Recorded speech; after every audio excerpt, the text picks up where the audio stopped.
Okay. Are we live? I think we're live. Is it gonna work? Stream key is 1440 stream. I'm curious what it's going to do. Okay. I'm live. Hello. Can you not make those noises, creature? We'd rather have Nicole noises. So yes, today is going to be hello, YouTube. I am in Ultrawide. Yes. Let me get my chat out quick. I tested this on Twitch yesterday, and now I'm testing on YouTube.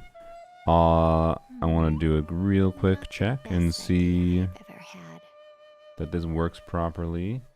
I need to go to my YouTube channel, I suppose. YouTube. Let's see.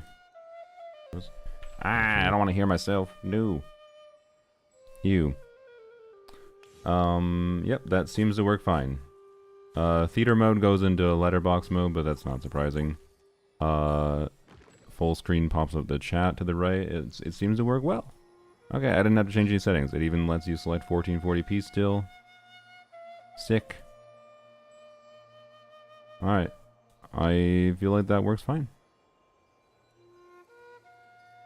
Okie dokie. Yep. I think this just works how you would expect it to work. Goody goody. Alright.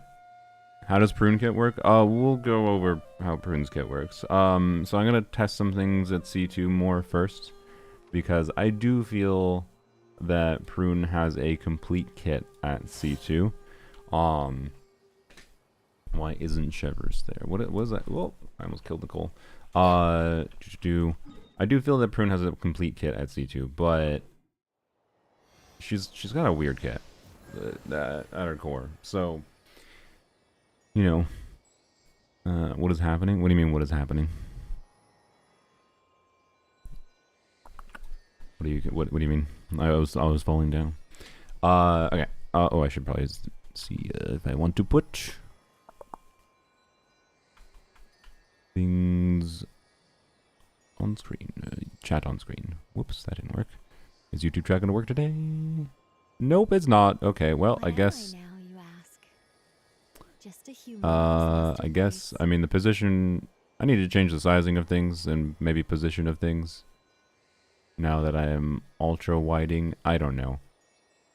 I might try. So for as far as like the ultra-wide view goes, I might try different formats where like instead of directly streaming in ultra-wide and having text overlay on top of the game, I may set up like a UI where I stream 16:9 resolution, but then have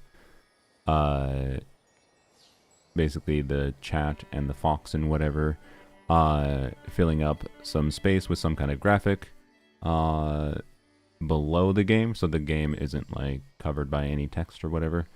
That might be something I do in the future. But anyways,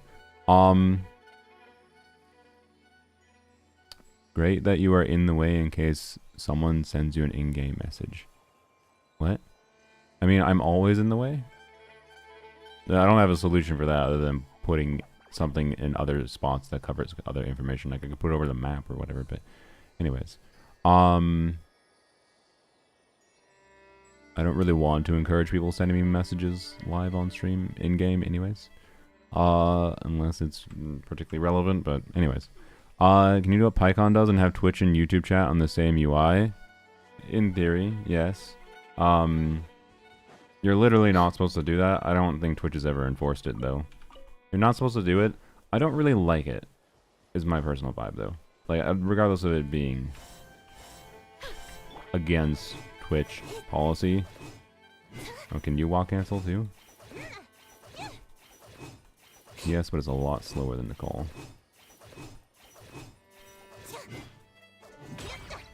That N3 is really slow. You also can't, like, sequence... For some reason, while you can do N1 charge attack, right? Like you normally would expect you could. You can't do N3 charge attack. Like, her N3 is really bad. It's super committal. Also, her follow-up hit with her skill. So when you hit an enemy with her initial skill cast that has an element on it, you can do a follow-up skill that does a little bit of converted element damage, so you could like use that to get like a big number on her if you wanted to. But it's a really long committal animation. It's basically never worth using. So God Prune is so fucking ugly. Well, yeah, design wise, chibi characters ain't my thing, that's for sure. I agree. But anyways, as far as Twitch and YouTube chat in the same UI, can you do it? Yes. I don't like it because, believe it or not, they're different chats.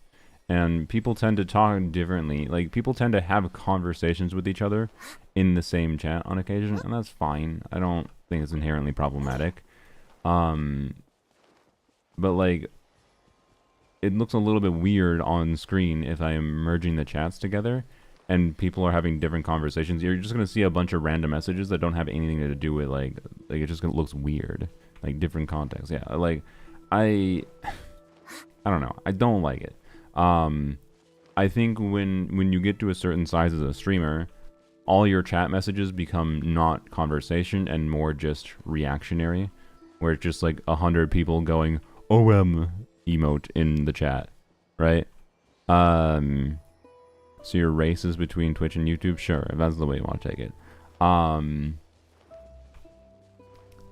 But like, you know, I think it's something that makes more sense when there's less conversation going on, essentially, to merge the chats for the on-screen chat. But the other reason is because it just is like looks less cluttered screen space wise to put two separate chats on screen, for sure. I agree with that as well. But anyways, what's my AR? Why does it matter? I've been AR 60 for like 3 years, bruh. Less than that, to be clear, because it takes about a year and a half to get to AR 60. Ish. Depends how much you're actually logging in regularly. But I'm AR 60. I've been in it for a while. Anyways, I like this shade of purple doesn't even match properly, yo. This one's better. Alright. You find Prune fun? I've only messed around with her a little bit so far. Nothing in depth. I think she's an interesting character. So took over kit, so I accidentally, I didn't mean to activate C3, but C3 doesn't really do anything. My C3, it's burst talent levels, and that her damage doesn't matter, to be clear. So C3 doesn't do nothing, but my C3 is equivalent to just if I had level 9 bursts anyways, right? Like, it doesn't matter, so it's the same as C2 right now. C2, but if I had the burst leveled up, right? So anyways, I didn't go past level 10, so there's no difference between this prune and this C2 prune. So I kind of feel her kit is complete at C2, but if you are a meta brain rot player, then you might say her kit is only complete at C6. I think that's kind of nonsense when with C2, she gets to the point where she's relatively universally, not in every literal team context, obviously, no characters, every team context, but she's relatively universally providing a pretty sizable team-wide damage bonus buff. But the way she provides the stats she needs to provide this team-wide damage bonus buff heavily pushes you towards certain things that restrict her utility in various team formats a little bit. Yeah, you generally don't give her Thrilling Tales of Dragon Slayers. If you're doing, I mean, can you? Like, that is the thing you can do. She is an Animo Catalyst, to be clear. But they very specific. So her team-wide damage bonus buff is based on, she can give up to 50% damage bonus. It's based on every attack point she has over 2,000. So if you're giving her a 4-star with lower base attack, she starts with like 250 base attack at level 90, if I recall.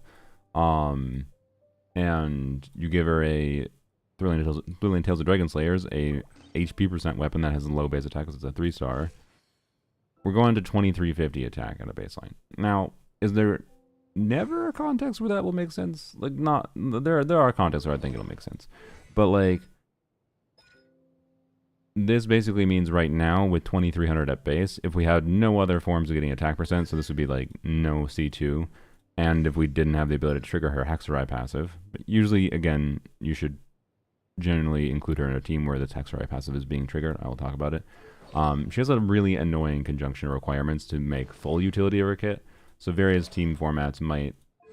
It's very easy to be like, oh, like I didn't realize for several weeks in the beta that Prune would be doing 10% less damage bonus in a Lanyan DPS team for me. Because I still think she'll be interesting with C6 for Lanyan and might be one of my preferred units to play with Lanyan, but she will not be able to trigger the 60% attack in my normal Lanyan team format because of how the trigger condition is. But yeah, it's 60% attack from that. So let's say we have the 60% attack from that at least, and we won't factor in C2 Prune. C2 Prune gives her up to 40% more attack, but it requires... so she starts at 10%, and then it requires her passive hitting to get 5% more attack each time. I've usually just treated this as an average of 20% attack, but it does go up to 40. So anyways, if we add this 60% attack, right, to a character with 622 base attack now, with her Link to the Drain. Oh, she has less than 250 base attack at level 90. That's brutal. Because this is 401 base attack. I mean, she has like 220 base attack. Compared to like 5 stars nowadays, Nicole's a 5-star attack scaling unit. She, minus the 741, she has like 350 base attack. Nicole also wants attack, but Nicole's buff just scales on like all of her attack. She doesn't do a weird thing where the buff only scales on a certain point past having 2000. No, she just always scales. So that means TDDS is far more worth considering in many situations, and TDDS's existence is absolutely, for a lot of the team contests you consider using Nicole in, a big part of the reason why her weapon is not that great. It is okay, but I pulled for this because I had other potential use cases like for Lanyan herself. So I don't regret going for this weapon, I want to be clear. And it is nice for Nicole, but it's a nice to have, and I have found it a little bit worse than I even thought it was going to be for Nicole. For Prune, TDDS is basically just makes it so like if we add the 60% attack, so again 0.6 times this is going to be 10% is, yes, 10% is 60 attack about, so 6 times 6 is 360 attack, right? So add 360 attack to this, that's 2700 attack. If we want to add the C2, you're not sure, I'll add the C2 20% attack, so we're gonna say like 2850 attack on TDDS for simplicity. And this is with a Prune on VV with triple attack percent. Not that you always will do VV on her, funnily enough. There are cases where it's not that important necessarily to get the VV swirl. And the Hexeride DPS set is relevant on her, because 1, giving her crit is actually not that bad, and 2, giving her as much attack percent as possible is good, because it'll mean you get more damage bonus buffing, right? So it's a pretty compelling alternative option to VV, I would say. But at a baseline, through Tales of Dragon Slayers, with C2, let's say 2850 attack, which means it's 850 attack over 2000, right? Because it's every attack point over 2000. So 850 times 0.025 is 20% damage bonus, right? So we're getting 20% damage bonus, 21%. We'll just simplify to 20%. So we're getting 20% team-wide damage bonus in exchange for, but we are getting the Thrilling Tales buff to our on-fielder. It's not necessarily always going to be bad. Like that, there could be situations where you need attack more. Like one situation where I could see it actually maybe being better is, I want to mess with Hydrovarca. So Hydrovarca currently, I play with Farina, Mona, and Jean. And I actually put Mona on TDDS, so I go Farina into Jean into Mona. Mona doesn't have her equipment right now because someone else stole it, but and Mona was on Thrilling Tales of Dragon Slayers before. And in that team, there's so much damage bonus going on that I almost assure you that one of the ideal configurations is, so I'd swap out Jean for Prune, And Prune on Thrilling Tales of Dragon Slayers might be better for that team. And they might be like, wait, what about healing for Freena? Well, I would probably put Prototype Amber on Mona. So, so that now to be clear, you're not getting full damage bonus from Freena if you don't have a C2 Freena and you're only having Prototype Amber healing. You can do Proto Amber plus like a Maiden's build on Mona, but that doesn't really make sense anymore because it would be more damage bonus to put Mona. If you're putting Maidens on Mona, you're probably not using the Hexarai artifact set. The new Hexarai support set that gives 40% damage bonus to the on-fielder and whatever type the equipper is. So this would be Hydro and then Anemo with Varca. So I'm thinking what might be the best Hydrovarca team for me now, instead of being Farina, Mona, Jean, is going to be Farina, Mona, Prune. But I think TDDS, because there's so much damage bonus going on already, I think I will put Prototype Amber on Mona, and then an alternative would be potentially Prototype Amber on Prune, to be clear. That'd be a little bit higher base attack, right? Proto Amber is 510 base attack, so 100 more base attack definitely matters. And she's a burst reliant character, so energy refund is good from Proto Amber too. But anyways, that in theory might be my Hydrovarca's best team for the conjunction of Prune giving a bunch of attack to Varca, and Thrilling Tales of Dragon Slayer's buff likely has a high chance in that team with so much damage bonus to be better than like 20 to 30% more damage bonus on Prune, right? But at a baseline, usually for most people, it's going to be more worth using something an attack statistic. So if you had Skyward Atlas, that's worth considering. You're likely going to end up doing an ER timepiece, but it depends. Oathsworn Eye literally is in her trial, and the fact that this is a 4-year-old event weapon, yes, sucks a lot. I agree.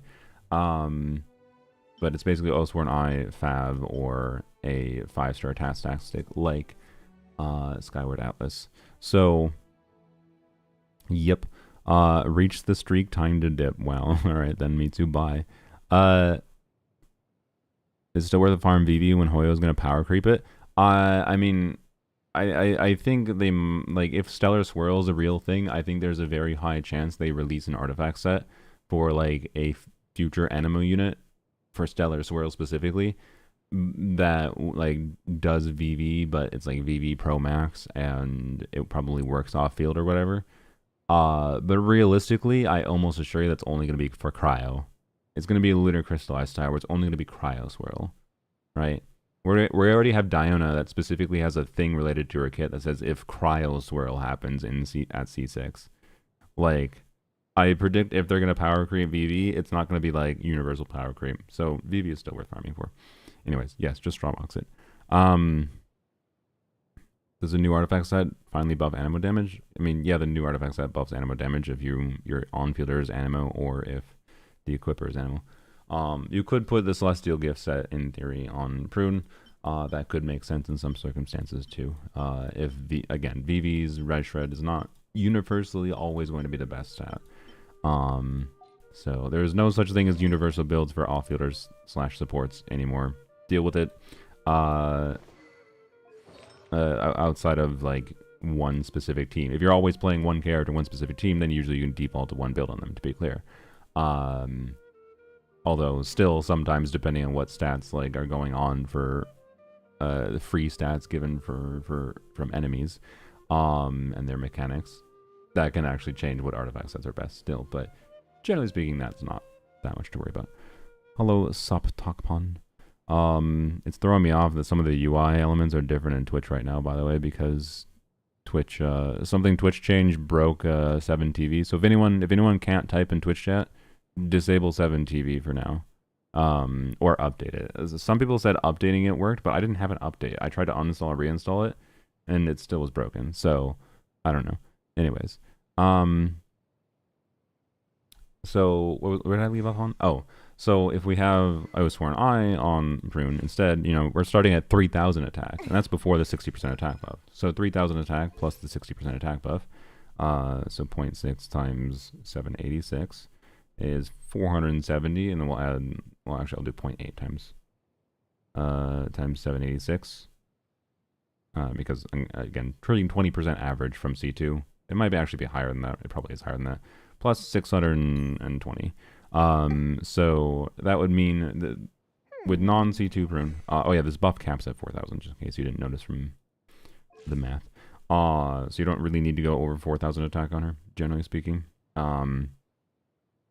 She does still do damage, it's not irrelevant, but if you are in a situation where somehow you have way too much attack on her, then don't need to worry about it. One thing I'm actually not clear on, I sure hope it works, but it says Prune gets an attack buff for herself.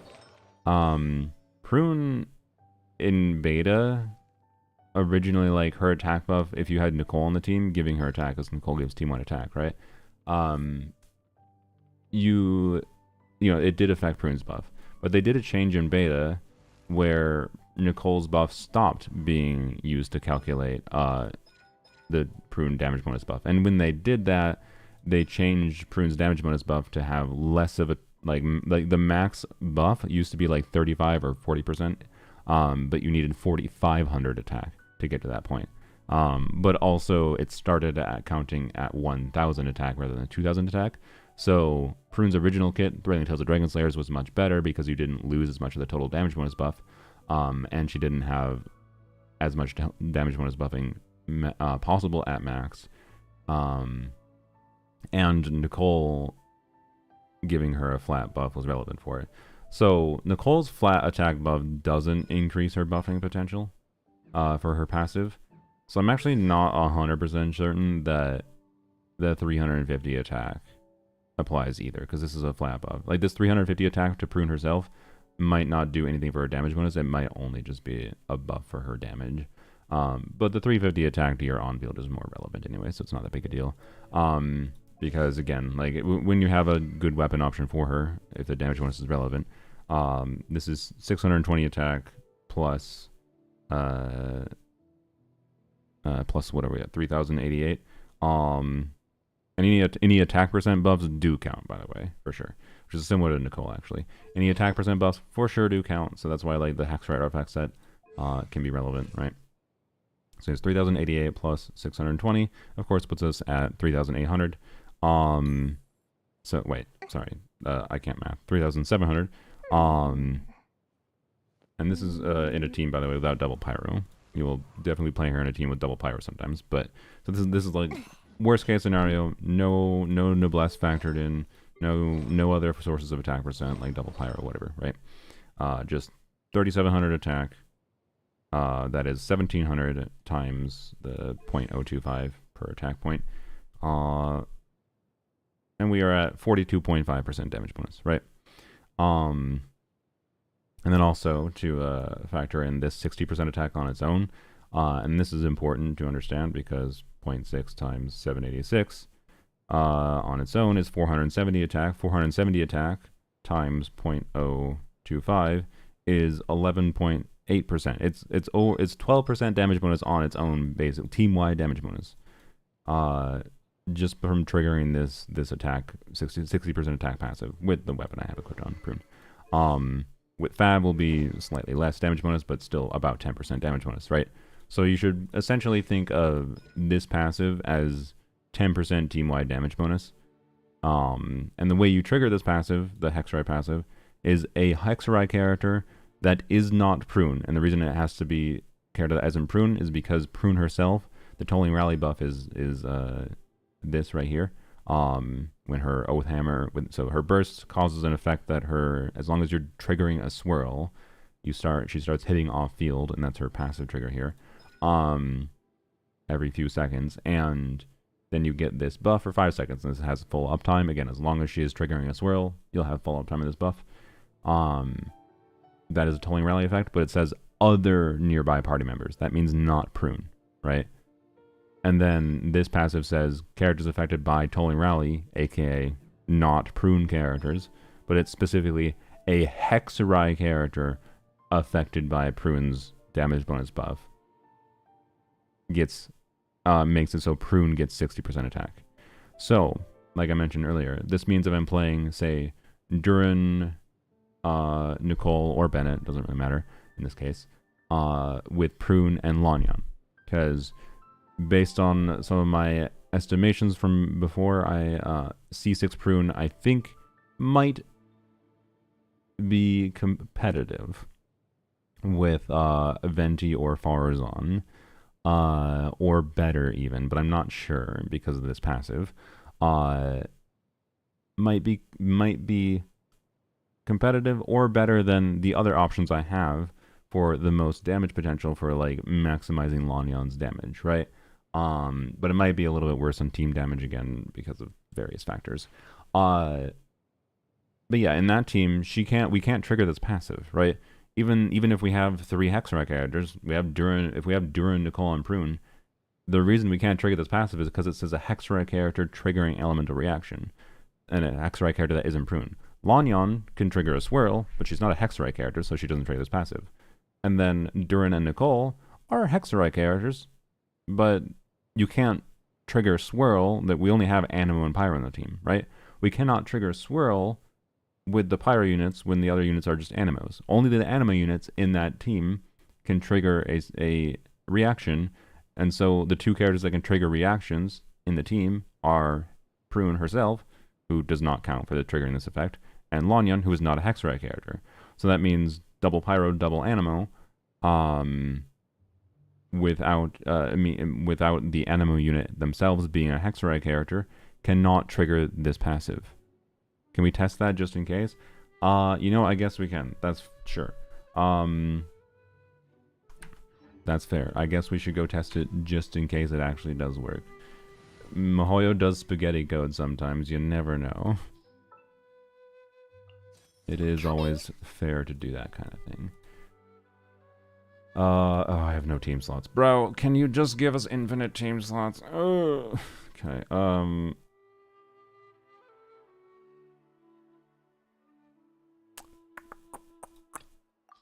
we can use this one. Alright. Just throw Nicole in here. And I didn't need Nicole, I guess, so it's fine.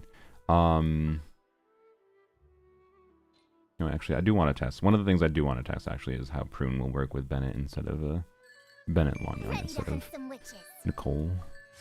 Ready to hunt some witches. Alright. Yes, let's go test it. On VV, what do I have for ER? 177, so with 48 ER, how about like 220? I think that will be fine. C1 is, by the way, her burst cost. Again, this character doesn't do anything without bursting. So, this character has basically a fake kit. She is burst, very, very burst reliant.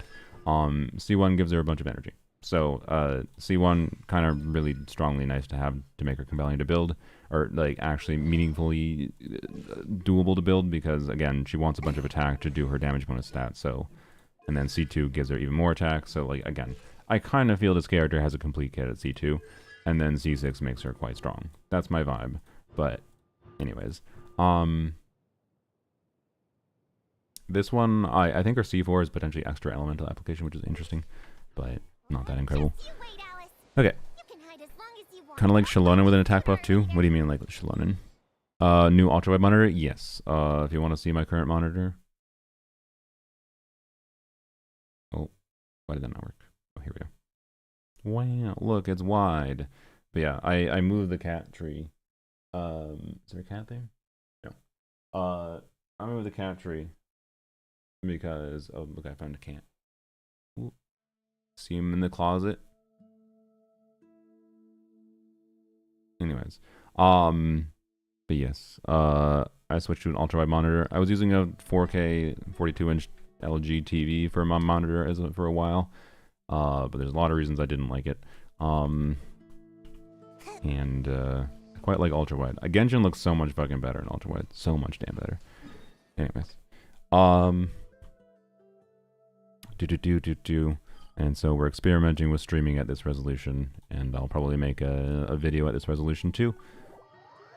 And unless I see anyone's be like, oh, I fundamentally hate this. The only problems I've seen is that, like, you know, the obvious problems. It causes letterboxing depending on what your resolution is. It's no different than if you stream at 16:9, you have letterboxing. But it's more common that people, if you're watching like full screen on a 16:9 monitor, is gonna like have letterboxing. But like, I don't know if it's gonna matter because I feel like most people, at least for streams, I think most people for streams just like oftentimes leave a stream on in the background or don't watch in full screen. Like, I don't know. Who in the chat watches full screen streams out of curiosity? On your phone, to be clear, I would expect that's more high. On a computer specifically. Like, I watch full streams, yeah, on my phone. What about on desktop? But like I don't, and like on a phone, the thing is, I don't think the ultra-wide streaming matters because phones, almost all phones nowadays, actually have pretty close to an ultra-wide aspect ratio.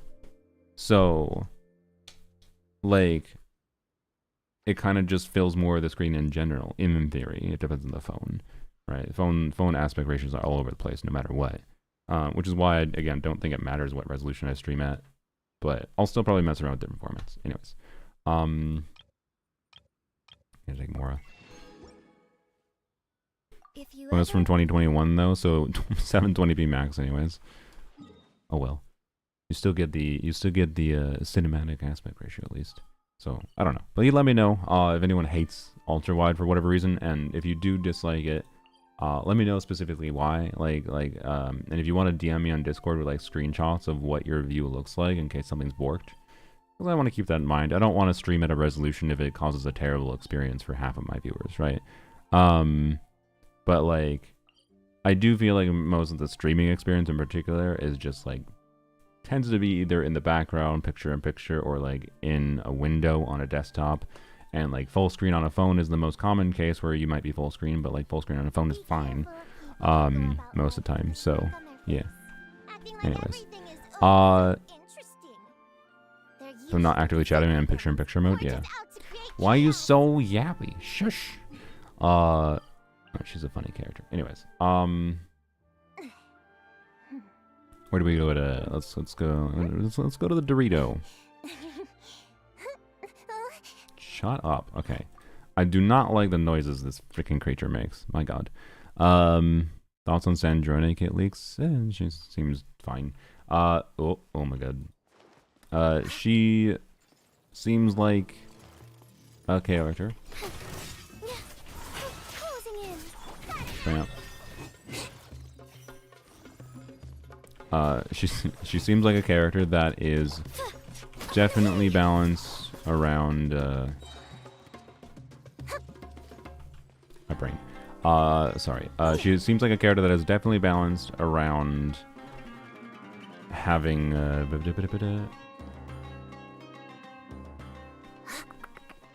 future characters come out, and with the buff characters being a factor, I think she's in a, I don't know, she has a cool kit, like she's flexible, kind of like Arlecchino to be quick swappy, but she doesn't have a kit that specifically rewards quick swapping. She's just flexible to be quick swapped. I still feel like that's their main failing with quick swappy teams in Genshin, is like they don't actually have enough that rewards you for doing that, but it is nice when they give you the option, because I enjoy that a lot more. But you know, it makes Sandron be in a weird middle ground where I'm kind of interested in her kit, but then I also think there's a very high chance I'd get bored of it pretty quickly. And don't call her a creature. I'm going to call her a creature. You can't stop me. So picture-in-picture cuts out a little bit of the top of the screen. What do you mean by top? Like it doesn't work properly? That's interesting. It didn't have any issue on picture-in-picture on my phone, but yeah, again, feel free to DM me an example if there's some problem it's caused. I'm curious. But yeah. I'm gonna have to get used to this aspect ratio. Yeah. So for what it's worth, like you're seeing more Genshin. It's basically just the view before. I could show an example, but like the view before for like 16:9 like goes out to like probably here, I think. So like where the edge of this map is. On the right side of the circle is about probably where it was, and then like, you know, over here. So we just like push the UI out to the side, and the main like center is still what was viewable before.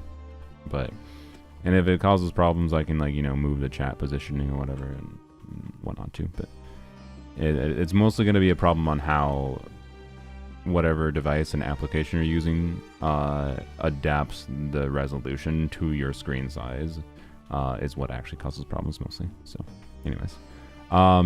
Yes, I know I can make an overlay to fill the bottom, but that basically just means that only really benefit... It doesn't... The only benefit of that, in my opinion, is it makes things look less cluttered, which I like, but it basically just means, so say you have a screen, like say a phone, that has a wider screen, like most phones do nowadays, have a little bit wider of a screen.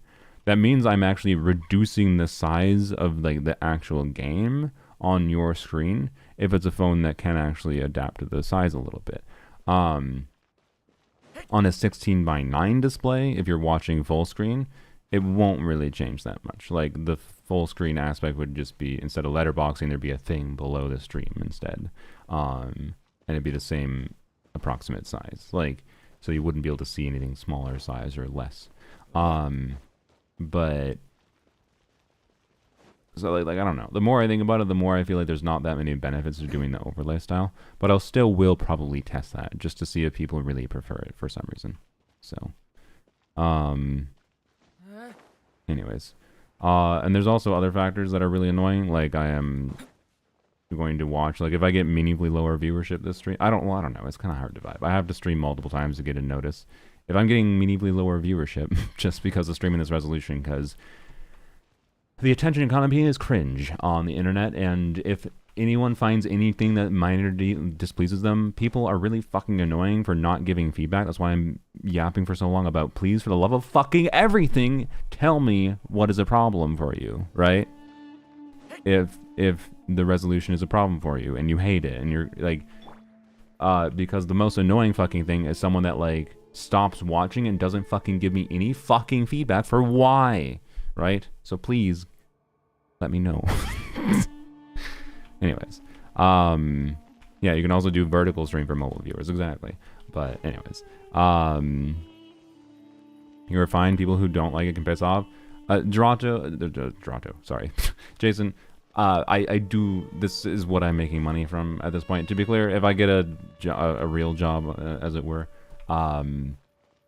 where I don't need to rely on income from this as much, I'm absolutely just going to stream ultra-wide, and then whoever wants can just piss off, and I don't care that much. But like, mostly text is hard to read. I can change the text sizing, if that's the problem. But anyways, so yeah. Since I'm watching a 4x3 CRT, it's gonna... Do you actually watch on a 4x3 CRT? But thank you for the 8-month subscription.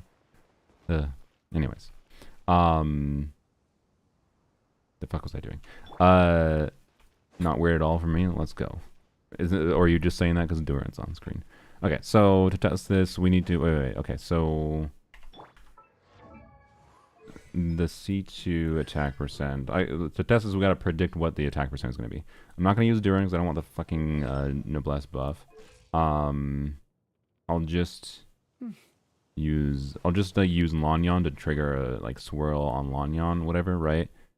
Or maybe I do need to use Duran. No, it's fine if I use Duran. I just need to calculate what it is. So if the Hex passive triggers, we should have with her C2 proc and Duran noblesse, we should have about like 4,000 attack. We're gonna have like 500 attack less if her passive doesn't trigger, right? A little bit under, like 470, I think, if I recall. Let me go double check. So like it should be very obvious if this passive doesn't trigger, and it shouldn't trigger in this team. It shouldn't be possible, right? Unless it would be possible against something like the Tulpa, for what it's worth, because Duran can trigger a reaction against a Tulpa with permanent aura, right? So there are some enemy contexts where I could trigger the passive, but anyways. 0.6 times 786, yeah, it's 470. So like instead of being around 4,000 attack when we have her burst going, we should be at like 3,600-ish if this passive is not triggered, or less. So yes. The story has only just begun. What?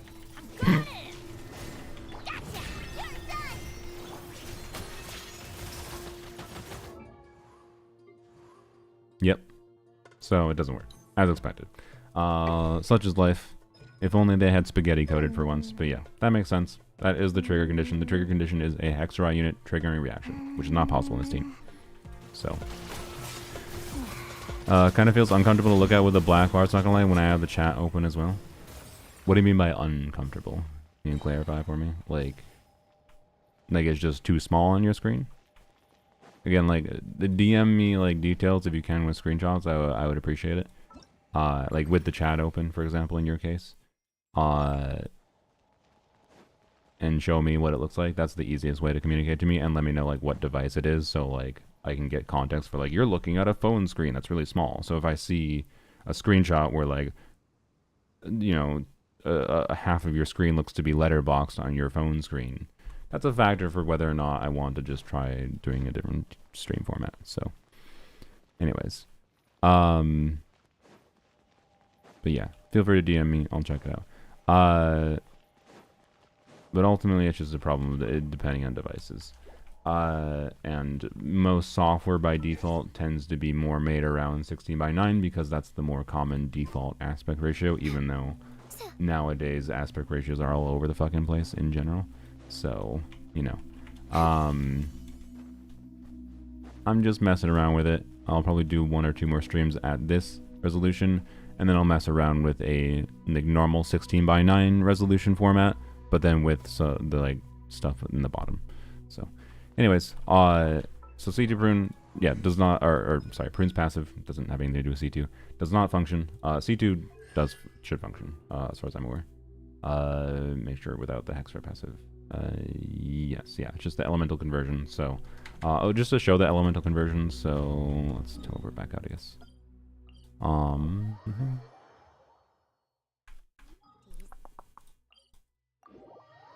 DPS test. I mean, we can do DPS testing. In a bit we will. Don't worry. I already have my energy. Don't need to do that. Okay. Adventure time. Adventure time.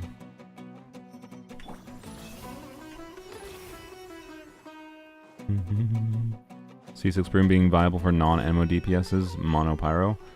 I mean, yeah, like a unit that can give a bunch of damage bonus and give an attack buff with her C6 and do VV and or if you're not VV, you just put her on the Hexarai set to do even more damage bonus and more personal damage. Like it is, she can absolutely be a compelling unit. Like, if there was more reason even to like use like like Lohen would have Prune be a viable, like Prune is a viable teammate for Lohen. The problem is that there's not that many contexts if you have the alternative other better teammates, like where doing a VV, like having an anima unit specifically is valuable for a cryo damage dealer, right? It's just a problem with cryo damage dealing in general. I think it's part of the reason they made a Scopy is that like swirling doesn't really make sense for like melt setups and whatever. What does she do at C6? She gives a bunch of attack. She gives 350 attack to herself and to the on-field unit. So, yeah. And you don't have to wait 3 seconds for it. Crazy. But anyways. So yeah. There's a kind of funky trigger condition to this, to be clear, actually. After party members affected by Tolling Rally, so that's just from her burst being active, basically. And burst being active and she's doing swirls with her converted burst hits. They will cause Prune and the other current active character affected by Tolling Rally to gain 350 attack. This is kind of funky, that says, the fact that it says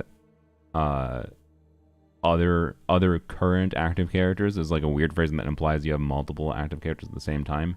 I think that's simply phrased that way because of the fact that you can, like, I would trigger the buff on Lanyon, triggering a swirl, so it doesn't say Hexarai character here, just says active character triggers an elemental reaction. So that's important to remember. You have to trigger a reaction before you get the attack buff. But you just have to trigger a reaction on any one on the team that isn't Prune, to be clear. So it's much more easy to guarantee getting the C6 buff. So, hold Hoyoverse account was opened up on Switch, so maybe Genshin on Switch soon. Yeah, it's in the game files. It's also in the game files that like they do Steam login, so we'll see. For co-op, oh yeah, I guess co-op is why that's phrased like that too. That's true. But anyways, so for Lanyon, that would mean I probably want to make sure with Prune I don't do E and then E and then cast her thing, because she's not getting a swirl until after the skill is cast. So that means that at least part of Lanyon's damage in her skill cast is not going to have the 350 attack buff. But just one normal attack to trigger a Pyro Swirl first should be enough, right? But that's a minor factor. Anyways, I want to show you what the converted hit looks like. So I'll just have Durin going here. Why do I that? And I did the follow-up hit there just because I wanted to. So yeah, Pyro on the enemy, and then a 12,000 hit. It's invisible now. The 12,000. Oh, there we go. 12,000 hit was from Prune, and our converted hit, I believe. I think it landed a crit. Do I want to wait? Yeah, I'll wait this out. Why not?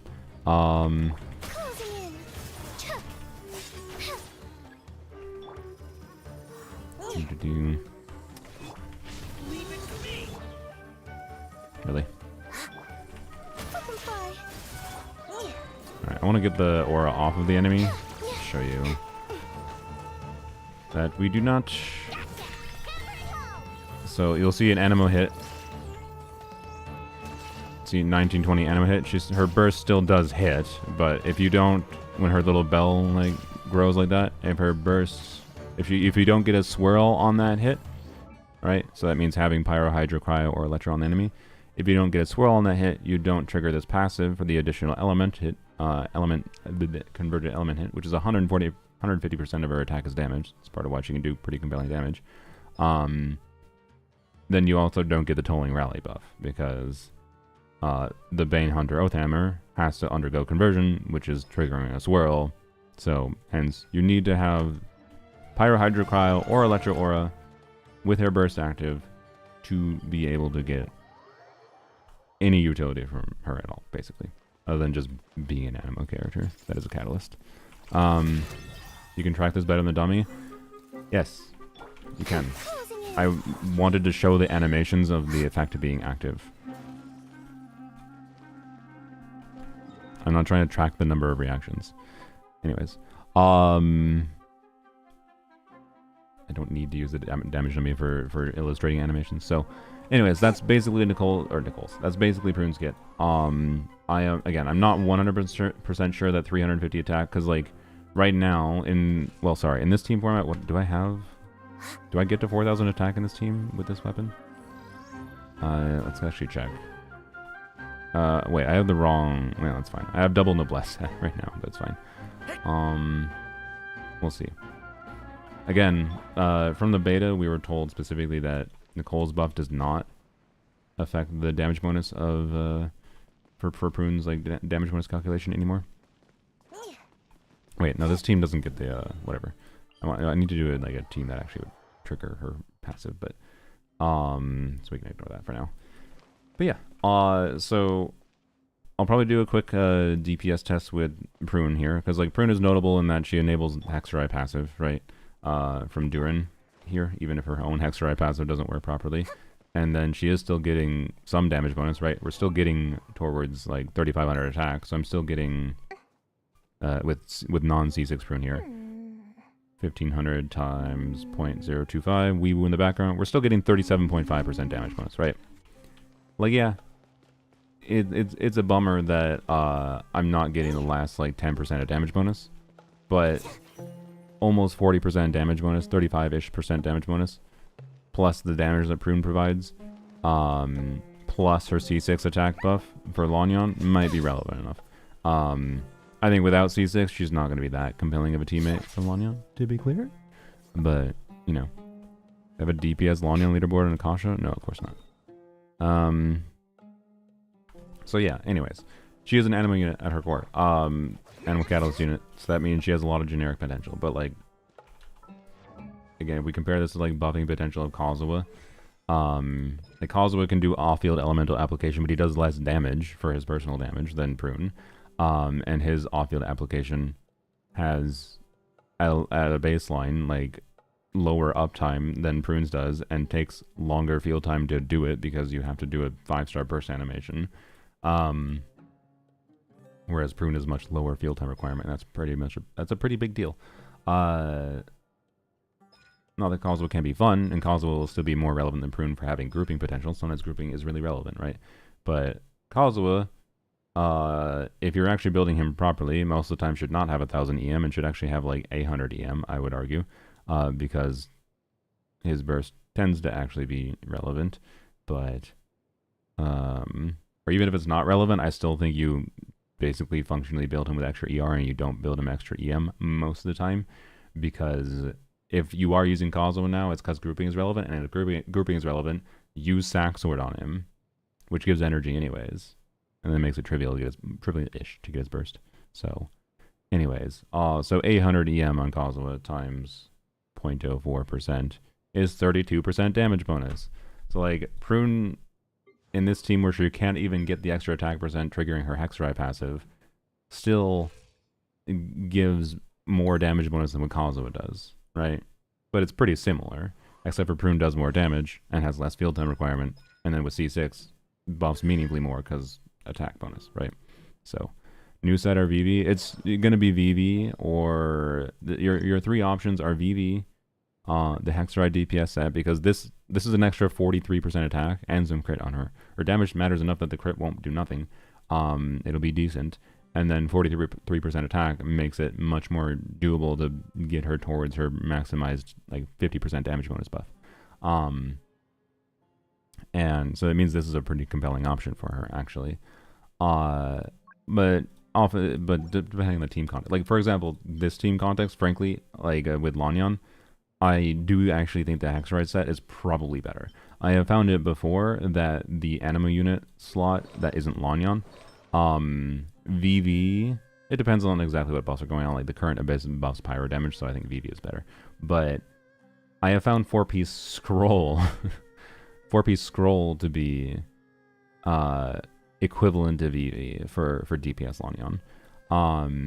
So in this team's context, I unironically think the ideal artifact combination would be, with Bennett here instead of Nicole, would be Durin on the new artifact set. Obviously not both of these characters in the same set.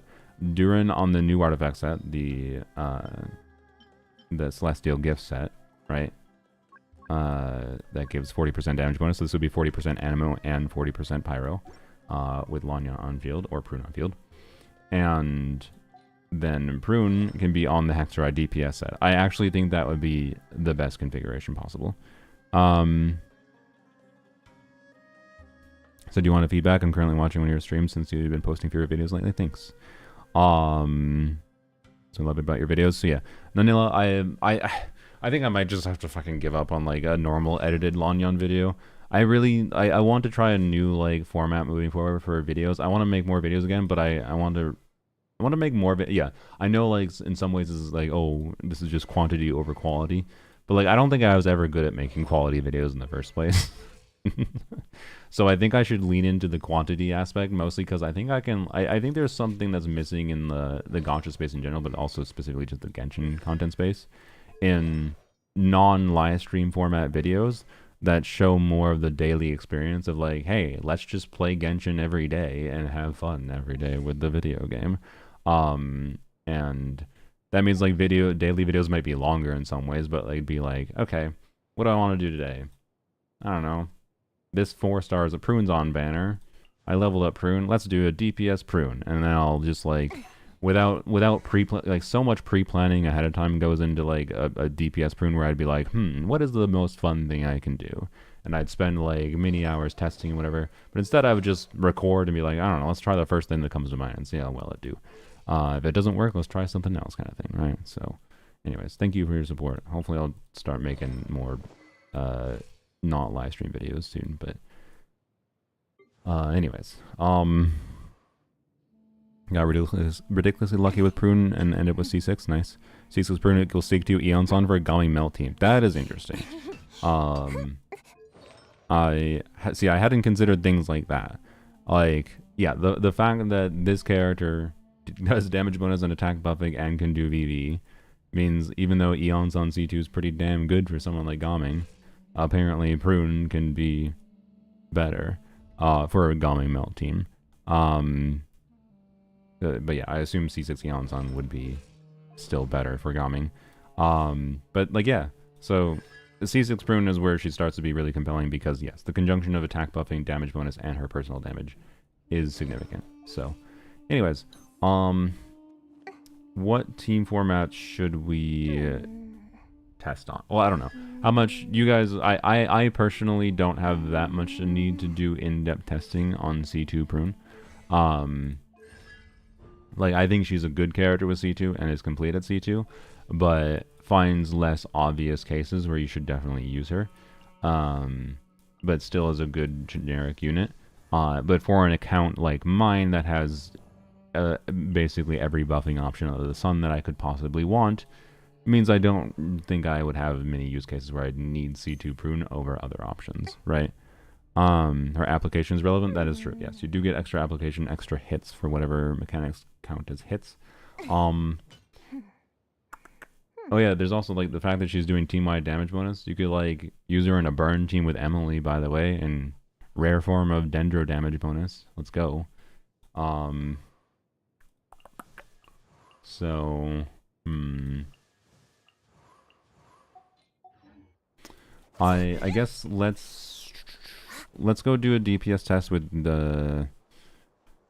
let's do a DPS test on one thing I haven't actually tried properly yet with Nicole here instead. Let's see how that works, because in theory, one of the things... So, Nicole, Lanyon, Durin, Farazan, I do not think will work very well, because Farazan erasing Pyro Aura is going to make it cringe as all hell to try to get a Pyro infusion on Lanyon's shield, and it just cooks the entire gameplay.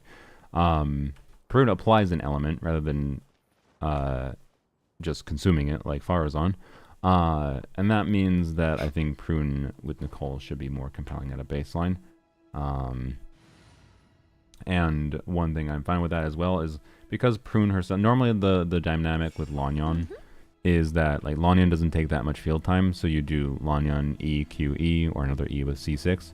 And then I switch to like extra field time either on Venti or on Farazan.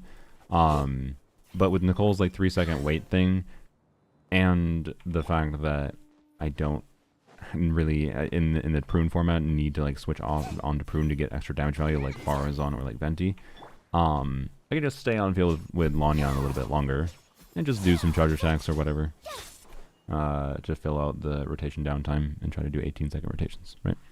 So, and then I don't have to fuck around with artifact configuration because I don't have, like, again, I think there are many contexts where like Prune Durin is going to be a relevant combo potentially. But then I would probably, I think in those contexts, tend to want Celestial Gift on Durin, and then Prune on VV or the DPS set, which is funny. But I do not have good DPS build on these artifacts yet. Oh, I leveled this feather yesterday. I was happy about this one. Yay. Not that I needed the attack on Nicole with her Sig at least, but it's nice for non-Sig Nicole, so. Thoughts on C0 Prune? I think C0 Prune is not really worth considering. Like, I think her energy needs are too annoying in most team contexts. Like, oh, I forgot to mention. Maybe C0 Prune is... Like, I don't think she's better than Sucrose, but, like, if you have no Venti for Varca, and you have Sucrose that's wanted to use for your Flynn's team or whatever. Sucrose is too fucking broken. You might need Sucrose everywhere else, right? So, for clearing a piece of content.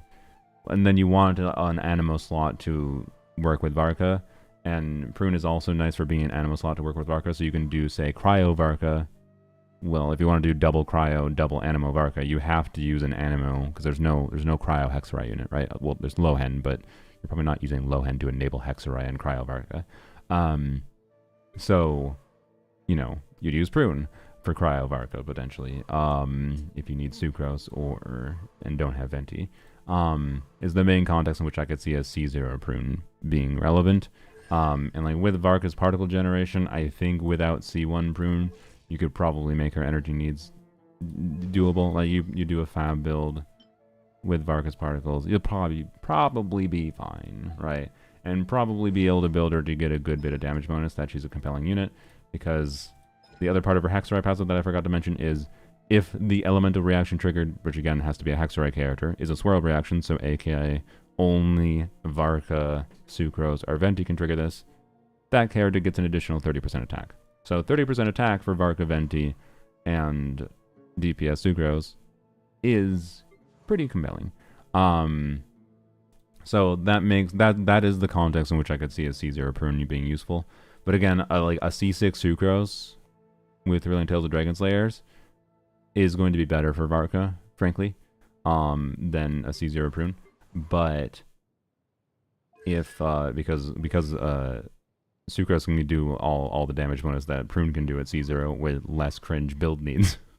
And give the attack buff from TDDS. Whereas getting damage bonus from Prune for Varca requires giving up TDDS. So, like, right. But is doable. But for a more generic utility, I think C1 may as well basically be required to be able to not make her awful to build for energy needs. And then C2, again, is more attack, so that is good because, again, damage bonus based on attack, that's just more damage bonus and more damage from her, because again, her damage does matter. So yeah. Anyways. Better than Farazan for DPS Venti? I think yes. As far as I'm aware, C6 Prune is. I don't know that C2 Prune is. Right. So I'm not a very good Venti player, by the way, so I'm not really the right person to for sure answer that question. But anyways. Let's go test this team. Actually, you know what? First, before we even do a DPS test, since we're here, I will go into here, and let's just make sure the team actually works without being cringe to play. And again, I'm not sure that VV is ideal here. My intuition is actually that VV is not ideal. Potentially. But, well, actually, no. With Duran, with Nicole buff on the team, I think it probably is ideal. Stop doing that. Okay.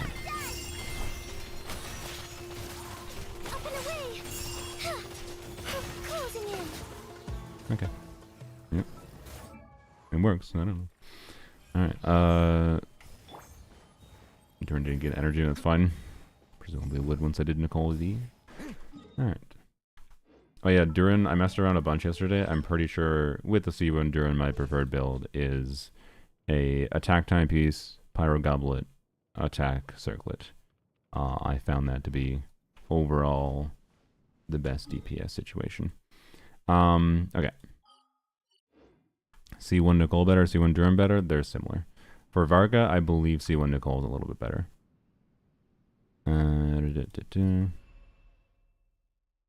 Guess the eyes. Do I have an HP scaler that can use Nicole artifacts? No. Right? No, I should use the other one, but whatever. Just because the music is better. Okay, so... But this team, by the way, like, replace Nicole with Prune here. I think Prune is actually a pretty strong alternative to Nicole here. I'm not even kidding. So, anyways. Oh, yes, and I think because of the fact that the artifacts, in theory, should scale better, this is technically, as far as like the C0 investment goes, I think this is technically Lanyan's best team, FYI, but by slim margins, and it only really feels notably better to me, I think, because I have Emily Sig. Without Emily Sig, I think it's just very similar to the other forms, and it does feel less like doing DPS Lanyan and more just like doing more balanced damage across the whole team. Like, Lanyan is doing similar or slightly more, or she's doing slightly more damage usually, unless she's missing a bunch of crits, than Emily is in my testing so far. But that's like, it's fine, because that's just like the dynamic of how Nicole works, right? She's buffing the off-fielders. So anyways, sorry, we want to go test the just full-on normal, like, Animo core variant. Where's Prune? There she is. Ready to hunt some witches. A 32 by 9 monitor, so this is still not wide enough. Alright, I'll get a 32 by 9 monitor just to stream in 32 by 9 for you, by I bet. No, that would cause some problems. DPS prune yet? No. I will eventually. I don't have the talent investment to make it relevant yet, but I'll probably mess around with it in the future. DPS prune is a little weird, again, in that I assume Bennett's buff doesn't affect the damage bonus that you get. So, I don't know. Long young weapon, she's on sack breaks. Such defiance. Such defiance. Turning point in space. Gotcha! Hammer home! Fly. Yeah, ills be gone. Oh, all those non-crits on Lanyan, oh boy. Closing in. Oh, I should have spent extra field time on whatever. Oops. Okay, you know what, let's redo. I need to do 18-second rotations. 1. I need to do Durin is C2 R1, by the way. I don't think the Nicole weapon is that big a deal. It's not. It is better than TTDS in this team, I think, but it shouldn't be a massive difference. C2 Durin is the one that uplifts the team the most here. Anyways, if we get in the territory of like 115 to 120k DPS, this is the territory of like C2 Prune is actually like competing pretty okay. But anyways, Llama, Emily, Nicole, Sucro's a good team. Llama, Emily, I mean, Llama is doing nothing there other than Dendra. Why do people keep asking about Llama and an Emily team? So Llama is just providing Deepwood, Red Shred there, which is not bad. It can be good, and like TDDS, but so if you want to do like main DPS Nicole, or sorry, main DPS Nicole, main DPS Emily, like if you're doing Emily, Nicole, whatever, Sucrose is not really doing anything there other than increasing your pyro damage, but your pyro damage isn't that high, so Sucrose is not doing anything there. You should use Bennett instead. Is what I would say, which is a heckin' lot of buffing for Emily. Alright, Emily Nicole C1 good for non-Barca teams? Yes, it's a 600% of whatever. Oh, I gotta sneeze. That came out of nowhere. It's 600% additional scaling on treat it like a Shenhe style buff. It works on any character in the game. Depending on when you use Nicole in the rotation, though, it can give variable value to the team. So,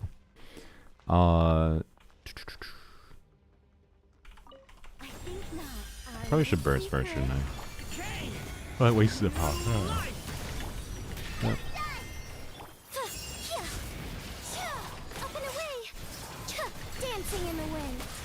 Bro, Lanyan, why are you missing all your crits?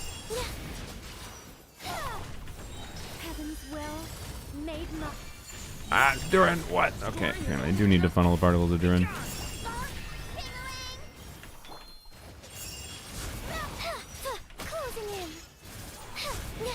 Hello? Did I miss a sack what?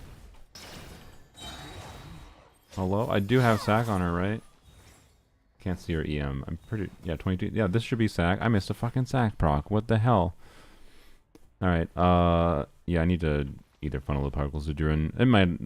I'm pretty sure it is worth it to use Nicole's burst so far in a Lanyan team, but... Whoops, that was weird camera-wise. Why are we wide? Because I'm playing on an ultra-wide monitor. Alright. Hard to say if Prune C6 is better than Farazon C6. Yeah, Prune C2 should not be better than Farazon. Although with the Nicole again, not necessarily the case. Yeah, I think Lanyan is a good enough format to see the difference in like Prune C2 versus some other options for buffers. But again, I'm not gonna be able to test the full story of Prune when it comes to like non C6 Prune. Again, like the amount of buffer options in the game nowadays means like Prune is not gonna find, particularly at not C6, a lot of best in slot options necessarily, but I think there's a problem oftentimes in the theory crafting community of forgetting that not every player has every buffer option available.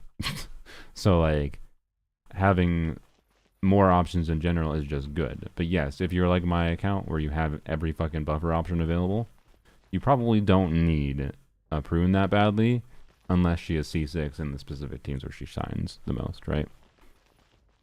Alright, let's try doing this.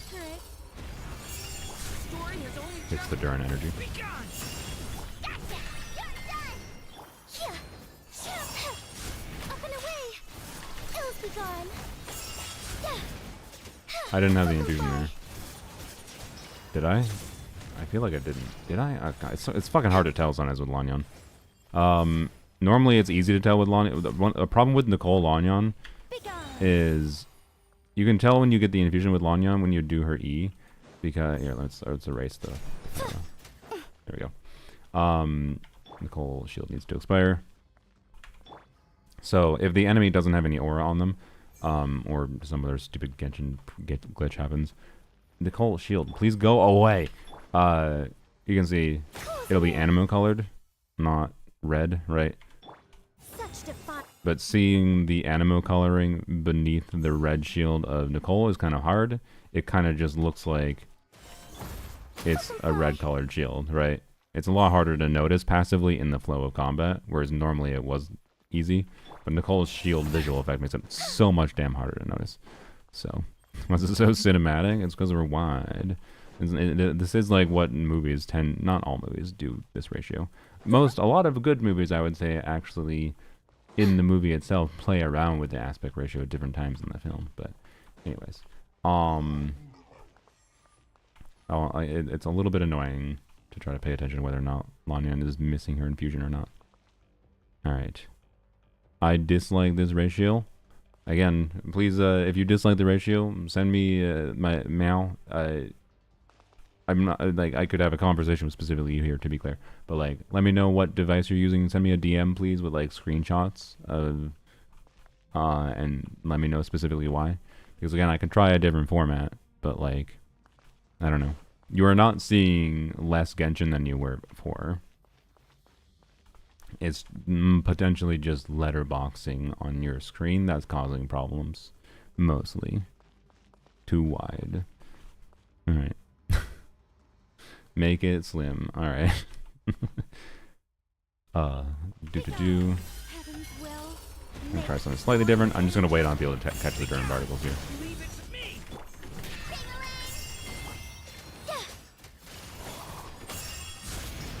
No, I got an animo there. God damn it. Okay.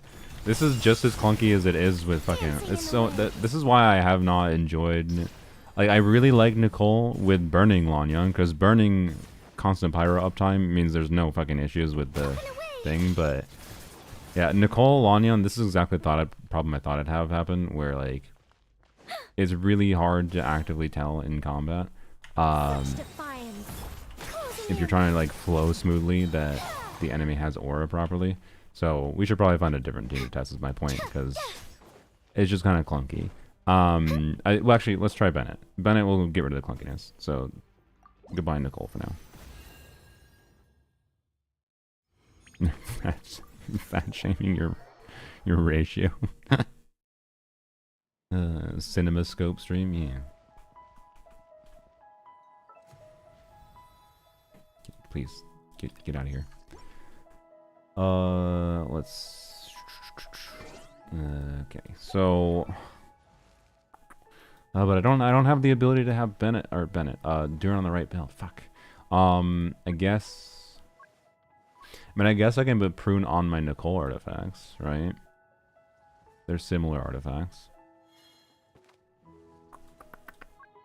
Sure, I guess we can do that. I don't think it's necessarily the ideal combo. Especially because Duran should be on...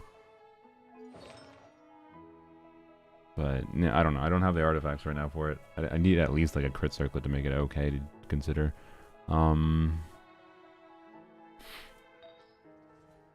We don't even get pyro damage bonus, though, if we put her on the artifacts. So it's definitely better to put Duran on the artifacts. God damn it.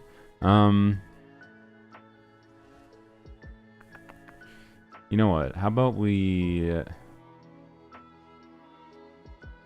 Because I don't have the new artifacts properly yet. How about I just manually... We'll use the Bennett version of the team, but I'll manually add the damage bonus from the artifact set. Like, pretend Durin has the same build. Add the damage bonus. Oh, I might need more ER on Durin here. Ugh. Okay. Whatever. People always complain when streamer changes something minor. Yeah, I don't know. Okay, so both Durin and Bennett are on Noblesse here, so basically I'll just add the damage bonus to the team, and as if he's on the artifact set. And then Prune is on VV right now, but I can manually remove VV by changing the pyro resistance on this thing. Functionally, well, it's not quite. It's close enough. But I can also tweak some other things. Like I can pretend Prune is on the Hexer I set too. I could just put her on the Hexer I set though. I just have to exit out. So for now, let's just keep her on VV and put him on the damage bonus. And pretend Durin is on the damage bonus set. That is. Because Prune is doing some damage, I am going to give her the damage bonus too. So it's 40% pyro and 40% animo.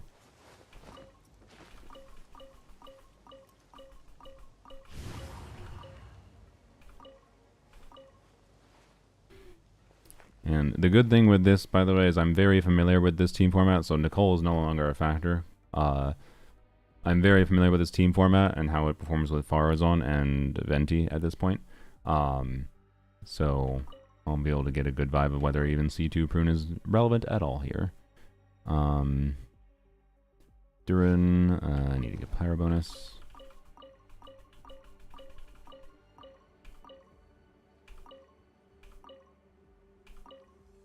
Okay, and attributes on Lanyan. Oops, no, not that.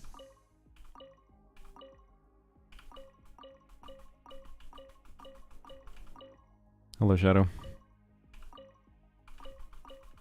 Good weapons for Nicole. It's going to depend on the team. TTDS, Fav, Osworn Eye, Flowing Purity, Skyward Atlas. The big thing to figure out is if you're playing her with one unit that's doing a very large chunk of the team's damage, say like Varca, probably just use Brilliant Tales of Dragon Slayers. If you're not, then you can use if you're playing like a team like I showed before, for example, with like Emily, Durin, Lanyan, that team's damage is distributed much more balanced, such that it is not worth sacrificing the team-wide attack buff in exchange for a little bit more buff for the on-fielder, unless you want to, still, to be clear. Like, I could do that, but it makes the rotation awkward too, and I don't like it. So, I don't want to do that, basically. I would much rather have Fab or Osworn Eye or Flowing Purity. Flowing Purity is the same as Osworn Eye if you don't need the energy, and you definitely don't need the energy in a lot of Nicole teams, so, yeah. If I want a DPSer, if you want a DPSer, Flowing Purity again, actually, because it gives a bunch of attack and gives damage bonus. You do have to clear the bond, though.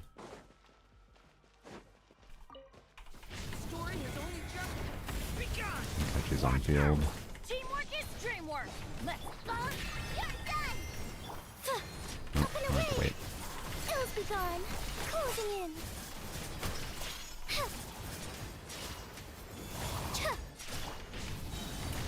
Turning point in. Oh dear, I probably should have spent that field time.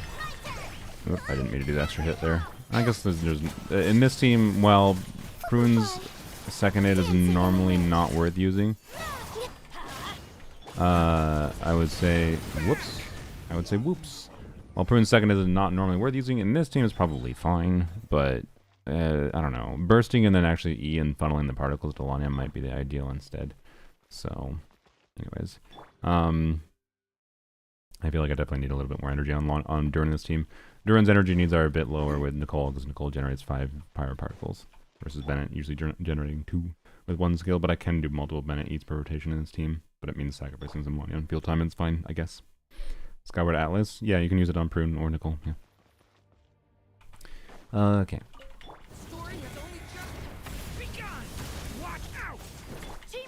Dream work. Let's. You're done! Up and away! Ills be gone! Closing in! Let them fly! Yeah! Okay. Mm, New life. that was a definitely slow rotation-wise, I'll tell you that. Closing in! Yeah! Dancing in the wind! And as expected, Prune is definitely worse for Lanyon's energy than... Whoops, I should have done that. Turning point. Teamwork is strength! Ding-a-ling! Let them fly! Up and away! Yeah, okay. So this gives me vibes of like I missed Lanyon burst there. That's not surprising. I would want a Lanyon burst, but this gives me vibes of Prune is a compelling option, but I definitely prefer the dynamic with Farazan would be meaningfully more damage here. For example, the C6 Farazan, because or Venti, like they were reaching. So this is C2 Prune again, right? Again, though I do want to test. You know what? We'll try to test it manually by removing VV, and just for simplicity, I'll remove VV here by changing the pyro res, and then add a whole bunch of attack percent to Prune to simulate her on the Hexeride DPS set, because that will give her more damage bonus buffing. But which I think might be the optimal artifact combo in this instance. But with her at C2 here, I think she is just a little bit worse than Venti or Farazan for this team. And it also just has a better dynamic. Like, you get more energy from Venti or Farazan for Lanyon. Like, I think it's just better. So, like, this, the actual DPS with my current build configuration and, like, not having Fab on Prune. Like, I think if I was going to play this, I'd prefer Fab on Prune. Which makes me, again, think with C6 Prune, I'll probably prefer Fab on Prune for this team. But... anyways, her damage contribution here is not that incredible. But again, with the Hexeride set, it might actually be more meaningful, so let's try it. C2 Prune worse than Farazan C0, C6. C6 Farazan. So like Farazan again with the damage bonus, the new Hexeride set. Well, sorry, Farazan wouldn't have the Hexeride set. I forgot, because the Hexeride set only works with fucking double hex. So I guess the more important comparison is Venti. Venti, I'm pretty sure we can go double check, but Venti, I'm pretty sure just on like Fav, on the either Venti on the new Hexeride set or Durin on the new Hexeride set. Again, I think Durin on the new Hexeride set is probably better. Would be, I believe, around like 120k, and this is floating more like 100k, I think, with the energy issues in particular. How's Prune performing? Pretty much as expected at C2 here. Like, I didn't expect her to be that compelling for her at C2 in this team. Not that she can't be in general. Again, like, bunch of damage bonus, but this is a team where, again, she can't trigger her full damage bonus potential. But I think it is interesting to investigate this team from the context of what if she was on the Hexeride artifact set. So we are going to simulate that by adding 43% attack, or approximately that much. Yeah, it's close enough, 1% more. And then we're going to... oh wait, we need to give her crit too. Matt Bennett. Crit rate. Give her 20% crit rate. Okay. And then that's basic. No, we need to remove VV from this. She has VV.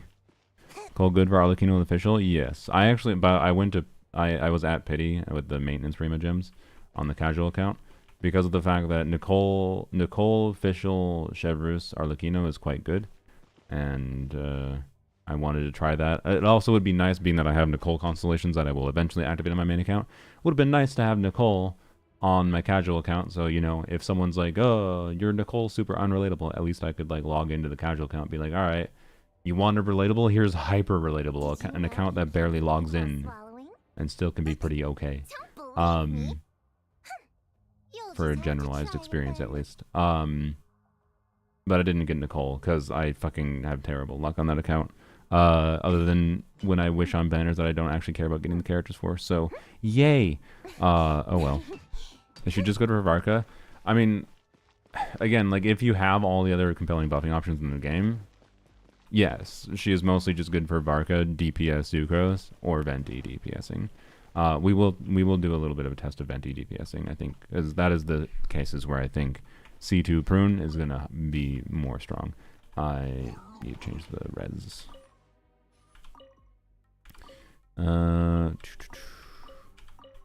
Whoops, no. I need to add res. There we go. Because I have VV on her, so I want to remove the VV. Okay. Story has only just begun. Stay back. I'm going in. Let's light it up. Gotcha. You're done. Closing in. Swift is the swallow. Up and away. Lanian gets more damage, I can tell that. Dooch. That was very slow, my bad. Point in Venti. Probably had to redo. Everybody stand. Got enough. Bing-a-ling. Yeah. Flip and fly. Ills be gone. Man, it's gonna be pretty bad next rotation. Oh boy. Turning point in Going in. Gotcha. Hammer and low. Yeah. Up and away. I didn't have burst again. Okay. Yeah, Prune's doing a little bit more damage. The overall team DPS though was not really higher. It seems like because of the loss of the Duran damage. I think. Like Lanyan did a little bit more damage, but Duran did less damage. So I think this is a DPS loss. Although that was more sloppy rotations than I did before. But why are you super wide? Because rotation detection yet? What do you mean? Oh, hi Cosmos. Creator of the Miliastra map. Where is rotation detection? Do you have a feature of it telling me I'm playing like shit? I don't know if I need that. But yes, I have an ultra wide monitor now, so streaming in cinema mode and seeing if people mind it. VV red shred 40 and you put 50. Base resistance is 10. I added 40.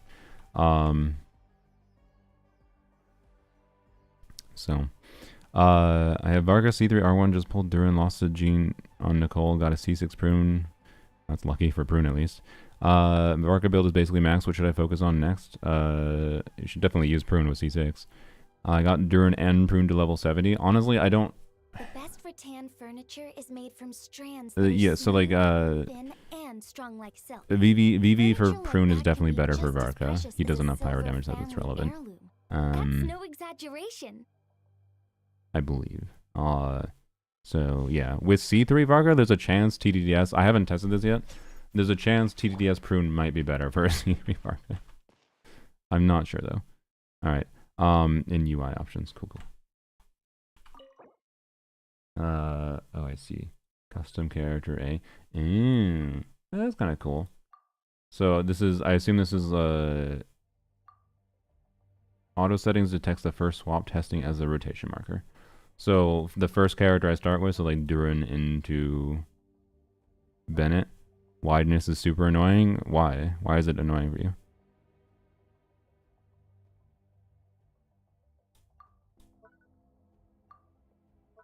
Like, keep in mind, if I was streaming at 2560, if it's the text size wouldn't be that different for this, by the way. This scaling isn't any different. You just wouldn't see things on the side. But it would be a little bit bigger, depending on what your screen is, because your screen would display it differently. But you can usually zoom in. Like, my phone on the Twitch app does let you zoom in, by the way. I don't know. I think this text would be small regardless, but for picture-in-picture, I see. Interesting. I don't know, I didn't have a problem with picture-in-picture, but yeah, regardless, I'll try different things. But like, I don't think picture-in-picture is going to be different based on you doing whatever, but thank you for the feedback. You can, again, send me a screenshot if you want to illustrate better what you mean, but I think I know what you mean there. Anyways, I don't know if this works for this team. Like, correct me if I'm wrong, Cosmos, but like, one thing I'm potentially doing here is trying to funnel Bennett particles. My Duran should have more ER than this for this team. And I should probably just exit out and put him on a different build. But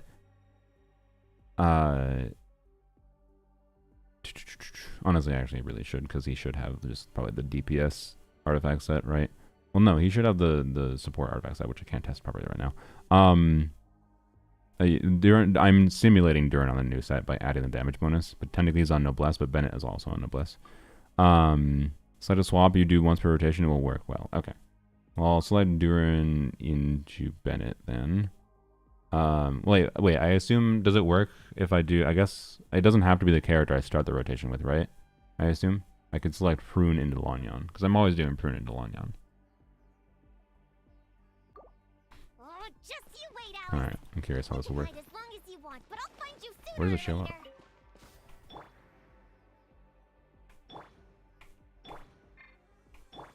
What am I looking for? I don't see the rotation indicator here. Okay, whatever. Let's just do a normal rotation. Oh, I didn't. There's an on toggle. I thought I did turn it on. Oh, I see. Yep. No. Okay. I selected the drop down, but it didn't. Okay. Don't worry about me. All right. What are the other options here? Sorry. Whoops. Oh, that's nice. That's a cool little thing. Track EM, yeah. Live log. Live log is fun. Track fanfare, okay. Damage graph, yeah, nice. Sure, let's have a graph, why not? High DPS. Everyone should have that. That should be on by default, honestly. Maybe a little hot take, but full team stats, okay, yeah, whatever. Nice. Look at graph. Wow. I assume I can't change the position of that, but whatever. Sure, I'll leave it up for now. Story has only just begun. Teamwork is dreamwork. Let's go. Ping-a-ling. Closing in. Swift is the swallow. Oh, 2 non-crits, Lanyon. Closing in. That's not what we want, Lanyon. Turning point in space. Leave it. Everybody stand back. Gotcha. You're done. Up and away. Dancing Yeah, I in think I the definitely wind. want to prune on Fav. Light it up. Turning point in space. What? I'm going in. Ping-a-ling. Yeah. Butterfly. Closing in. Yeah, we're just gonna have to do it. I'm just gonna end it there because of the energy problem, so it's fine. So yeah, this seems to be a little bit worse to put Prune on, not on VV. It's probably just because Duran's damage is relevant enough, which is not too surprising. But yeah, because that was pretty decent rotation times, and we're even biasing towards higher DPS than it maybe should be because of the energy problems.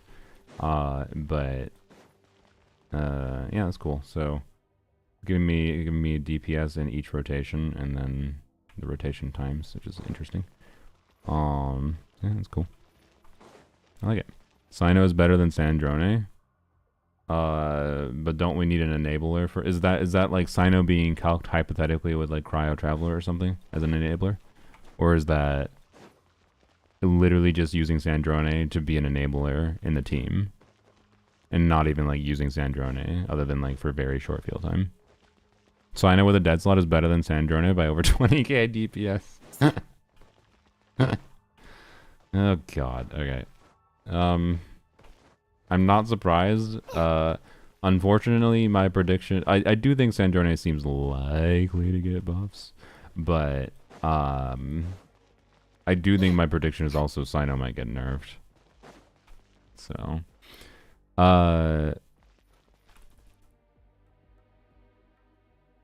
Sorry, what was I think he knows. I don't know. Okay, you should tell Jeff about this if you didn't already. He would like the rotation thing. Oh, yeah, okay. But hide when storms are Anyways, yeah. Yay, thanks for the graph. Now, honestly, like, so, Cosmos, you know what, amusingly, I think the only thing I really like from the other map that I like is, the music options that map has. There's a couple other cute things they do in that map, by the way, that are clever. We have Cosmos here. Let's take Cosmos captive and give Cosmos feedback to make this the best as possible DPS map. So I do think there is some feature that this one still has that are a little better. The reason I haven't used this one as much is because I tend to like modifying the stats in minor ways to do things like turning off during C2. Honestly, I still like having multiple DPS calculators though, because of the fact that it saves like one particular team. It means I can like save one team in one DPS calculator and then save one team in another DPS calculator without having to switch the characters around. But there's funny gimmicks like the UI change, which you already did some of that to be clear. But I do like this. So doing more of that would be a nice touch, but you already have some of that. But being able to have the music control here is, I think, with how much time I can spend in this, particularly on stream, I quite like this feature, I will say. And then the other thing is, I think this is actually a pretty good, so this is just a gallery thing, which is a cute touch. But this actually, I think, is actually kind of useful. So this was clever of the person that made this. Because this can show you the AoE of characters' attacks. Which is quite useful, I think. And you know, let's use an Emily burst.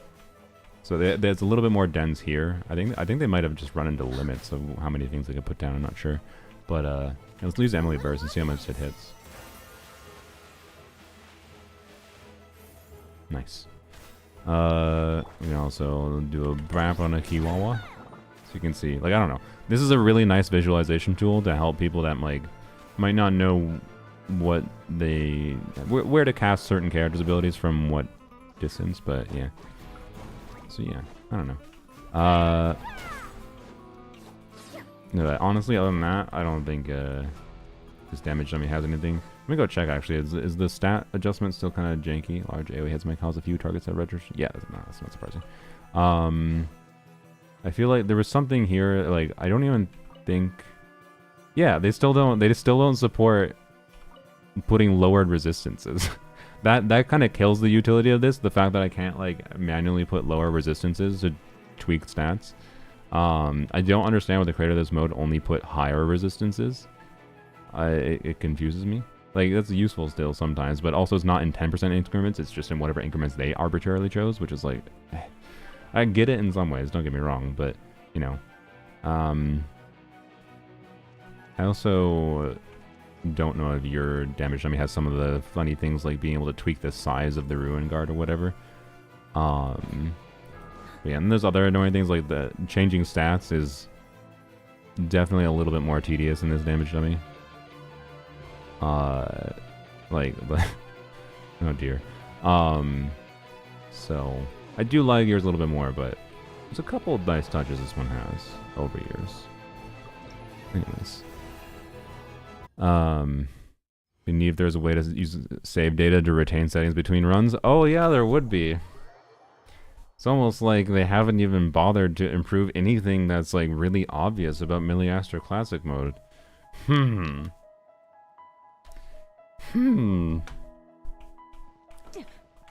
I wonder if they're intentionally neglecting Classic mode.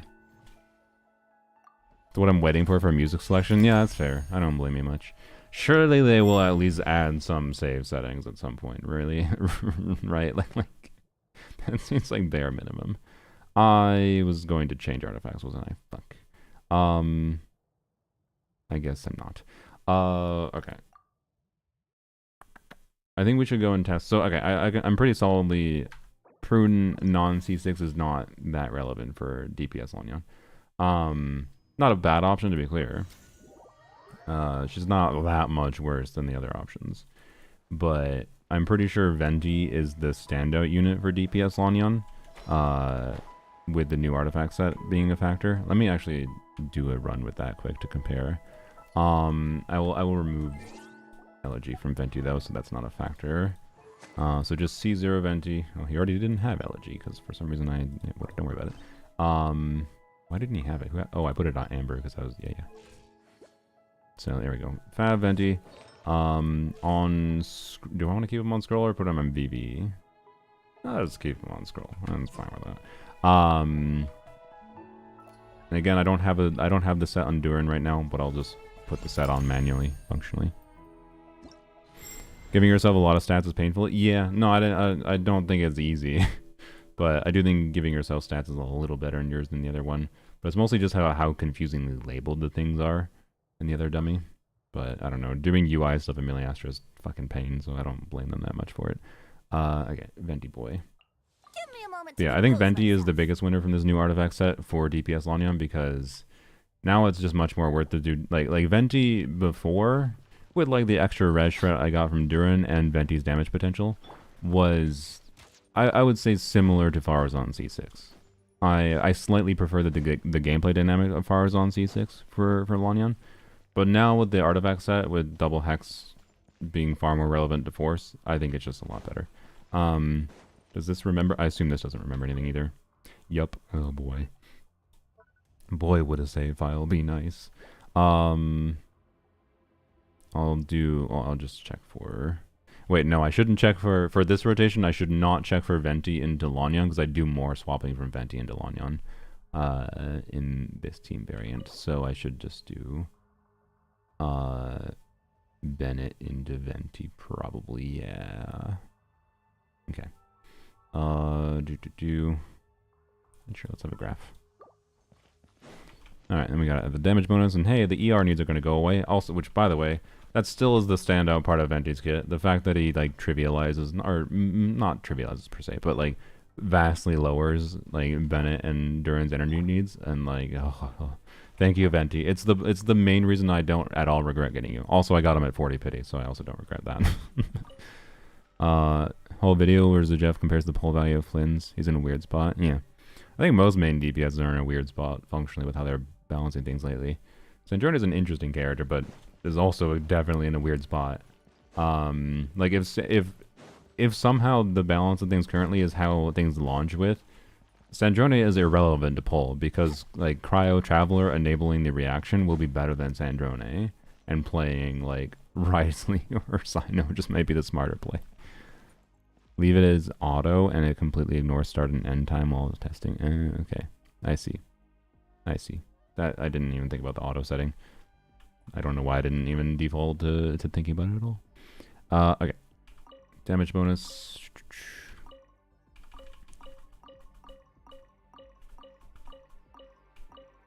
I might. We can turn on VV functionally as well on Venti by tweaking the res stats. If I want, whoops, and then remove the scroll bonus. But in my testing before, again, I usually preferred scroll because I found very similar performance on a generic level. I got very similar performance on scroll Venti as I did VV Venti for DPS Lanyon, and therefore I generally preferred scroll. But that might not be the case anymore with even more damage bonus buffing from the artifact sets. So. Pyro bonus. There we go. So we'll test that quick. Okay, and again, this is just to pretend that Durin has a new artifact set in this team, because I don't have a good Durin build yet. I will probably craft a timepiece or a circlet, and then use probably a timepiece, just because, like, I already have a good flower, and I have. The flower is a little bit heavy in ER for Durin with this team specifically, I guess. But I have a good enough feather to use in the new set and a okay flower. If I get a good timepiece, I'm kind of good from there. And well, actually, maybe I should save for crafting an attack circlet. Attack circlet is going to be attack circlet is probably more annoying to get, because I definitely do want an attack circlet. I think. Okay. Anyway, sorry. That is not prune things. We're trying to compare to prune. Character 2, you're good. Okay, character 3.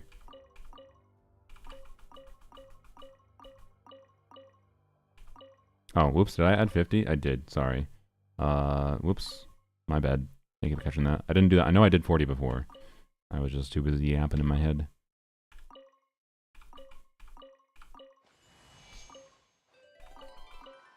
Okay.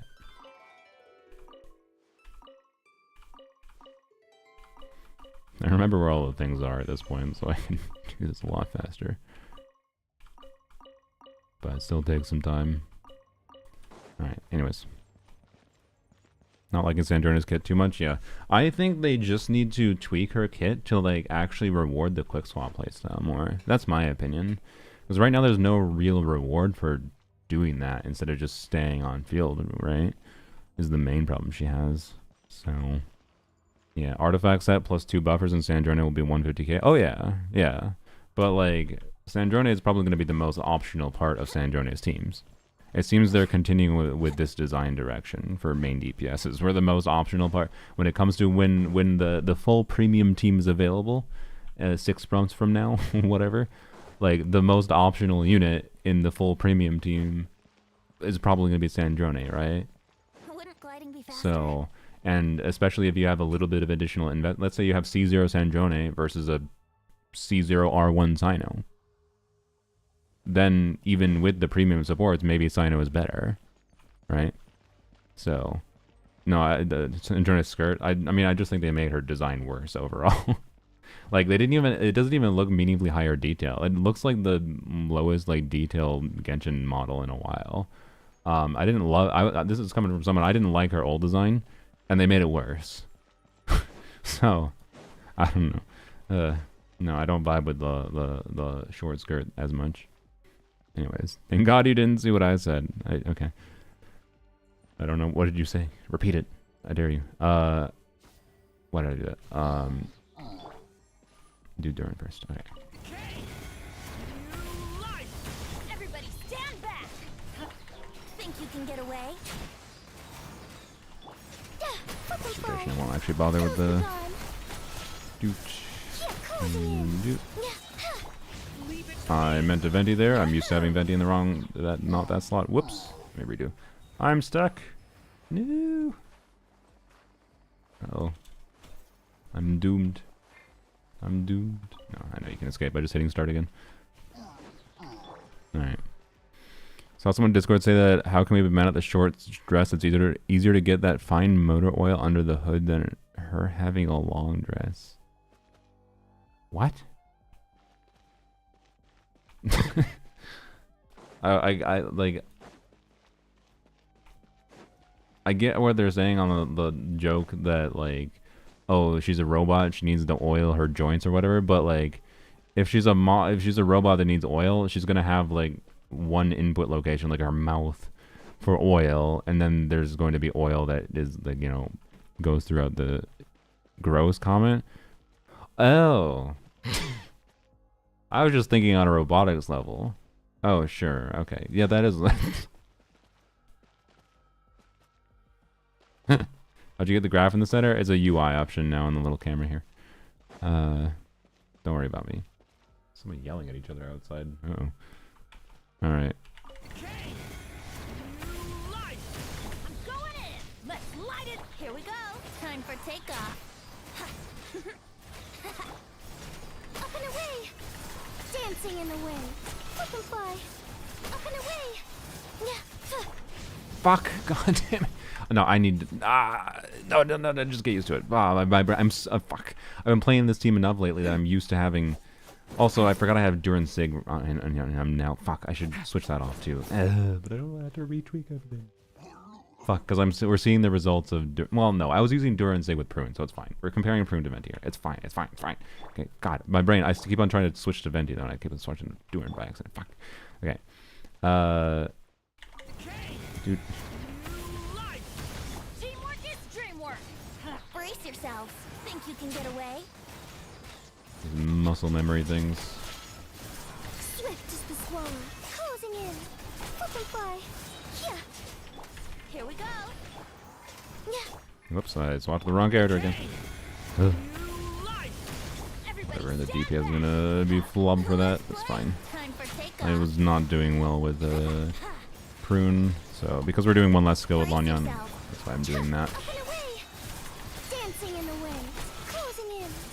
I might have not done that properly, but I will. Yeah, 3 skill rotations are different from non-3 skill rotations.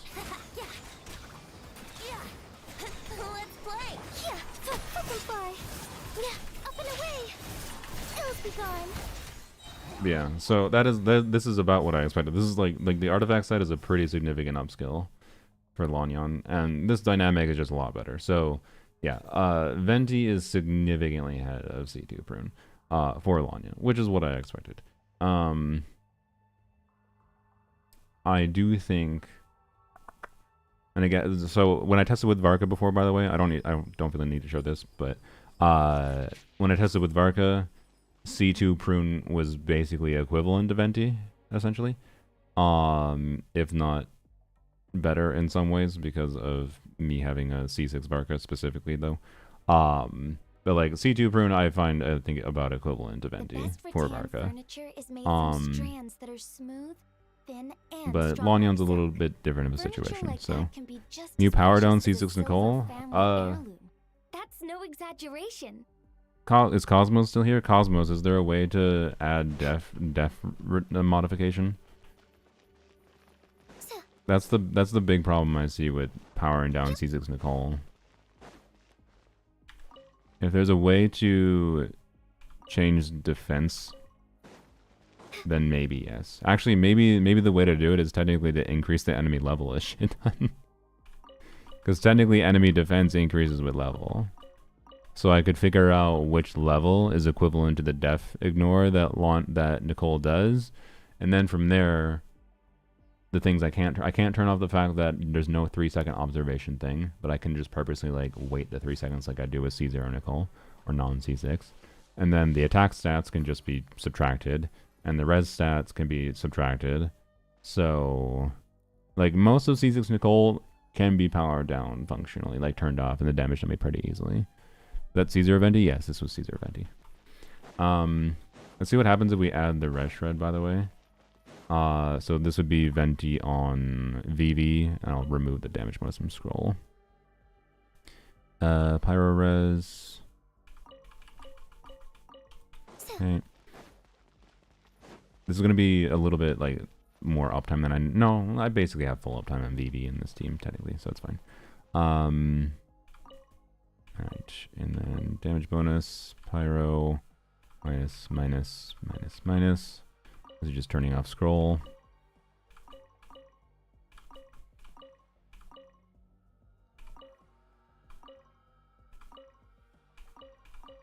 Okay, minus. Swallows nest when skies are fair, but hide when storms are in the air. Alright, and Venti boy. It's minus. And Animu. Minus. Okay. Let's go. Everybody stand back! Brace yourselves. Time for takeoff. Butterfly, dancing in the wind. I refuse. Lanyon missed every single crit in her burst. That's unacceptable. How do you put infinite energy on? No, I don't want to do infinite energy. I mean, you can, but it's if you don't know where it is, it's right by the frog here. And this is also where you can do max crit, right? If you want to get rid of crit RNG, I don't want to get rid of crit RNG in this team because it's not really feasible to actually build maximum crit in this team. So, oh yeah, the enemy is level 160. I forgot about that. Whoops. Whoops-a-doopsies. Let's not do that. Fuck. What is the default level? Shit. It's 105, right? Wait, if I change it here. No, level 100, because we start with energy. Yeah, okay. 110. Wait, it is default 110? I think it's default 100, no? Yeah. Because I don't default. I mean, defaulting to fearless difficulty is fair for real testing, to be clear. For like really pushing the limits of things, because like testing in Stygian context, but I don't find it valuable because oftentimes enemies have like the Stygian mechanics is such that like the bosses always like almost start with phases that end up, you optimize so much around that specific gimmick at the start phase that like doing a DPS test where you just have 0 energy start doesn't really map to the full story of how the gameplay works in Stygian, so I don't find it that valuable to test in Stygian or test with the Stygian presets here personally.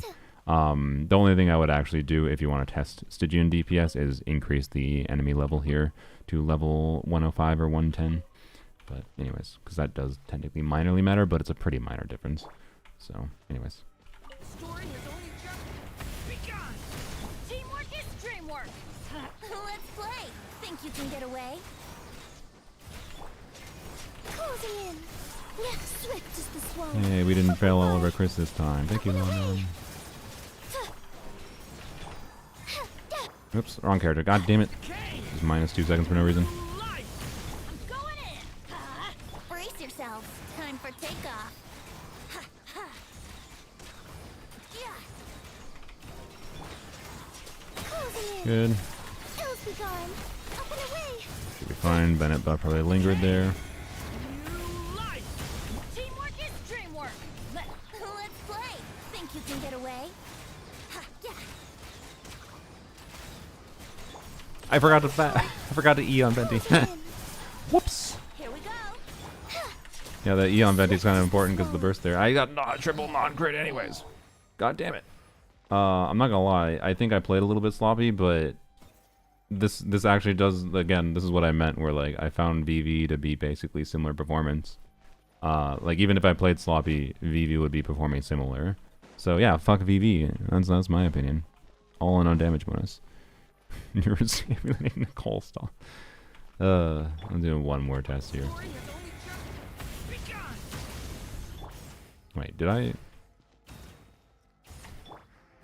I put the resistance, right?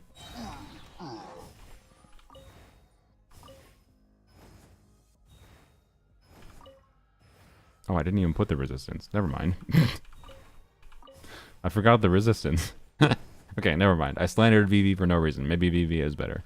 I kind of thought VV might actually have a stronger chance of being better, so you know what? That makes sense. Okay, whoops. I was too quick to slander. New life. I'm going in. Brace yourselves. Time for takeoff. Yeah, up and away. Dancing in the wind. Up and fly. Up and away. Here we go. Story Got reset when you... Oh, yeah, that would make sense. Dreamwork. Think you can get away? Yeah. Yahoo! Yeah, ills be gone. Up and fly. Closing in. The story has only just begun. Everybody stand back. Here we go. Time for takeoff. Yeah. Yahoo! Yeah. Swift as the swallow. Up and away. Non-ideal energy-wise. It's still pretty similar. I think this was a little bit sloppier rotations, though, so I do think VV is slightly better. But not crazily so. Okay. So I'll need to mess around more with it, but I think I prefer scroll. So anyways, so this would be, we'll try Lanyon in place of Venti here again. Or sorry, Lanyon. We'll try Prune in place of Venti here again. After we do a couple more tests quick, but when we activate C6 Prune and see if she starts to compete. My expectation is she will get pretty close, but I don't think she's quite going to get here. I think Venti just does too much damage for Prune to be able to compete properly. So, yeah. Anyways, yes, I have a new monitor. Resistances have below 0. Is it accurate in DPS timing testing? It should be.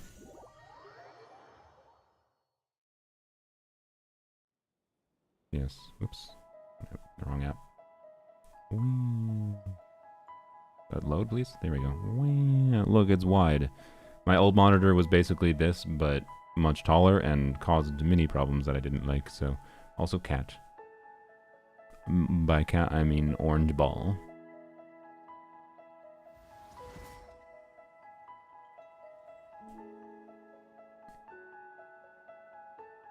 His whiskers were twitching. Oh.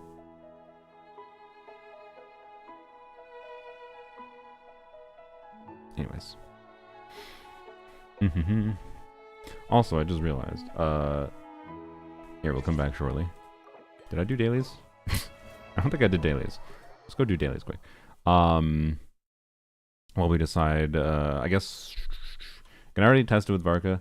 I guess we could test with DPS Venti. But like DPS Venti should be the same result as Varca as far as I'm aware, and I'm a bad Venti player, but where should be a very compelling option. But the case with Venti is obviously Venti's more of an anima damage dealer than Varca is, at least with base Varca, and therefore most likely Prune is competing with the Farazan slot for DPS Venti, right? So I believe, so maybe it is worth testing quick to test C6 Farazan versus C2 Prune. Do we want to see that? Even with, it's going to be bad Venti gameplay. Graphical glitch there. Planning to do the Archon Quest soon? Maybe. If I want to do like a more relaxed stream, I might do part of the Archon Quest on Sunday. By DD Puss in Boots. But anyway, sorry. So maybe I should do DPS Venti. And we can compare to C6 Farazan for C2 Prune. And then is there anything else for C2 Prune that we should test? Like there's again, there are a million different contests. Like it's damage bonus. Every character that's not a fucking Nod Cry damage dealer cares about damage bonus. And if they are Electro, Pyro, Cry, or Electro, they care about VV. Like there are a million different things. I'm not going to test literally everything. I'm interested in testing like the interesting comparisons to see if there's like a value proposition versus like an existing unit. Hazo. I only have level 70 Hazo, so I can't properly... I mean, I can properly showcase the difference versus Farazan if you want that. But I think the story would be similar to like what Lanyan is, as far as like if we're doing like a double Pyro, double Animo situation to maximize Hazo's damage. It should be the same story. So, Chaska. Huh. With a C0 Chaska... I don't know. Chaska really doesn't... Like, you can get away with doing, like, 2 Pyro, one other element kind of thing. But I feel like if you do double Anima, it's kind of bad for Chaska, no? Hazel with Nicole and Durin. Yeah, I mean, I'm not against the idea of it. I just think it's going to be exactly the same as Lanyan. Just the damage is going to be lower because I don't have a fully invested Hazo, right? I only have a level 70 Hazo. So, the reason I never finished leveling up Hazo forever ago, by the way, was just because of the Beatles. And now at this point, it's because of Lanyan. Or like, I don't dislike him, but he's definitely not going to be my preferred anime DPS boy. So, I don't know. I just don't know that I don't know what there would be that would be meaningfully different for Hazo's kit versus Lanyan, for like what the results of Prune would be, right? Like it should be exactly the same situation where I would use Venti instead and Venti should be better. No. New screen OLED. My old screen was technically OLED. This one is also OLED though, yes. It is a newer OLED panel and it looks much nicer. I'm very surprised how much fucking nicer this display looks. Some of the reasons this display looks so much nicer though is because of the problems of that old display being a TV that I was using as a monitor, and having TV settings rather than like monitor settings to tweak things. But anyways, C6 Lynette probably better as Animo TPS anyways. I could actually slightly better test C6 Lynette technically, but she's also not super fully invested. I do want to test DPS Lynette in general. But anyway, I think we don't need to test a bunch of Animo DPSing things. Like, we could test Xiao. Again, Xiao should be a similar situation, right? Where, like, I don't think Xiao with C2 Prune is very likely to be better than the alternative options. I'm pretty sure. Again, like, I know... Well, okay.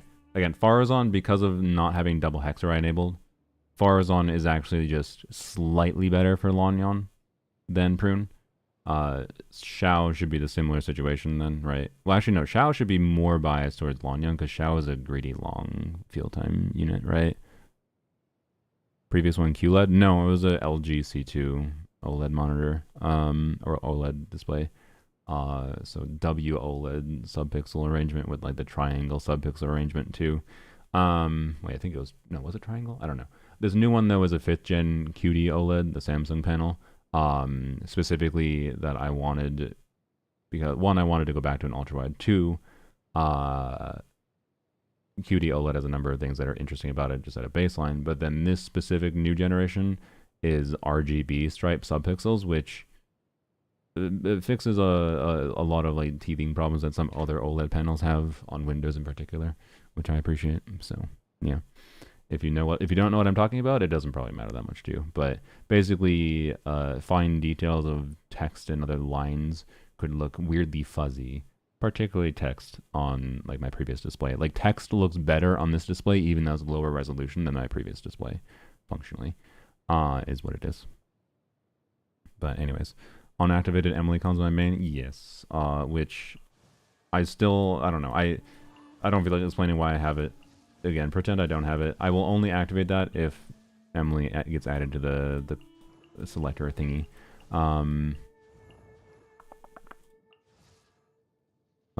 It was the simple short story as a longer story that I don't need to explain for the 17th time is that I was really enthused with Emily when her first banner was around, and technically got C1 Emily, but then after that, I am still very, very happy with how Emily performs at C0, and it causes mechanical changes with her that do affect things in a way that I don't think there's no way I can like turn off the cons. It's not just stats, it actually changes how she generates sense, and that's pretty significant for how the damage timing for her different things happen, and whatever.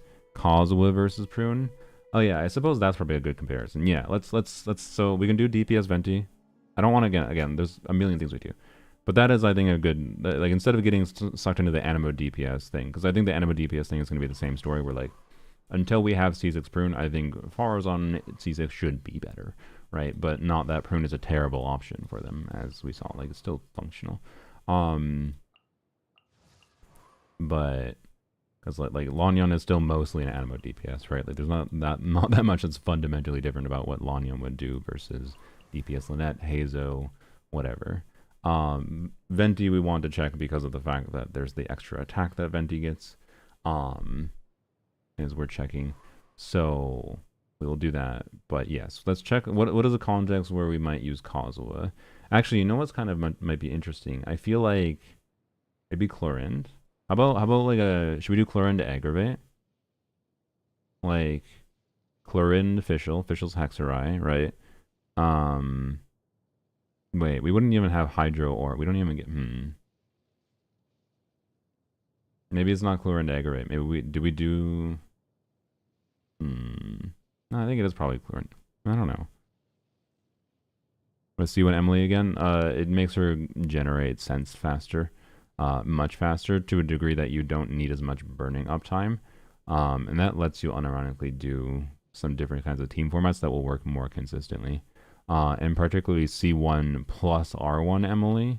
Kind of R1 Emily already does that a little bit, right, with bursting every rotation. If you do C1 plus R1 Emily, it means like you can kind of basically have barely any burning uptime and constantly have Emily's damage going for the most part, as long as you're a little bit smart with things. C6 Prune word building if I don't play any Hexerai DPS. I think so, but you do have to have a Hexerai unit in the team that can trigger a reaction to get full value from her. But even then, yes. Monopyro Arlecchino. Oh yeah, I suppose, sure. I guess, you know what, that's fair. We should just do something like Monopyro, because oftentimes in Stygian, honestly, just do like Bennett, Shalonen, Kazuha. It can absolutely be relevant. So sure, let's do that. But wait, it has to be a team though that's Monopyro with double hex. It doesn't have to be, but to get the full as much damage bonus as we can from C2 Prune. So Arlecchino, who's the? I guess Nicole. Yeah, sure. And instead of Bennett. Yeah. So Arlecchino, Nicole, Prune. Or Kazuha, and I guess Shalonen. We'll just go full on Monopyro. Or wait, you know what? I'm kind of interested in testing. I haven't tested Nicole and Bennett together yet. I haven't tested. Oh yeah, I can use Durin. That's true. But you know what? No, I want to test. I want to test Nicole and Bennett together. I've not done it yet. I want to do Nicole, Bennett, Arlecchino. We'll go do an Abyss run for this one actually. Frick the DPS dummy. We can go on the DPS dummy we really need. Well, okay. You know what? The DPS dummy won't take long. But let's just Let's just do that. But yes, Duran, particularly my Duran, will definitely be better than Nicole, to be clear. So, oh yeah, I should put Nicole here. I don't even remember why I had this here as a default, but I need the theme slot, so goodbye. Okay. Kazumer Ha. Sounds good to me. I feel like calling him Kazumer is a slur for some reason. I guess for Arlecchino, again, I feel like the cases in which you use Kazuha is the cases in which you want Saxord because you get more grouping. That's what my vibe is currently in the present day with Kazuha. But fine, let's get this from Sucrose. We'll give him an EM weapon. Give him the umbrella. It's close enough. So there you go.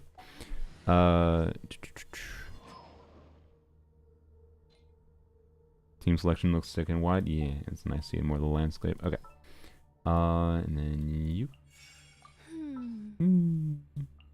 This will be a productive partnership, I hope. Yeah. I won't hold you Full on mono pyro. And again, I do think Duran probably better here. Particularly with the Caesar Arlecchino, but I don't care. I don't care. I'm doing my Nicole. I want to do Nicole Bennett just for the funs. Arla Caesar? No, she's Caesar R1, but that won't really matter. We're testing C2 Prune versus Kazo. It's gonna have the same effect. Okay. You know what? I'm feeling the.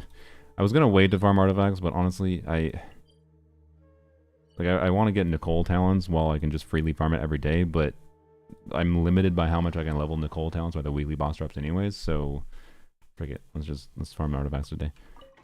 Plus this domain is pretty. Haven't tried Mono Pyro Arlo with Nicole yet. Nice. We'll see how it goes. This is the wrong domain.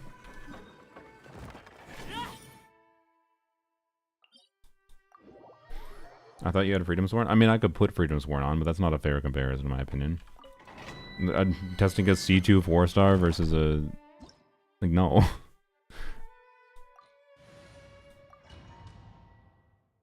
I don't think Freedom Sworn is that common of a thing that people have to make that comparison make sense.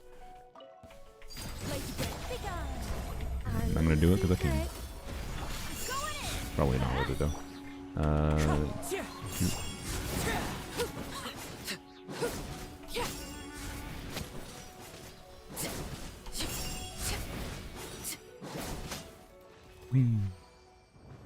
Oh yeah, this is a Gladiators Arlecchino, so she's also not on my best possible Gladiators build. I could make her do more, but it's a good Gladiators build. So, but it is a C1 Arlecchino on a Jade Spear. We need. Okay, that's funny. I guess I don't need to. Well, hopefully it rolls well. I was gonna say maybe I literally said earlier I was gonna maybe need to craft an attack circlet on this set for Duran. Would be nice if it had an ER. Well, actually no, I don't. If I need ER, I have that flower right now that has 23 ER. It's fine. Didn't expect one run to get an attack circlet. Teamwork is dreamwork. Let's Wind strike.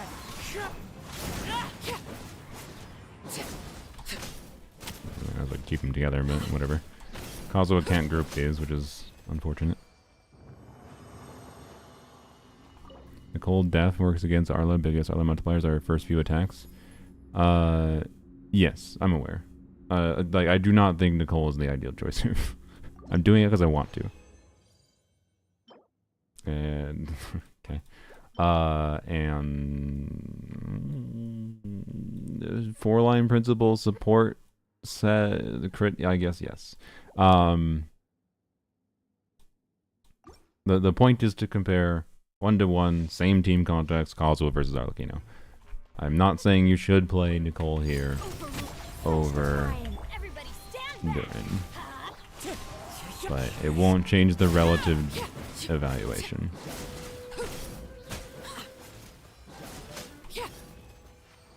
for the Prune versus Kazuha. C2 Prune versus Kazuha.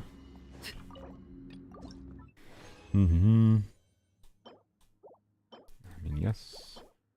HP Goblet, Def Goblet. No, that's Circlet, sorry. Why do these look like goblets? They look like upside down goblets to me, my brain. I don't think either of these are relevant. Okay. Have you tried Lanyan and Abyss? Yes. I played Lanyan a couple times actually in the previous streams, but I can definitely do more Lanyan and Abyss today if wanted. We can probably do an Abyss run with Prune after. Because there are definitely some qualities, like, you know, that are worth testing in practice against actual enemies to see if anything stands out relative to whatever enemy mechanics, right? Another HP thing. Okay, cool. It's fine. I got an attack circlet, and that attack circlet is going to roll amazingly. This would be a pretty big dub for a Durin Celestial Gift build. Yeah, we can feed that one. Go. Times 5. Alright. I didn't expect the just immediate all crit rolls. Let's freaking go. Jesus. Alright. Thank you. I no longer care about ER on the circlet. Well, wait, that's sick. That means I just need I can get Durin on this build far sooner than I thought I was gonna be able to. All I need to do is, so like again, my flower feathers like aren't like perfect, but I can get them on a build I'm more than happy with. So off piece goblet, then I will use, wait, no, let's go to nickel. Then I will use this feather, which is not insane, but it's usable. It's fine. Who cares? It's good enough, right? It's got 3 good rolls. And then this piece, you know, might not need the ER, but sometimes I will need the ER. I'm not gonna complain about it, right? Again, might be a little bit low in crit rate, but then this piece freaking rolled a bunch into crit rate. That's exactly what I needed, honestly, to make an attack circlet usable. Like, that's exactly the rolls I needed. A little bit low roll values in the crit rate, but whoopty-frickety-do, I don't give a shit. Getting my first attack circlet rolling like that, I'm not fucking complaining. Like, what the hell? That's going to save me so much resin. By the way, like, the main reason I would have to spend a bunch of time in this domain is to min-max the Durin build. And I just got one of the hardest pieces to get. Like, what the hell? So, that's going to save me so much fucking resin. Thank God. And then, for the timepiece, I'll just craft an attack timepiece. Because I have an elixir. I'll get another one soon. Like, you know. Wow. Alright, we take that. Oops. Alright. Just casually rolling a 50. That's not a 50 CV circlet, yo. That is not even a 40. That was 14 crit damage and 12.8 crit rate, which is a like 30. Is it 39? Yeah, 39 CV. To be clear, I'm very happy about that. I'm not complaining. It's not a 50 though. There's a very big difference between that and a 50. A 50 is far more rare. All right. Hex characters don't have the 3-second rule? Yes. Yes. It's not that, no, Nicole does still buff Arlecchino, to be clear, in the first 3 seconds, but Nicole's team-wide buff from her skill applies team-wide immediately no matter what. But then she does an additional 300 attack to the on-fielder after 3 seconds, or, remind me, we can maybe do some of that event today, and we can do a wish or 2 on Nicole, by the way. After 3 seconds, if the character's not a Hexarite character, it applies immediately if they are a Hexarite on field. Then there's an additional 300 after that, right? That's all it really is. Okay, so let's go to the DPS dummy, it's fine. Cause it'll just be a very quick test in the DPS dummy. Prune has VV on her right now, right? Just don't, yeah, no, she definitely does. Yes, okay, cool. So we will continue with that, and then we can do an Abyss run, because I am curious how this team would go in Abyss. I think that we need to do some Abyss runs to test some things. Basically, it's not that bad. Correct. It is not that bad. It is annoying, though. Like, it is annoying that particularly for Lanyan. Lanyan is the case where I'm most annoyed by it, particularly because Nicole not self-applying Pyro already causes clunkiness with with how the gameplay works with I getting should the be your infusion on guide. Lanyan properly, that having the additional 3-second thing on top of that is just like, ugh. It's like it's just like insult to injury, honestly. But like it's not that big a deal. Like I can tell you again, in the team where I feel like Nicole shines the most with Emily and Lanyan, it's not really that big a deal. It's fine because I don't have the aura management problem. I need Arlecchino and yes, This will be a we'll do Kazuha productive first. partnership, I hope. Want me to come along? Yes. All right, free to play weapon for Nicole: Thrilling Tales of Dragon Slayers or Flowing Purity, depending on the team context you're playing. But yeah. Okay. Doot. I think not. Transfix. Why did I do that verse? Whatever. No, I gotta redo that. Yeah, that's bad. Okay. Oh, I gotta wait so long for it. I'm dying. I have to take a drink of water.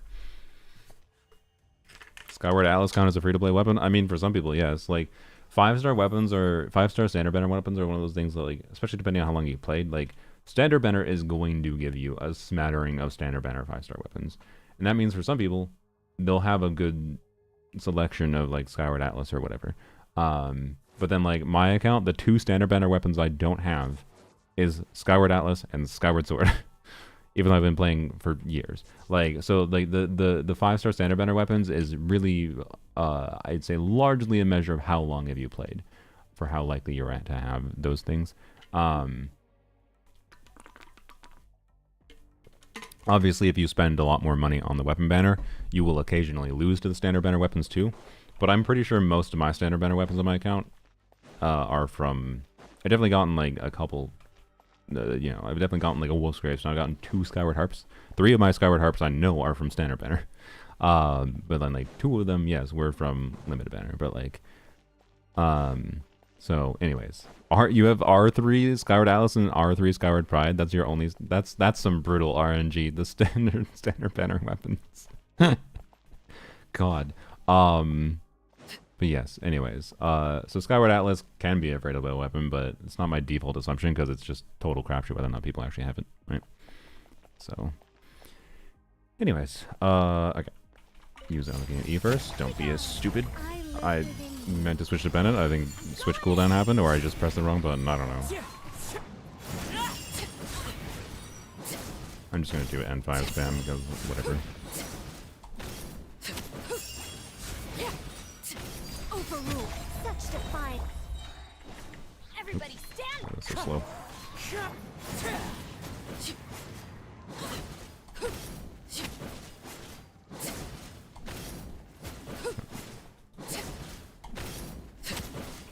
Laid bare.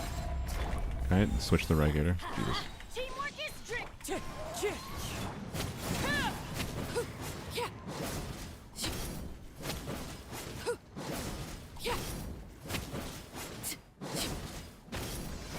Okay, so 110k. 110k at a baseline. Prune should be better. Should be better. Let's see. Why is it so hard to get 4 stars? Just like we were yapping about 4-star or standard banner weapons, 4 stars on banner are also pure RNG. Not pure RNG, like law of large numbers will take effect. But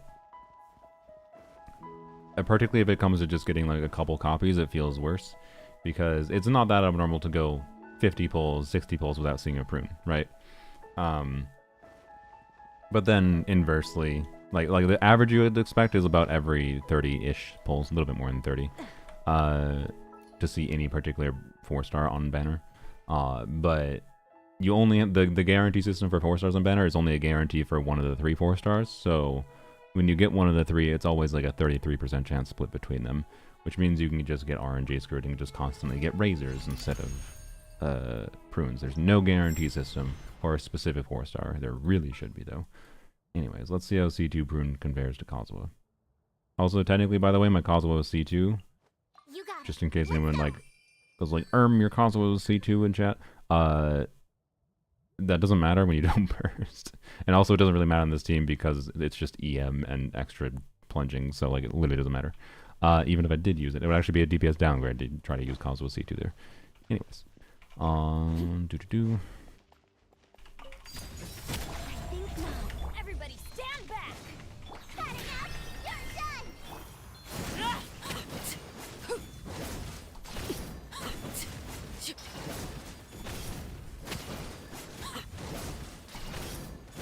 Transfix.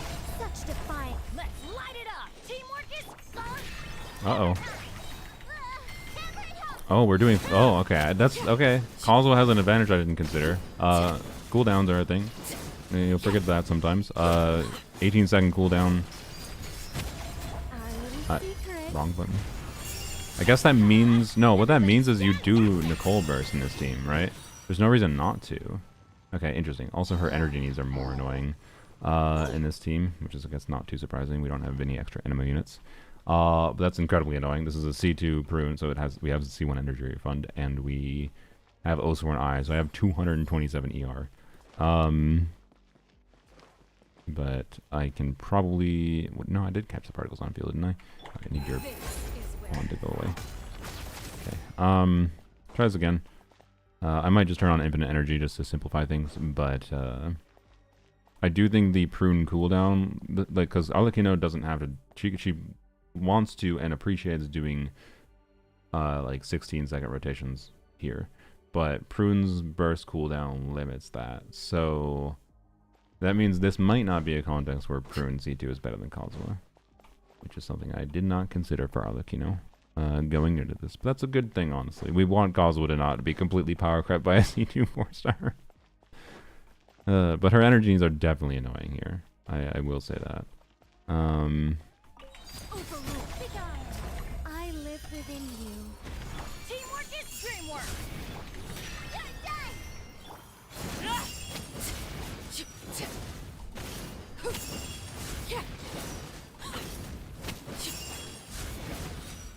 Laid bare.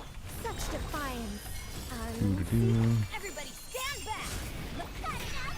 Yeah, I might have turned on infinite energy. It's not a problem right now, but it's going to be a problem next rotation, probably.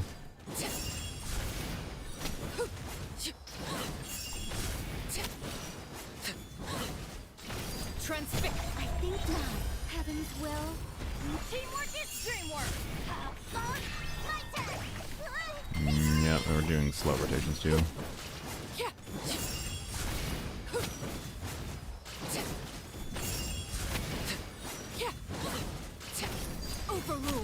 Okay, so even with the energy problem, because we're kind of wasting time a little bit with Prune.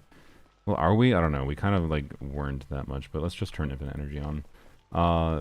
So C2 Prune about matches Kazuha though, is kind of the point. Witness my rise. Why would you use attack circle instead of a crit one for Durin? I have C1 Durin. Laid bare. Also, are you behind in the stream? Rare Twitch watcher that watches behind.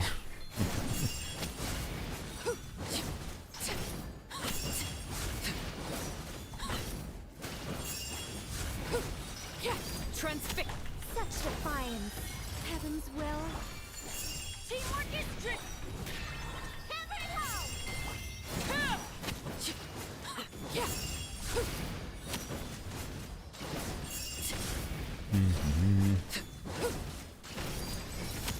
I live within you. I think not. Everybody stand back.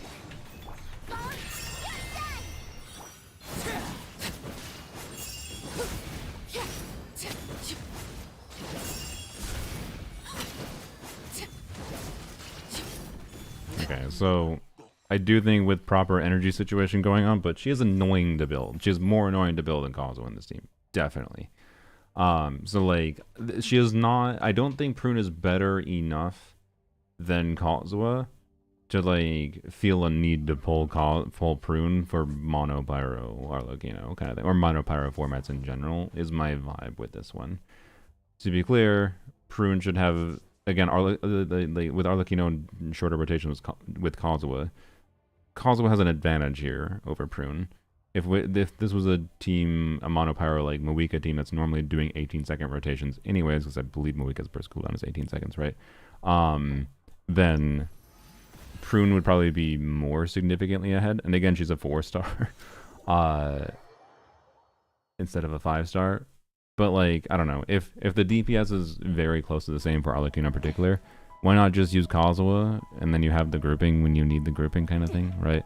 But again, C2 Prune's existence further reduces any value of like pulling Kazuha if you don't already have him potentially, but that was already kind of the case because of numerous other units that released in the game, so I don't know. Point is, she has similar buffing potential, yeah, at C2 as Kazuha, and as long as you're not needing shorter rotations, she should be a decent bit ahead because she can get like 10% more damage bonus than Kazuha on top of her personal damage contribution. Everyone has Kazuha? Yeah, a lot of people do have Kazuha. I sent the message in YouTube chat, but I just guess it didn't go through. Oh, I might have just missed it. I see. So TDDS Sucrose with 16-second rotations here. I mean, I guess I can, sure. Let's... oh no. And then we need to test Venti. Where,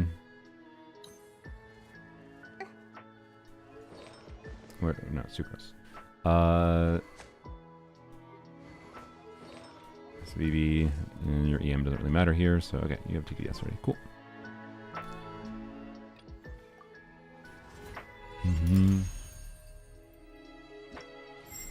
That Kazuha can also be min-maxed to get more EM. That's true, yes. But, I mean, he was on triple EM. He was missing like 23 EM from his sword, to be clear. And like, there's like, with a shit ton of farming, like I could get maybe 2 more EM rolls, but like that would require 100 EM feather. I already have 100 EM flower on him. He didn't have low EM. He was just missing a little bit of EM from his weapon. So he wasn't that missing that much. But anyways, again, Kazuha has an advantage here. But I think Prune has an advantage in any time we're doing 18-second or longer rotations. But anyways. Sucrose. Sucrose might mog them both, quite frankly. But we'll see. I want to help. Prune volley giving 50%? No, not in this team. No. We don't, again, we don't have a Hexerite character that can trigger a reaction in this team. So, again, that is, but that is, again, part of why probably Kazuha has an advantage here. The Hexerite character triggering a reaction is the annoying part of Prune's kit. We should probably test, I guess, a different team that does have a Hexerite character triggering a reaction for sure. Let's test this quick. Wait, that was pointless. Whatever. Wait, let's just redo. Let's just redo. Definitely don't want to burst with Nicole this time.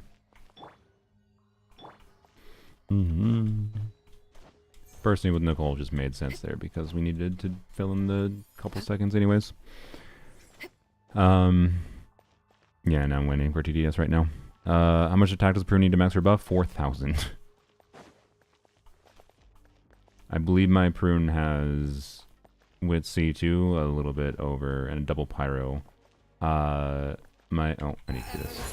I believe my Prune had around like 3,400-ish there, if I recall. Yeah, it was 3,400. From what we saw before. So, Prune was giving... So compared to Kazuha, right? Prune was giving 3,400, so 1,400 times 0.025. Prune was giving 35% damage bonus. Which is, I think, pretty similar to what my Kazuha was giving. Kazuha, I think, had 850 EM times 0.04. Yeah, Kazuha was giving like 34 damage bonus. The damage bonus was the same there. So the reason Prune ended up having an advantage was Prune's damage. So, yeah. So it's still a good test case to show the different nuances of, yeah, Prune's damage can be relevant there. Cleash could be a good candidate. Yeah, if she's triggering a reaction for sure. Kazuha burst damage is nothing. You have to take field time to do that, and then Kazuha loses his shorter rotation advantage. Like, Kazuha's burst damage animation takes fucking forever, yo. That's 3 seconds. And we want to do shorter rotations with Kazuha.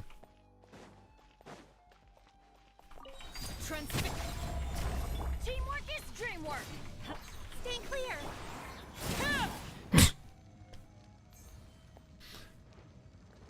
Okay, I'm gonna not dash cancel Sucrose.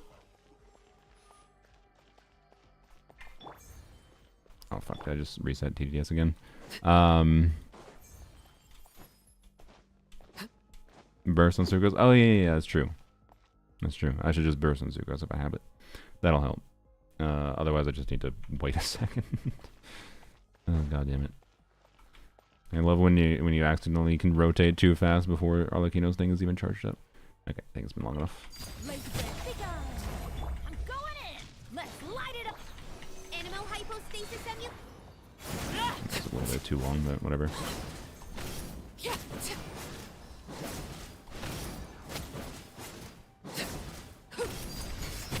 think not. Teamwork is drip. Animal test 6308. Yeah, definitely not gonna. It's too long again, but whatever.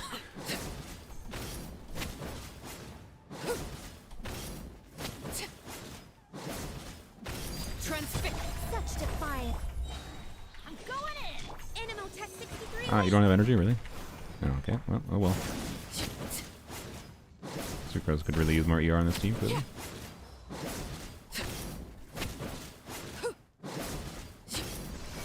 Well, I wouldn't say she mogs them per se, but it is higher DPS. But for what it's worth, TDS is up every other rotation, so I should have done another rotation there. But wait, no, this was the TDS was up, down, up. Yeah, I should have done another rotation. It would have been a little bit lower DPS. No, would it have been? I don't know. She's about the same. So, anyways, whatever. That's where the story's at. So. Anyways, let's go. We need to find a team with a Hexar character that is triggering a reaction, so we have more damage bonus buffing from Prune. Nicole flat attack buff doesn't apply to Prune attack. Yes, I mentioned that early in the stream. Oh wait, the C2. Wait, what? The C2 Nicole extra 300. Sorry, I didn't read the rest of your message. The C2 Nicole extra 300 flat attack does count. What the? What? Fucking. Okay. So that means they didn't code it so that flat buffs, because I was slightly confused about, like, okay, because intuitively it would make sense that C6 Prune's own flat buff to herself helps you max out her damage bonus buff, right? Which makes sense. But then they did the beta change to make it so, like, flat buffs from Nicole didn't apply to her, which is like, okay, fine, because they also lowered, like, her total attack requirements. But then the Nicole team outperformed Bennett, Xylo, Kazuha. I didn't test specifically that. I wasn't like, I'm not trying to test what the ideal mono pyro Arlecchino team is here. We're trying to compare Prune C2 to different situations. But this means that they specifically, like, if she works with other flat buffs, like Nicole's C2 300 attack, and I assume that Prune C6 also gives her extra damage bonus too. Like that, oh my god. That fucking means that they specifically did like a special, for whatever reason, they specifically coded something in Prune's kit to like, she probably has some line of code. Too bad we don't have Hamdi account to data mine this or something. But like, I feel like she probably has a line of code hidden somewhere where it's like, if specifically Nicole buff, ignore it. the 600 buff. What the fuck? Oh, this game. Oh, this game. Great. Does that mean do we know if Prune's damage bonus buff ignores Bennett's buff or not? Did they also ignore Bennett buff? Because DPS Prune becomes a bit more compelling. Well, actually, no, because her damage bonus buff doesn't affect herself. Never mind, it's not that really relevant for DPS Prune, I guess. Okay. It's the way the C2 buff is coded. Yeah, I mean, yes, but it's flat buffs versus flat buffs. Like, I feel like if Nicole's flat 600 buff is going to not work for Prune's damage bonus calculation, then no flat buff should. But then there's like C6 Prune, which would be kind of weird that it wouldn't work, right? So, like, ugh. If there's a reaction to the team, wouldn't Sucrose EM buff put her ahead of Prune? I mean, it depends on how much that damage that reaction is doing. But we can check. Let's see. Okay, let's do... I want to do something with official. So let's do official... Oh, did you just hear my fart because my mute button didn't work? Oh well. I've been gassy lately because I've been healthier. I feel like when you eat healthier, you're more gassy. Oh well. That was kind of a loud toot. Oh well. I lost 7 subscribers there.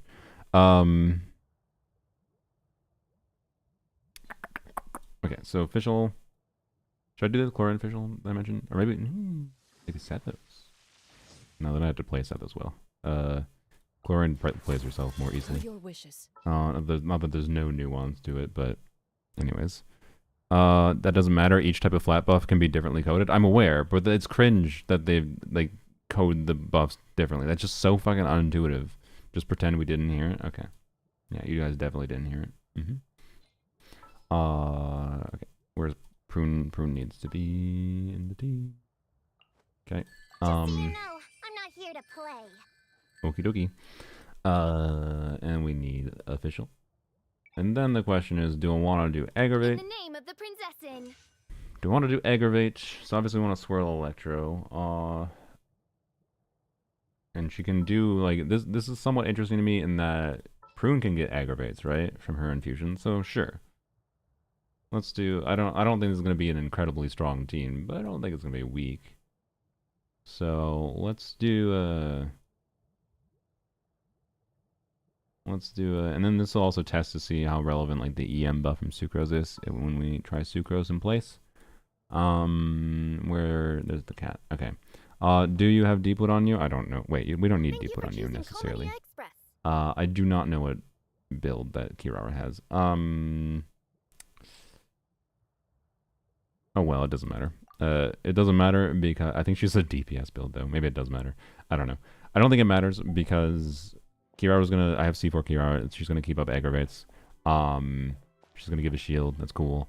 That's all that really matters here for this case. And again, we're comparing Prune to another Prune C2 to another unit. We're not really that concerned with min-maxing the full team, but obviously Kirara's build could minorly change things, like probably have a Noblesse build, I guess. I don't know. Anyways.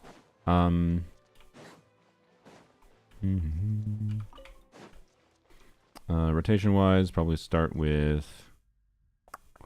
Ideally, I would like to be able to end with Prune for VD uptime, so... I don't remember what the uptime of Kirara is, but I think it's fine to start with Kirara. So do this, do this. Time to testify. Into the shadows. Oops, my bad.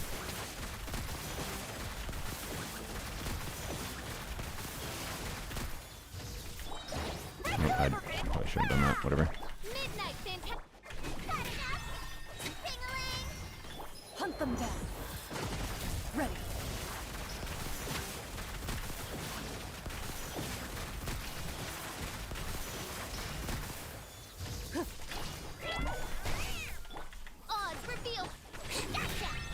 Okay, Prune cooldown problems again. This team would like to do shorter rotations. Interesting. Honestly, the cooldown problem is significantly reducing my evaluation of Prune C2, I will say. Like, why every team we're trying are we finding a cooldown issue and do this? Oh, that was dumb. I just lost all my uptime. Whoops. Anyways, if I was playing better, I think we would hit consistent 70k DPS. I'll do one more attempt real quick, but that's why Sucrose buff affects C2 Bina, which affects Sucrose again. I'm aware. But yes, there's some amount of inevitable unintuitive things, to be clear, that are going to happen in the game. But some of these are very intentional, unintuitive things that they just do because they don't want certain synergies to work, and I think it's dumb. But anyways, like Prune is not easy to get to her max buff even after the change, so like I think they should have just let Nicole's buff make it easier to get Prune, like, and make it so that Prune Nicole core was a better default core. But it's good in the fact that she's, you know, less reliant on Nicole now, I guess. But yeah, YouTube chat ghost again. Yeah, it didn't work. It has the stupid scroll down issue. So, oh well. Midnight Venti. Gotcha! You're done! Why did I do that again? Not made it. Oh, that should be fine. Time to testify.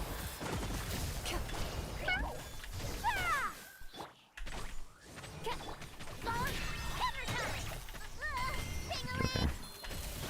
It is somewhat annoying that I just barely don't have the energy to not have minor energy problems on Prune here. Hunt them down. Need like 2 more ER rolls or something for this team. Wings of darkness! Got enough? You're done!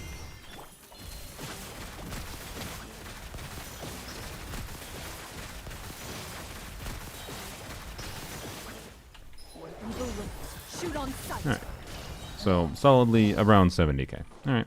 So, let's see what happens when we put in the sucrose on, like, Sacrifice.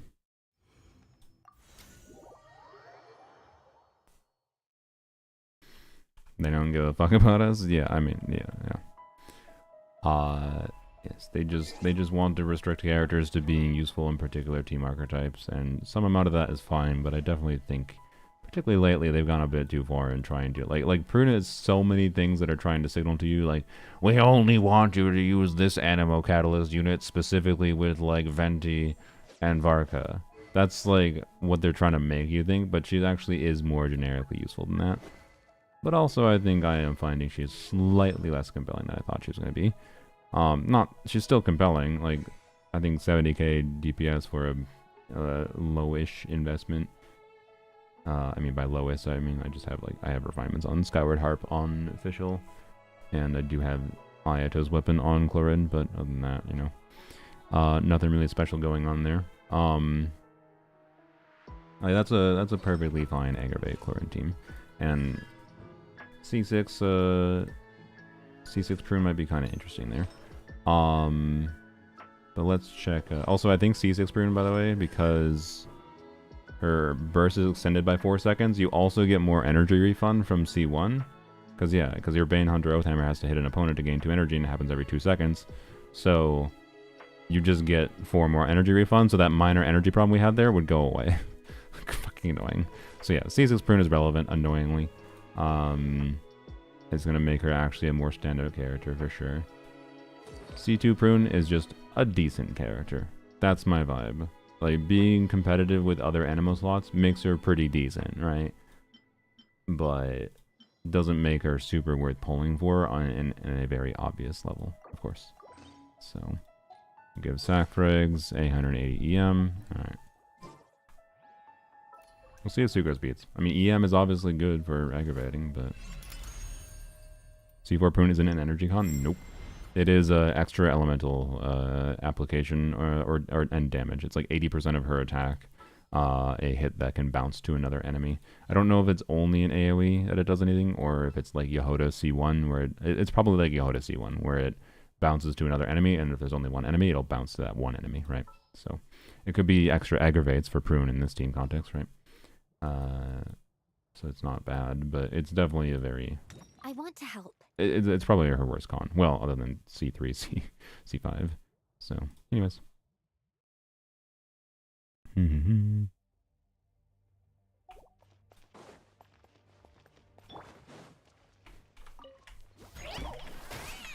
By royal decree, absorption test. Swirl. Time to testify. Ready. If Sucrose wins here, it... I'm trying to make sure I do things properly. Speaking of doing things properly, I don't know why I did that first, but whatever. Hunt them down. I think it's going to be shorter rotations and the EM buff. I think Sucrose is going to win here. Alright. Yep, Sucrose is definitely winning. Odds revealed. Animo test 6308. Time to testify. Into the shadows.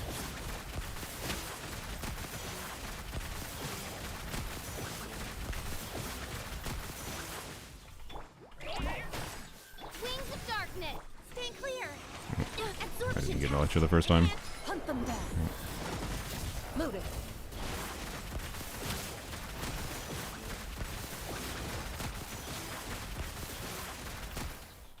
Yep, Sucro's better. Alright, there you go. So, my vibe with, like, Sucrose would not be better if it weren't for the longer cooldown problem. Like this, I'm pretty sure Prune would be better if it weren't for that. So that's interesting. I hadn't considered that properly. That's a reminder that, you know, cooldowns restricting rotation times matters. We ran into that with Arlecchino, we ran into it with Clorinde. Just accidentally the two team contests where I wanted to compare C2 Prune to other Animo units ended up, I would say, I mean, Kaza was about equivalent still, to be clear. But Sucrose is obviously just better there. But it was definitely just down to the rotation time in both of those situations. The fact that she didn't stand out, which I didn't properly think about before in the stream. This is why we test things. So yeah, turns out 18-second cooldown kind of annoying when you have characters that want to do less than 18-second cooldowns. So that's my vibe. We could probably find a context where like a character is doing an 18-second rotation normally, to be clear, and that Prune would be a little bit better, but. Yeah, and obviously it's context where like Sucrose's EM doesn't matter, whatever, but Sucrose having the flexibility to do her EM buffing plus TDDS plus whatever, I think Sucrose is the better character, for sure. So, yeah, I don't know. Unless there's anything pressing that someone thinks is something I missed right now. And can you stop? That I missed right now? I think we can just activate C6 and move on to testing C6. I don't think she's that complicated character, she's just like annoying in the conjunction of her things. So, Sucrose also has damage bonus from burst? Yes, I'm well aware. The damage bonus from Sucrose burst definitely helps Sucrose again shine. It's funny, the fact that they gave Sucrose more damage bonus. Is Varca getting married? Oh, never mind, he lost his bride. Prune also doesn't get Pyro Res in that team compared to Arlecchino. Pyro Res? What do you mean, like Res Shred? She was getting Res Shred. They dropped the 1023rd side guides, Sucrose side guide without C6, nothing new under the sun. Yeah, that's kind of the vibe. Oh, Pyro Resonance. Yeah, sure. Okay. My bad. Yeah, that lowered the damage bonus we got. Yeah, I know what you mean. But we got the 60% attack. We still had more damage bonus than the Clorinde team, but I think it was an interesting context. So, I don't know. There's definitely, I'm sure, a context that we could find if we dug around more, where C2 Prune would shine. But I think this solidifies my opinion that C2 Prune is a real character, but not incredible. She's just like a decent option to have, right? You might need Sucrose elsewhere. You might not have a causal, right? It's not bad to have her in the game. But if you get her C2, do you need to level her up? Definitely not. I think if I did not intentionally try to get her C6, I probably would have regretted leveling her up, frankly. That's what I would say. But I have all the other options, right? So, yeah. Anyways, that's where I'm at. But again, it's going to depend on your account. I think she's a relevant character to have as an option in some niche situations. Again, especially the most obvious case. I guess we didn't test Venti, did we? Fuck. Do we need to test Venti still? Venti versus... I guess we should test Venti. Holy widescreen Batman. Yep. Yeah, we should probably test Venti. God damn it. Fuck. Okay.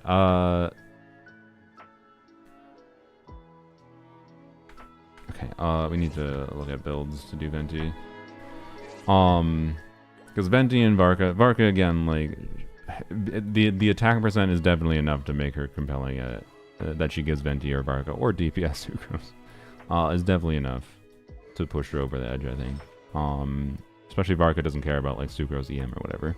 So, so the use case of like her there is for sure.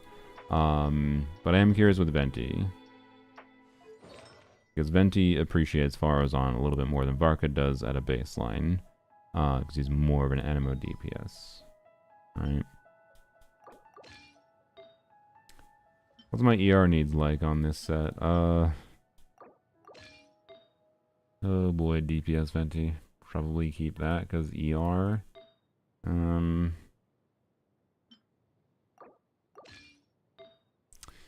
And then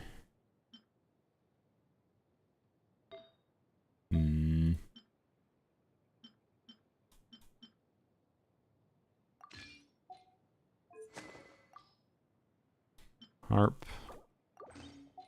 Is this gonna be good? So 89% crit rate, 233, 160 ER. Surely that's fine for DPS Venti. Do.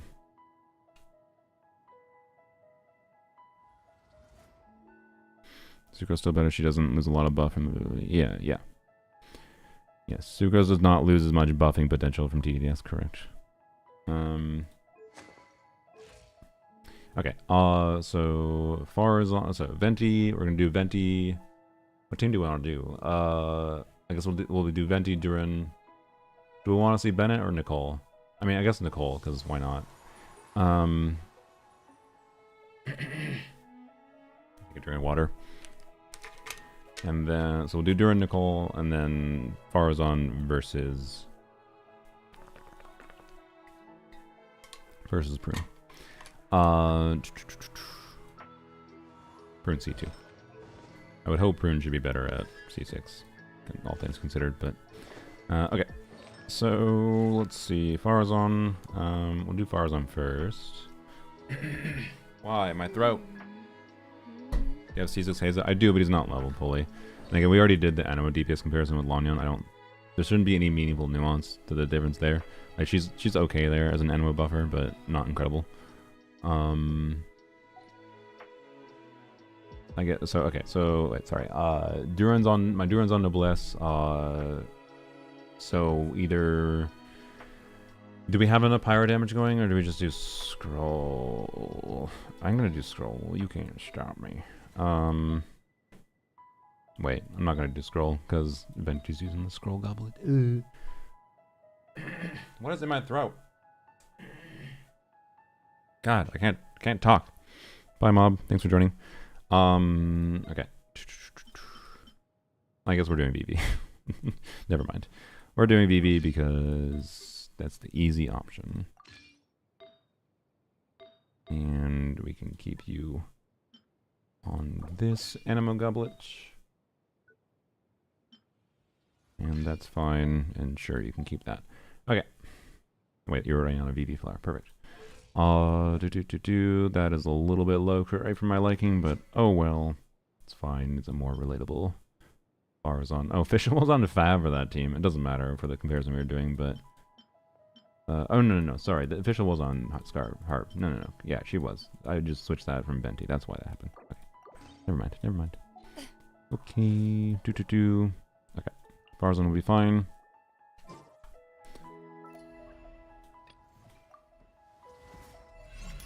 New 4-stars coming next patch? Not that we've heard. Alright, Venti boy. Give me a moment to compose myself. The wonderful Nicole.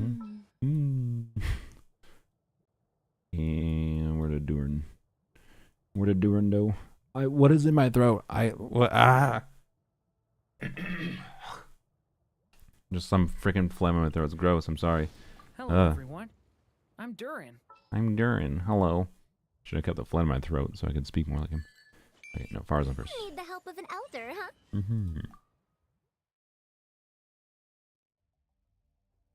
Alright.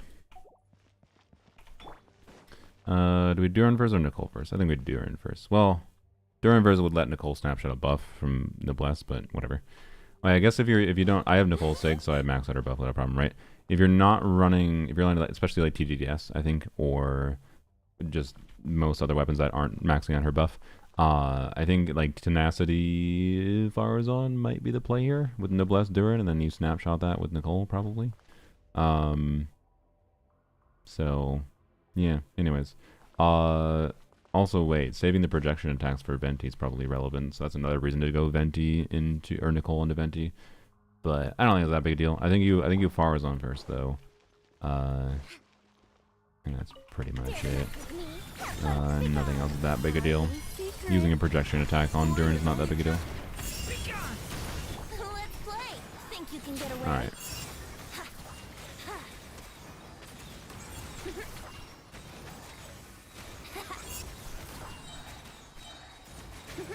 Yeah, too late for regret. Years of the... I think not. I live within you. The story has only just begun! Here we go. Time for takeoff. Yeah. Yahoo! Yeah, yeah. We'll see about it. Heaven's will Alright. made mine. The story has only just begun! Think you can get away? Yeah. Here we go. Yeah.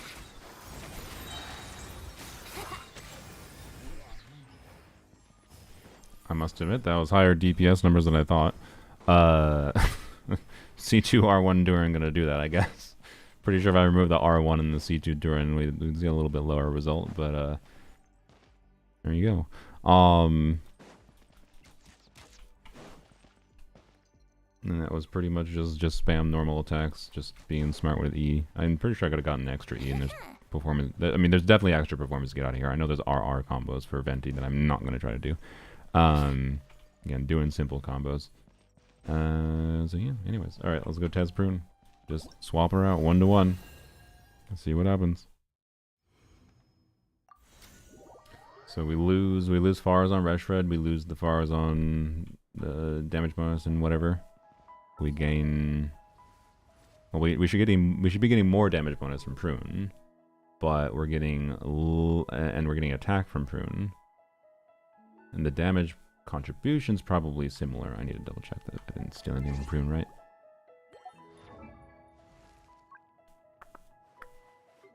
Artifacts, yes. Okay, you're fine still. Cool. There we go. So we'll see. Whoops. And then we can finally activate C6. Just so you know, I'm not here to...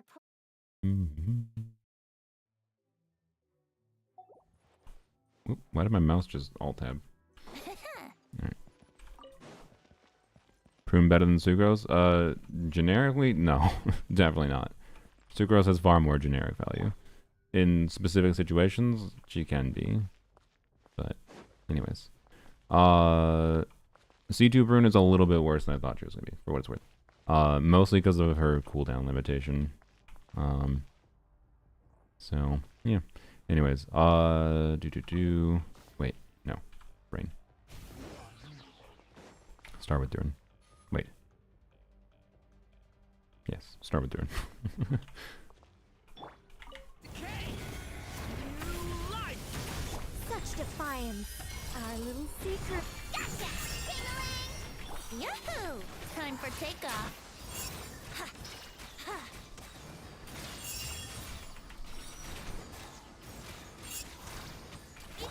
I can do shorter rotations with this team than I can with Barazon for what it's worth. Made mine. Got enough? Hammer it home! Think you can get away? Brace yourself. Yeah. Story has No, only I didn't. just Oh, my bad. begun! Should have ended the rotation sooner. Defiance. I live within you. Ding-a-ling! Here we go. Time for takeoff. Ha. Yeah, yeah. Decay! Well, I think I've been a little bit sloppy with the rotations, but Begun. it's safe to say I think there's enough of a gap here that Think you can get away? even with less sloppy rotations, C2 Prune does not beat Farazon C6 here. Oops. I mean, maybe, okay, I shouldn't say she doesn't, because I think particularly for shorter rotation Venti, like doing 18-second rotation Venti, the RR combos are probably quite a bit better. So maybe she actually does get much closer. But I'm not very confident on that. So, yeah. I think Prune C2 is worse than Farazon C6 for Venti at a baseline. But there might be some nuance here that I'm missing that I can't properly show because of Venti combo nuance. So, yeah.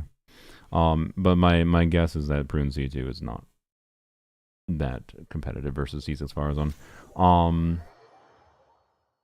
But we'll see what Prune C6 does. Which we're gonna activate right now. Alright. And now is when we get to see if I feel like it was stupid to go for this C6. Alright. There we go. I think I'll at least like Hydrovarca, to be clear.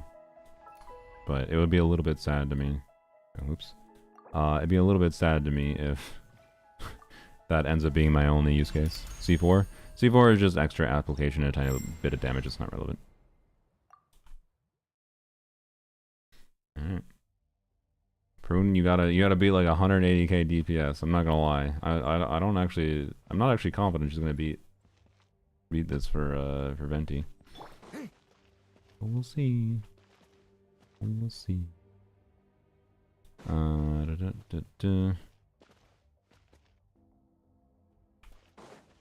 You know, one awkward thing I just realized. Maybe I should have. I can't test it now, so I'm gonna test the same rotation I did before. I was doing Farazon first in order to make sure I save Nicole projection attacks. So maybe that was a mistake. But I can't go back. But I'll do the same rotation I was doing before to make sure it's a proper comparison, and I'll do a new rotation too. The story has only just begun. Such defiance. I live with. Gotcha! You're done! Let's play. Time for takeoff. Yeah. Yeah. Brace yourselves. The story has only just begun. I think not. Heavens will. Hammer it home! Yahoo! Think you can get away? Ha, yeah, ha, yeah. Brace yourself. Yeah. Turning point in space. I live within you. Such a... You're done! Yahoo! Time for takeoff. Yeah. Brace yourself. Yeah.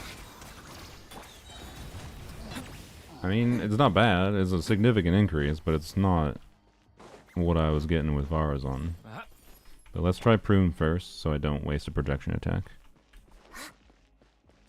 Yeah, this is very close to Farazon, but like it's in the territory where like I wouldn't, assuming you already had Farazon C6, I wouldn't bother pulling Prune C6 for Venti, right? That's my vibe initially right here.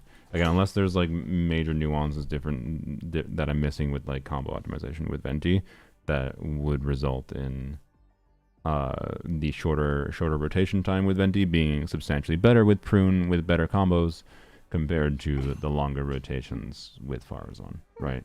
That is the only thing I'm not confident about. And now, because this in particular is getting into the territory of being relatively close, that there might be more of an obvious difference, but it still feels like it's close enough to me that that's not likely. But anyways, let's see what happens. Wait, we don't even get VV. I guess I had VV on Farazon too, so whatever. I guess I wasn't... Yeah, I was never even swirling with Farazon, so I guess now we're going to test not swirling on Prune. And well, she'll swirl off-field. Her kit will still work, but she's not going to get VV shred. But Farazon also wasn't getting VV shred, so, you know. Who cares, I guess. Still equivalent situations. I think not. Heavens will. Okay. New life. Let's play. Think you can get away? Yeah. Here we go. Yeah, yeah. Hammer it home! I live within you. Turning point in space. Let's play. Time for takeoff. Yahoo! Yeah, yeah. Gotcha! You're done! Our little secret. Okay. New life. Brace yourself. Think you can get away? Let's play. Okay. So... with doing proper rotation, and in this team, Prune should probably... Interesting. Is there... I think... We should probably try to get VV, though, because I wasn't getting VV at all there. So let's do Duran... Sorry, let's do Nicole last. So Nicole right before Venti, instead of Nicole into Duran like I was doing before. How much was Farazan? 185k, if I recall, after 3 rotations. But Farazan should have been on Tenacity, probably, or Scroll in that team instead of VV. I literally wasn't getting any bonus from VV before. So Farazan probably should be a little bit more than this anyways, but Prune might also be a little bit more than this once I change this rotation here. So we're going to do Duran into Prune into Nicole. Turning point in space. I live within you. Here we go. Time for takeoff. Brace yourselves. Yeah. Okay. New life. You're done. Such defiance. Heaven's will. Think you can get away? Luna and Limbo the same person? No. Not as far as I'm aware. Oops, that's bad. Story has only just begun. I live within you. Let's play. Time for takeoff.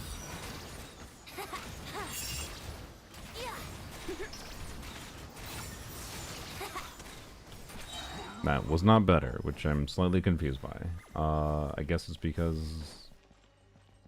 Why? We were getting VV at least for some uptime. Why was it worse? It might have just been crit RNG on some of Duran or whatever. Maybe? Okay. I don't know. If I was gonna be able to say like, yeah, okay, you can consider pulling C6 Prune for Venti DPS, what I would have wanted to see here is something like I'm doing mostly the same gameplay with Venti, right? You're only missing VV in the first rotation. Oh yeah, that's true. That's true. That makes sense. That was the same with Farazan too. Okay, so maybe the VV wasn't that bad of it on Farazan either. But okay, either way, that doesn't change the end result. That like Prune C6 is competitive, like basically the same as C6 Farazan, which is cool, I guess. But that's definitely not like, if you already have C6 Farazan for your Venti, that's definitely not like, oh, you should pull. It is worth mentioning that one thing that I think C6 Prune opens up for Venti is the potential to replace Duran with Bennett. And the reason you can't do Nicole Bennett Farazan is because you're not going to have any Pyro Aura to infuse Venti's burst. Like you need some off-field Pyro to infuse Venti's burst, and Prune can be that off-field Pyro to be able to infuse his burst, I believe. So you could do Nicole Bennett Prune Venti. You can't do Nicole Bennett Farazan Venti. I'm like 90% certain. So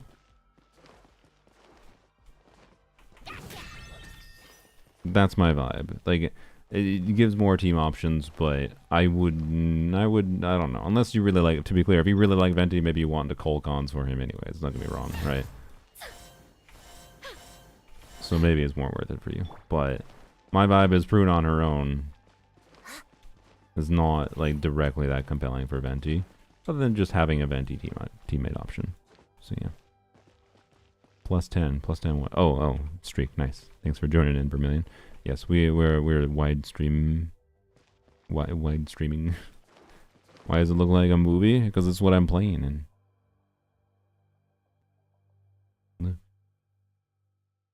Start rotation with Nicole normal attack. Yeah, I could do that too.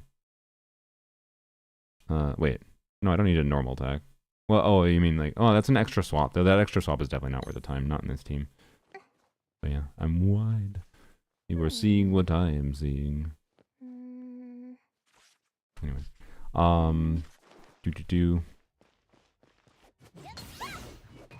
So yeah, I don't know.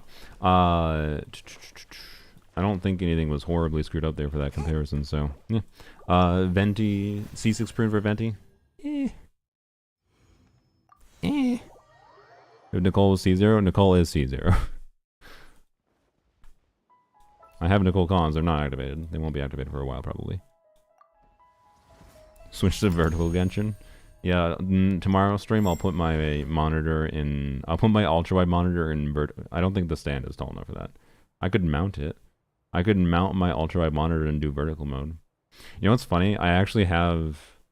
I have 2 other ultra-wide monitors that are sitting in boxes that are monitors I need to sell.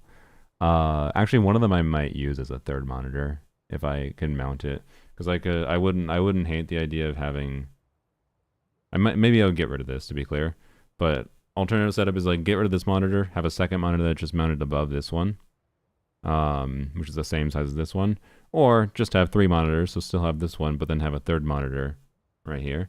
But I'm using I could technically do like vertical mount. I could do 3 vertical mounts if I wanted to. That'd be really just for the memes. Let's have 3 21:9 vertical monitors that all are different models of monitors and all the colors don't even match, so it looks horrible, but it'd be hilarious. Anyways, Nicole C2 will really boost Lania's DPS. Yeah, probably. So anyways, let's do Varker Boy. I will also test Varker Boy with Bennett instead of Nicole here, I think, with Prune still. All right, let's move But out. Prune, in theory, for Varker, should be the main upscale I get for Varker. My Varker's C6, FYI. I think Prune C6 should be enough to breach with Nicole, I think. Although Nicole, again, with... because of the way that Nicole C0 works, right, with buffing off-fielders more than on-fielders, it means with hyper investment into Varka, Nicole scales a little bit worse with Varka than Bennett does, so Bennett unironically might be better than Nicole here, but anyways, we can test that quick. I think I should be able to breach 500k, because I wasn't quite breaching 500k with Venti ever. I think I was like only peaking at like, with Elegy even, peaking at like 480, which was about what C2 Prune could do for Varka too, so anyways, we'll see. I think we'd try to think. I do Prune after Nicole for sure. Just trying to think Nicole or Durin first. I think Durin first. I think not. Our little secret. Up the ante! Up the ante! Cut! Shred 'em! Thunder! Decay! New life! Also, I want to test TTDS Prune in this team. Heaven's will. Gotcha! Tingling! Burn! Cut! Shred 'em! Blast! Cut! Decay! New life! Be gone. Our little secret. Wait, I forgot, guys. I already knew this from testing before. Nicole C0 Nicole Burst is a DPS downgrade for C0 Nicole Burst is a DPS downgrade for Varka. I forgot. My bad.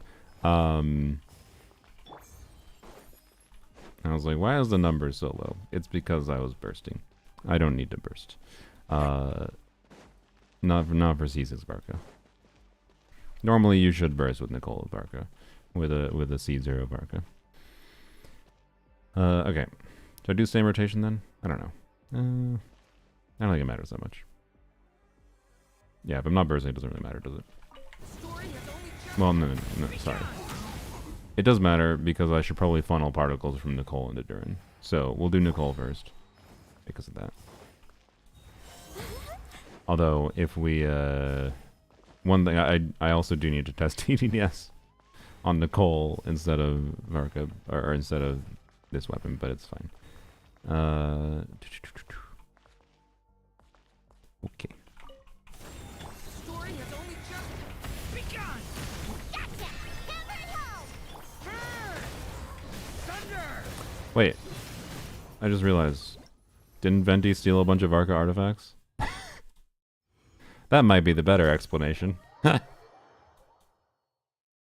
That might be the better explanation.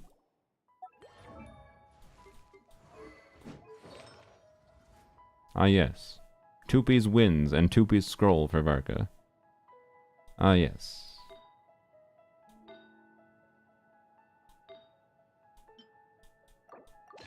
That might explain some things.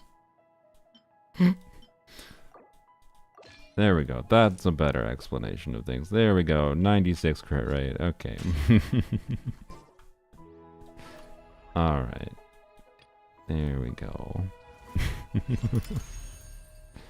Oh, why can't we just change artifacts in the middle of this? Whatever. Okay.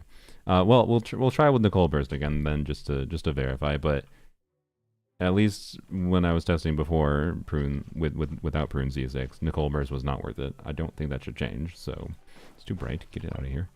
All right. Let's try the same thing. Did I just not get any particles? God damn it. I want to redo. I want the particles. I might screw up things. Yeah, so we're going to try... Wait, no. I said I was going to try Nicole Burst. Okay, if I'm doing Nicole Burst, I would like to save as many procs as possible for Varca. So I should do Dura Inverse if I'm doing Nicole Burst. If I'm not doing Nicole Burst, then I do Nicole Burst. Alright.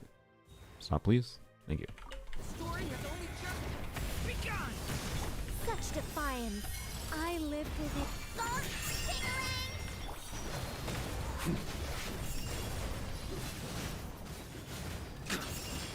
Up the ante. Too many attacks there.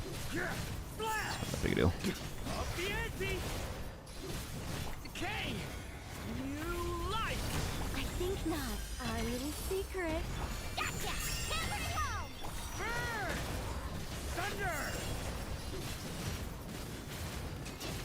Thunder. Cut. Shred 'em. Up the ante. Cut. Shred 'em. Okay, so about 500k.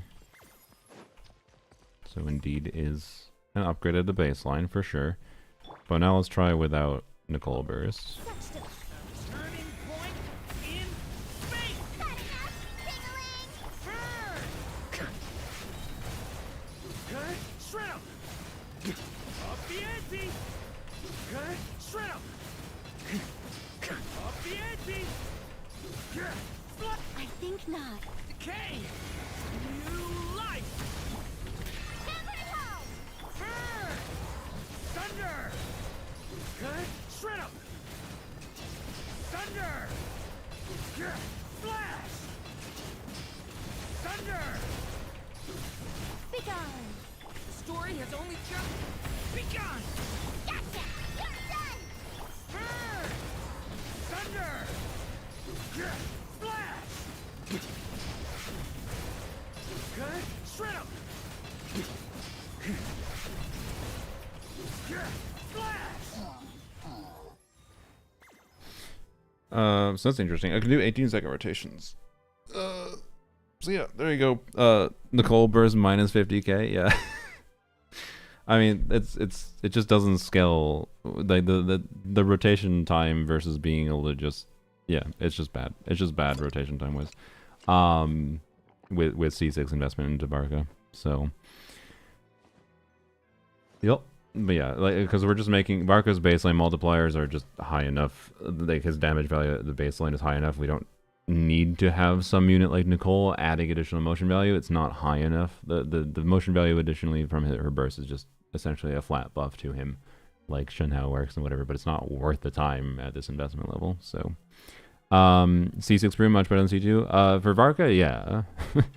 For Varca, C2 Prune is about equivalent to what like an Elegy Venti was. And then with C6, it's a significant upgrade. Now, I do need to see what Bennett does here. Yes, Varca is a little strong. Bylon, this is not a C0R1 Varca, it's a C0R1 Nicole. But my testing so far is that C2 Prune I think is a little bit worse than I thought because the alternative animo units that exist in the game not that everyone has them, right? But particularly sucrose, tend to be a little bit better, or at least like the same as Prune C2. Simply because like the circumstances I saw was that I didn't even expect, but is obvious in hindsight. The 18-second burst cooldown reduction, or burst cooldown limitation on Prune, and her kit is only real with bursting, kind of sucks. Because like Sucrose, Kazuha, they can do lower, faster rotations. So like I did both Chlorine and Arlecchino to try to compare to Sucrose and Kazuha. And Prune was basically just worse because, or not worse, but like a side grade, but like versus like Kazuha for Arlecchino. Because those characters can and appreciate doing faster rotations, right? So C2 Prune is I'd say like a complete character, but just equivalent to many other things we have in the game already. So not really stressing over. Other than I think C2 Prune is good enough still to use for Varca for sure. Like, so if you want Varca, yes. C2 Prune for Venti, a decent option still, but if you have Farzan C6 already, not really relevant. As far as I can tell, Farzan C6 still has the advantage for C6 for Venti, even with C6 Prune. So, and C2 Prune was noticeably worse than a lot worse than C6 Farzan. So, anyways, we're gonna check Venti here. Or sorry, Venti. We're gonna check Bennett here with Prune C6 for Varca, but instead of Nicole. But I need to put on the hypothetical build that I don't actually have on Duran right now, so we're gonna pretend Duran's on the Celestial gift set instead. This might be better than Nicole. I think there's actually a good chance of it. Because, yup. But it's just, again, C6 investment things. Performance map. Let's see. Edit stats.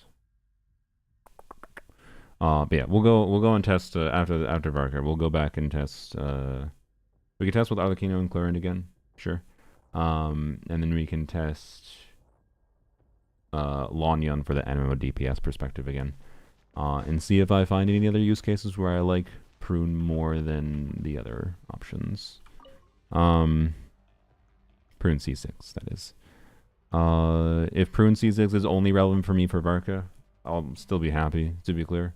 One thing I should probably do, I'll probably wait because I think this is enough Varca testing, but after we go back and test Arlecchino, Chlorine, Lanyon, remind me to go back and test Hydrovarca, because there's some interesting configurations of things I want to test with Hydrovarca, and seeing if Prune TDDS makes sense there or not, in particular, because that team already has so much damage bonus. I think sacrificing the damage bonus could make sense. So, yeah. Nicole's burst can be used in downtime against bosses. Yeah. Nicole has plenty of times where her burst can still make sense to use situationally, no matter what. And again, in this team with a not super high investment Varca, it should be worth using. Okay. Yeah, we gotta add damage bonus, Pyro. So we're adding 40% damage bonus as if Varca was on, or sorry, as if Duran was on this set. Duran is on Noblesse right now, but so is Bennett. So again, this is just basically pretending Duran was on the new set. Technically Duran. Oh wait, I guess I should not add, because Duran's getting some extra damage bonus. Right, the two-piece Noblesse is a damage bonus, right? Frick, what is two-piece Noblesse? So I can accommodate for that. I don't remember what two-piece Noblesse is, guys.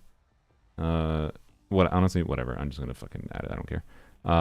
It is burst damage bonus? Okay. So I probably should remove some damage bonus then to factor that, but I mean, take a oh fuck, I also forgot about the energy. I might need to turn on infinite energy, because Duran I think is gonna have some energy problems here without Nicole, but we'll see. Oh, I need Animo. Whoops, don't forget that.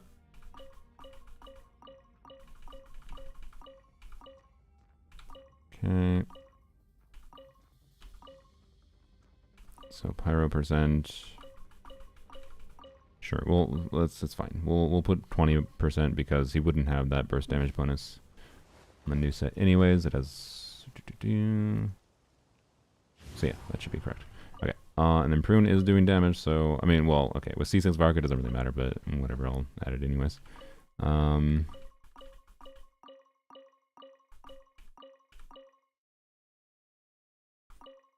Okay. She's doing something at least. Oh, yeah, my Prune wasn't full investment, so there's minor differences to be clear that could have been gained in some of the teams we tested before.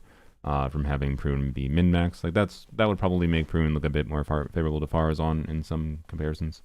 So, or Sucrose. But anyways, I don't think it's a big enough difference to matter that much though. Alright. So we are Duran into Bennett into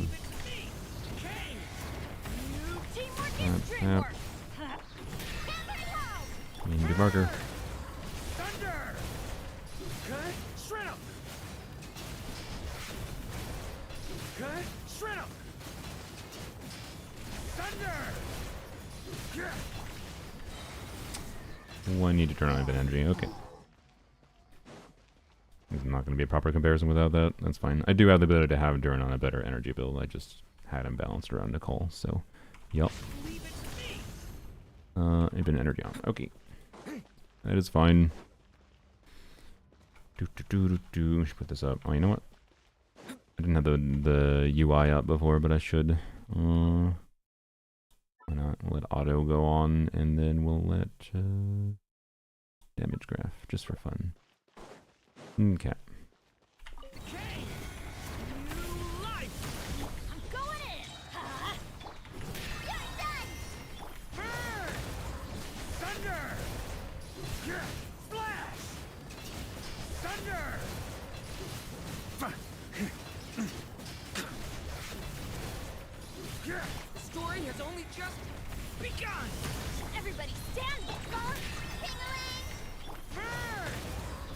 Yeah, I skipped Bennett E on purpose there, by the way. I noticed the rotation was too long.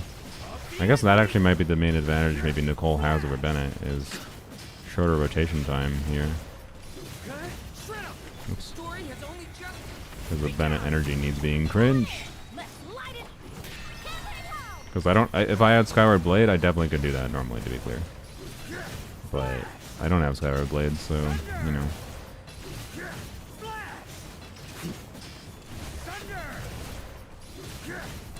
Well, Nicole saved, guys.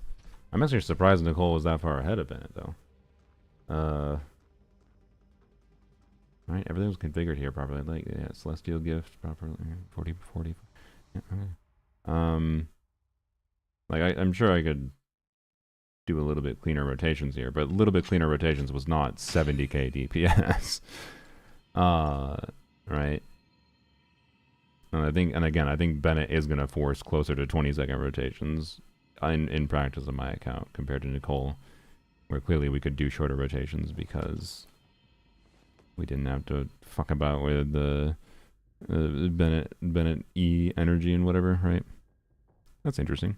I didn't expect that result. There you go. Nicole's actually relevant for my Varga, yeah, for my Pyro Varga, yeah. And not just Melt Varga. I still do need to mess around with Melt Varga with Nicole, by the way. But, wing. Crazy. Alright, see? Oh, interestingly, I think with Bennett Venti before, I was getting 450k DPS, so that the Prune's not that much of an upgrade without Nicole, which is interesting. First, but again, it's C6 Varca, so, you know. Hello, cat. Can I help you?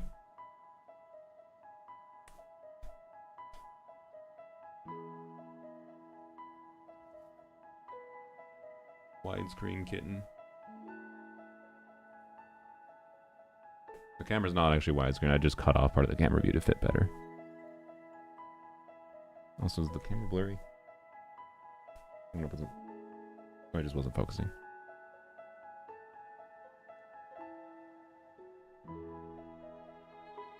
Alright. Duran's on Celestial Give would the animo damage bonus be ignored on Prune? I mean, yeah, for that team context it doesn't matter, but I just added it on principle. No, Heathrow the Clown. Oh, cat, hello. Oh, okay. Wow, you're wet. Were you cleaning yourself? Because you were very wet. You feel wet. Can you not be on the headphone cord? Okay. Cats are adorable, thank you. They are indeed. Okay.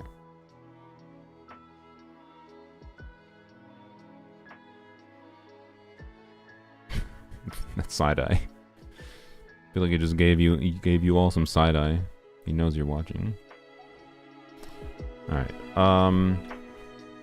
So yeah, I want to check some stuff with Hydrovarca because I think Hydrovarca really loves all the attacks. So I think Hydrovarca is probably, and actually Cryovarca too, should be getting a pretty significant upscale from C6 Prune, like more of a significant upscale than even Pyrovarca, like relatively speaking. Not that it's gonna be 550k DPS. That's not what I'm expecting, but I'm expecting a sizable upgrade. But I'm not 100% on that because I don't know yet what the ideal combination of weapon is, and I want to investigate that, but I don't want to get lost in the sauce of too much C6 Varca stuff. So let's check Arlecchino next. Sure, just go in reverse order. Let's do Chlorinde. Chlorinde Fischl. And see if that got a meaningful upgrade. To get Fischl back on her weapon.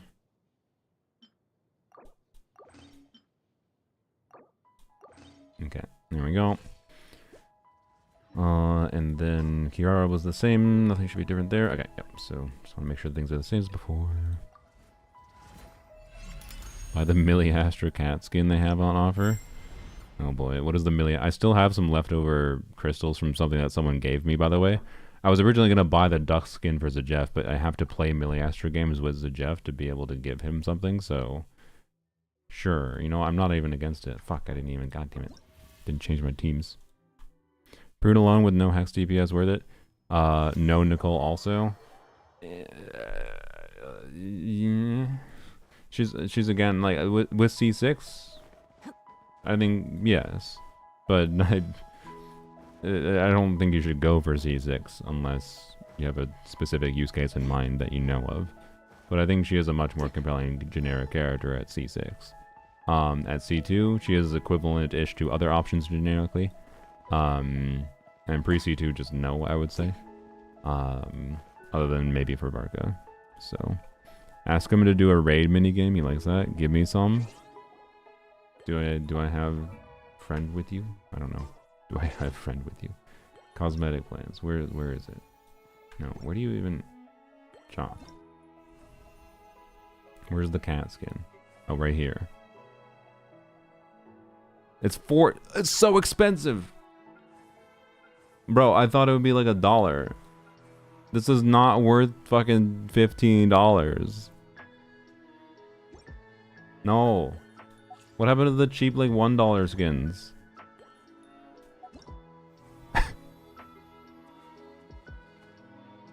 oh, my bad. It's only $9.60 if you only buy one. My bad. This one would be the best one if it was a little bit longer. Okay, the cat hole for the tail is kind of funny. This one doesn't have a cat hole. Cat hole. I shouldn't say cat hole.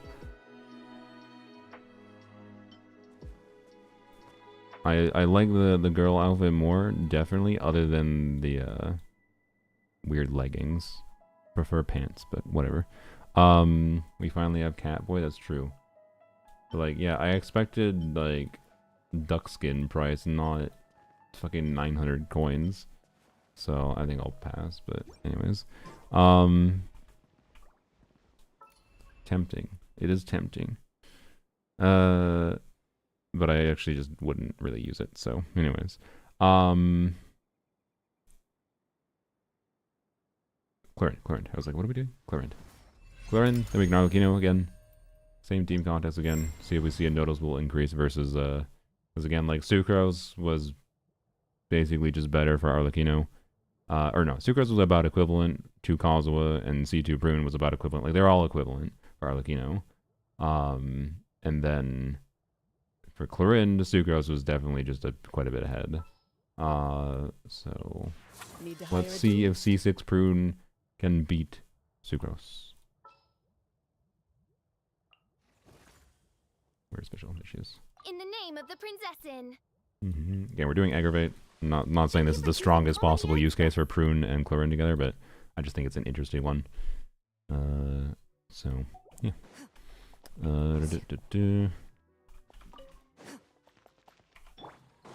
Okay. By royal decree. Gotcha. Bing-a-lang. Ready. God damn it. What am I doing? Burst first brain.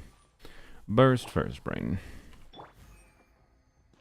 Also, hopefully, I was having very minor energy issues before. I think those minor energy issues will probably be gone with this now. But this was one of the teams that had like just like 2 seconds of doing basically nothing.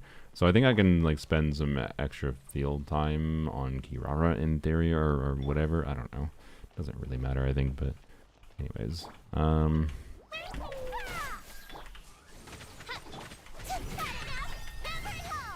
Where evil lurks, shoot on sight into the shadows.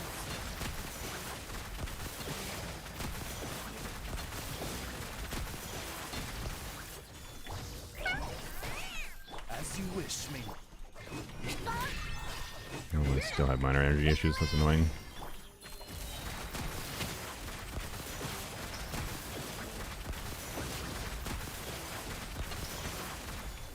Time to testify.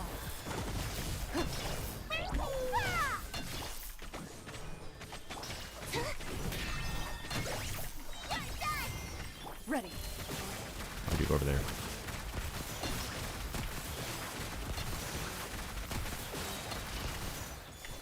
Evil lurks, shoot on sight. So I mean, we have minor energy issues. I think if the energy issues weren't there, and I figured out something to do with the extra field time. I don't know if there even is anything. Okay, so C6 Prune is equivalent to Sucrose. That's my vibe. C6 Prune is equivalent to Sucrose for Chlorinde. At least this Chlorinde archetype. Maybe there'll be a little bit of difference in a different Chlorinde team archetype, like with a the Electrocharge, maybe like Farina official. But if you're doing Electrocharge, you probably want to use a Nefa if you had a Nefa, but then you don't have Hexarai. So,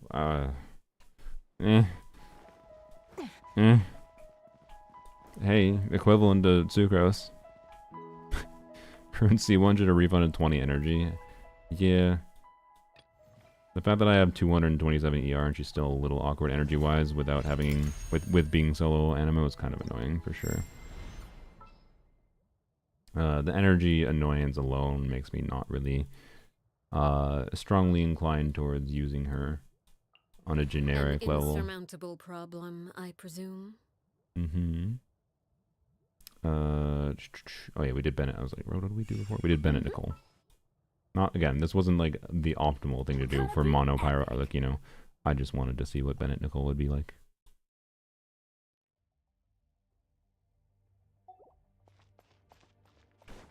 I'll do. Okay. Oh, wait. I remember. Sorry. It makes sense to use Arlecchino. Or not Arlecchino. It makes sense to use Nicole Burst in this team, by the way. For anyone that wasn't watching earlier. Because, again, the 18-second cooldown on Prune means we can't do like 16-second rotations like we could with Sucrose or Kazuha. So we just use Nicole Burst because it'll add some damage and it fills in that couple seconds of downtime. Right? I think not. I live within you. I'm going in. Set enough. Hammer home.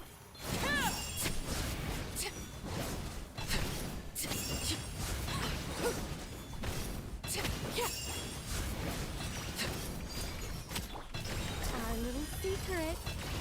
Everybody stand back. We'll switch. Oh my god, I might have turned on a bit of energy just to reduce that as a variable.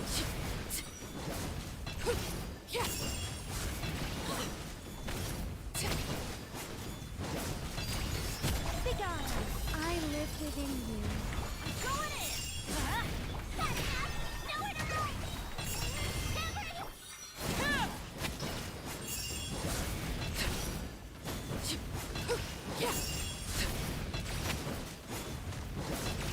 Transfixed. Hey, good news. We're getting lower damage than we did with C2 Prune. Oh.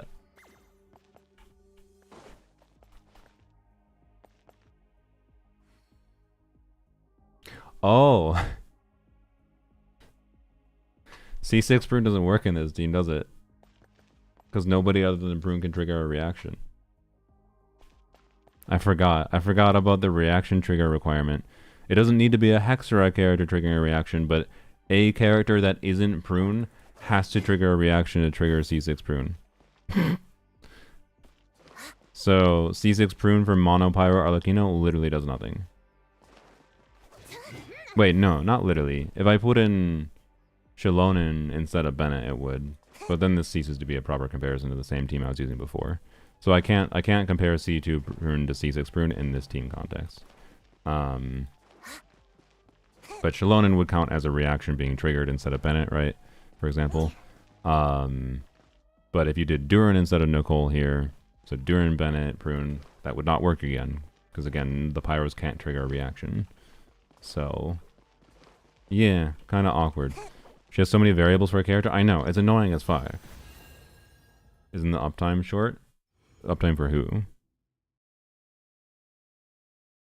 Return to lobby.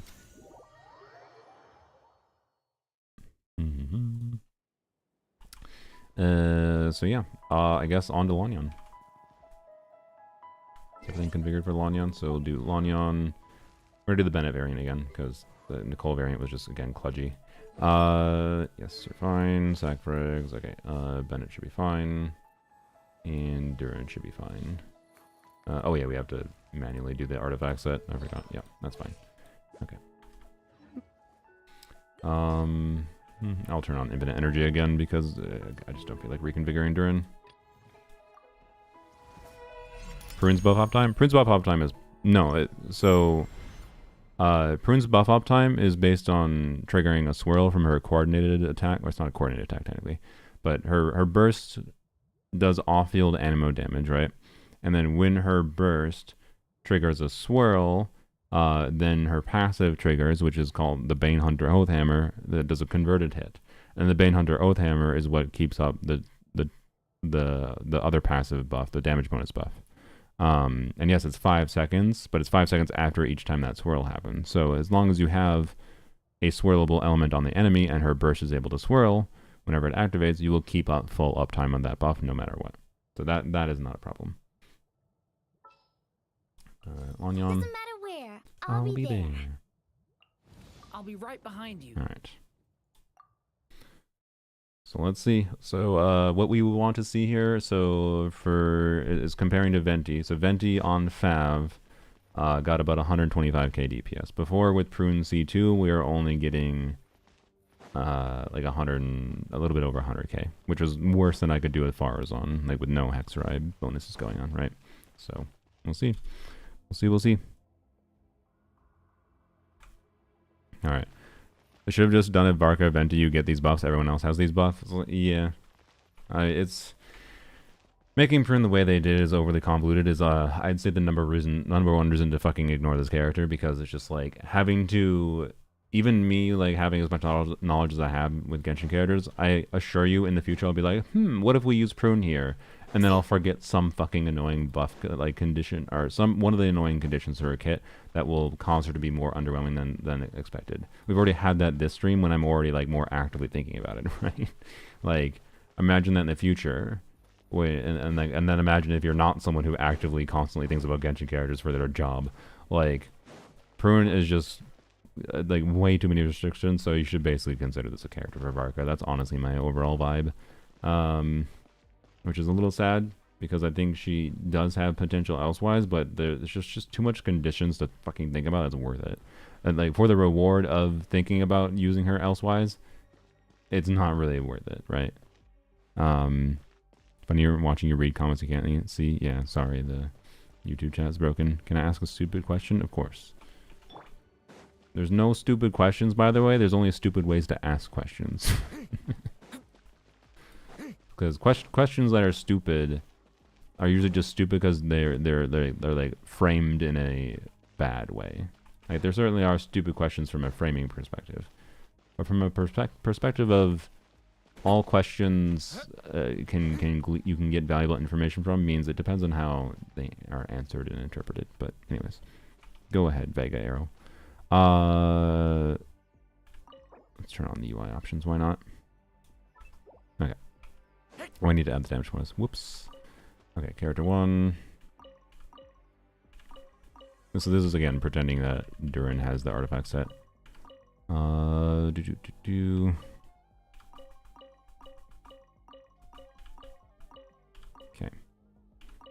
And Benny Boy does not need any changes. Durin does. I'm going to do 20% pyro to properly account for his noblesse buff on 2-piece noblesse. And Prune's damage might matter enough for this to be added to. Again, Prune, I think Prune VV is optimal here based on what we saw before, so we'll leave her on VV. Alright, so rotation should be Durin into Bena into Prune. And go from there. The story has only just begun. Leave it to me. Everybody stand back. Let's go. Tingling. Closing in. Dancing in the wind. Open fly. Closing in. Decay. New life. Watch out. I'm going in. Let's light it up. Gotcha. Hammer it home. Up and away. Yeah.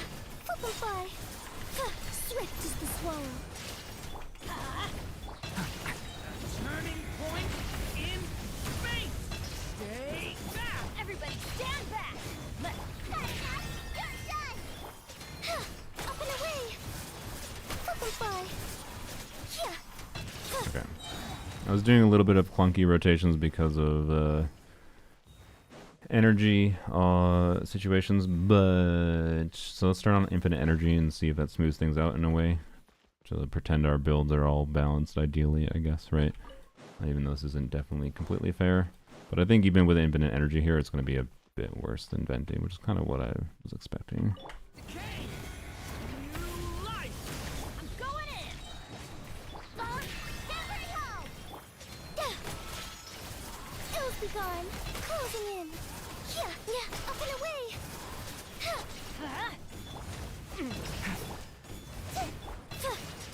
What am I doing? Turning Wait, sit 1 second for no reason.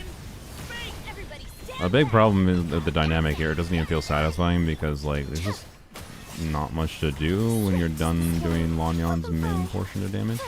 Oh, I just realized I did forget to do the, like, normal attack thing, because to trigger C6 Prune I have to do a normal attack to get a swirl first, and then I should be... No, I think I was doing that most of the time anyways, wasn't I? Yeah, I probably was. Okay.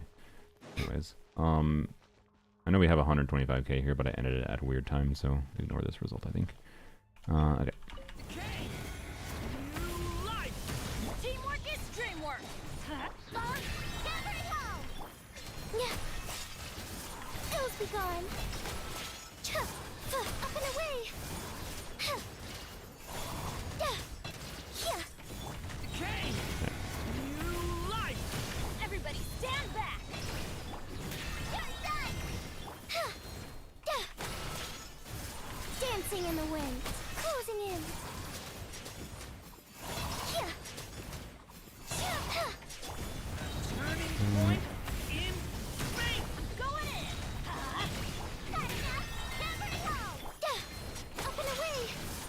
Swift as the swallow. Closing in.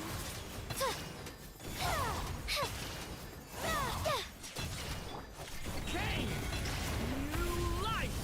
Everybody stand back. Let's gotcha. You're done. Up and away. Ills be gone. Closing in.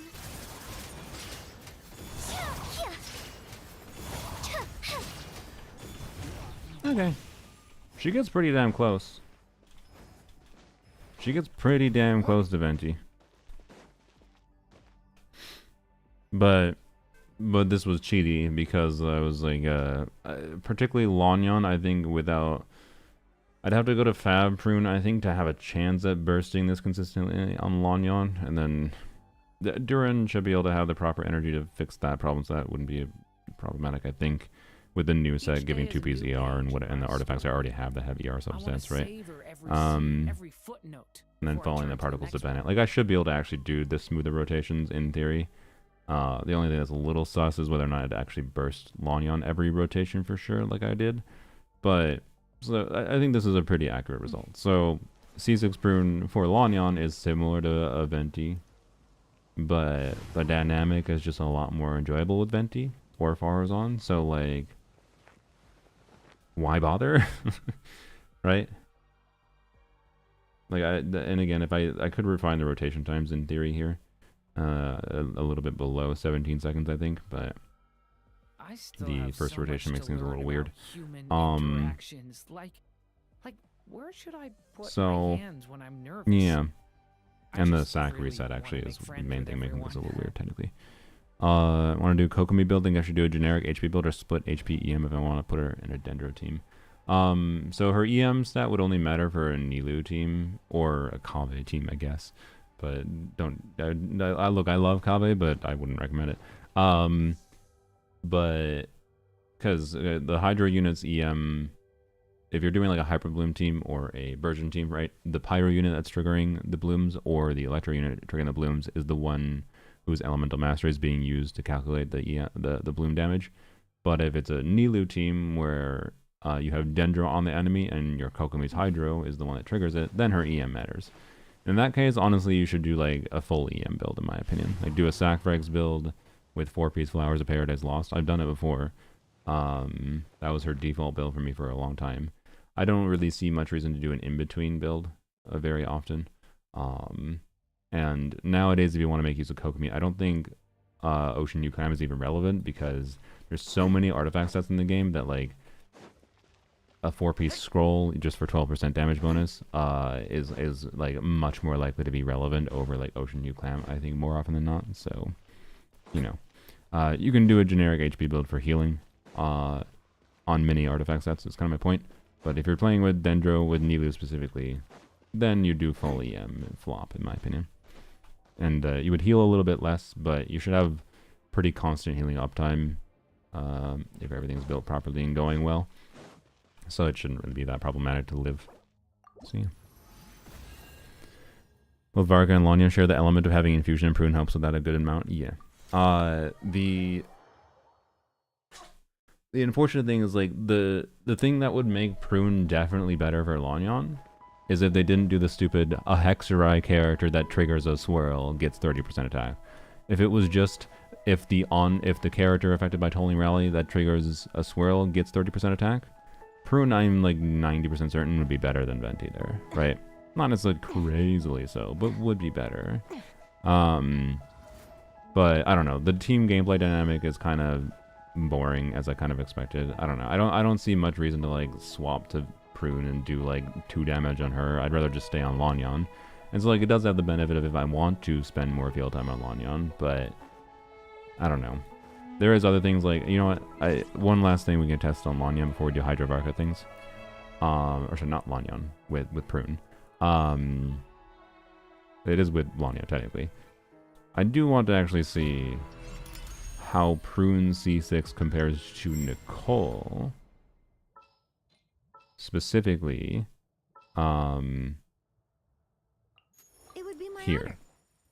I think this actually might be an interesting comparison. So I think Prune C6 here might actually be surprisingly okay.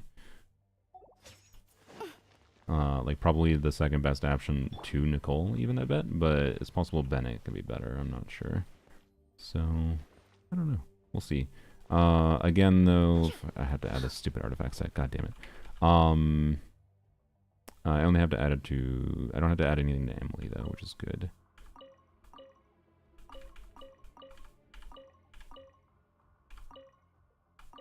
Oops.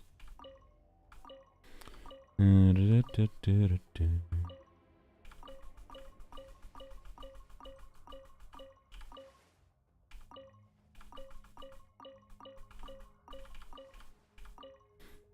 a lot of fun using Clam set, Kave, and Nilou Bloom. He never dies, yeah. Kave is a very tanky character. Am I on Lanyon? No. Okay. Oops. Damage bonus, pyro.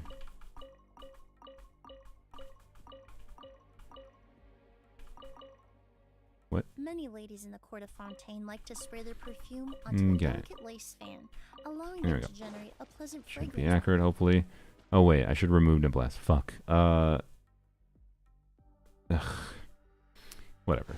Unless if this is like, if this is competitive. So when I was optimizing this before with Nicole instead of Prune here, so same team but Nicole, same everything else, same builds.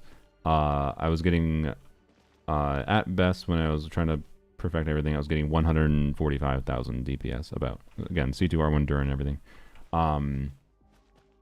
But that was like Noblesse actually made sense to use there. I didn't have to do any fuckery with this, so I should technically turn off the Noblesse attack, right? So this is not a fully proper comparison. I just don't feel like minusing the attack.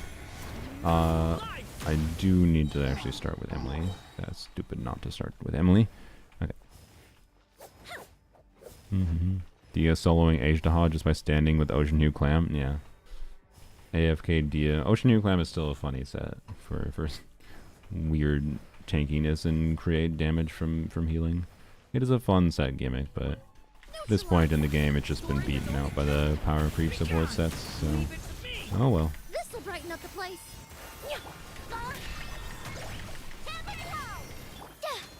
Up and away. Dancing in the wind. Closing in. Flip and fly. Extract. Stay back! Kane! Gotcha. You're done. My turn. 245. Closing in. Swift as the swallow. Fresh and floral. Leave it to me! A turning point in... Ting-a-ling. Every time. Flip and fly.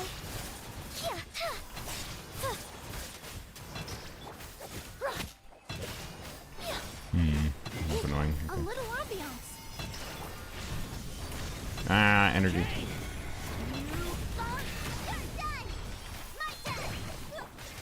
Up and away.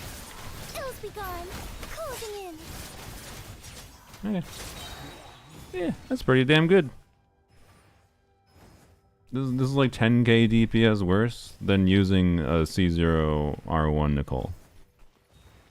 Now, is it likely right now that you have a C6 Prune without having a C0 Nicole? No. But if I remove the R1 from Nicole, I think they wouldn't actually... Nicole would only be slightly ahead of a C6 Prune. But, I don't know. Like, there's a non-zero chance if you were pulling this patch for both Nicole and Durin C0. Like, in going for both of them, you would get Z6 Prune. In which case, you know, this maybe is an interesting comparison, but I don't know. I gotta actually jot this down to remember this one. Why is my Windows button not working? Oh, see. I pressed the lock key. Prune, Rolagnon, Emily, Durin.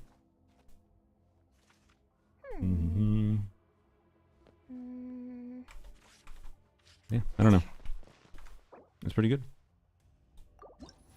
Like, that's better than what I got, for what it's worth. That's better than the damage I got when I was playing or hyper carry Lanya with Venti Bennett Durin, right?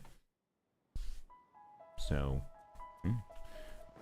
I do still have to, for Venti, I really have to get better at playing Venti combos to be able to properly reach that full potential, to be clear, but, yeah. So, attack buff only applies to the active characters. Is there any potential to synergize sub DPS like a snapshot Prune C6?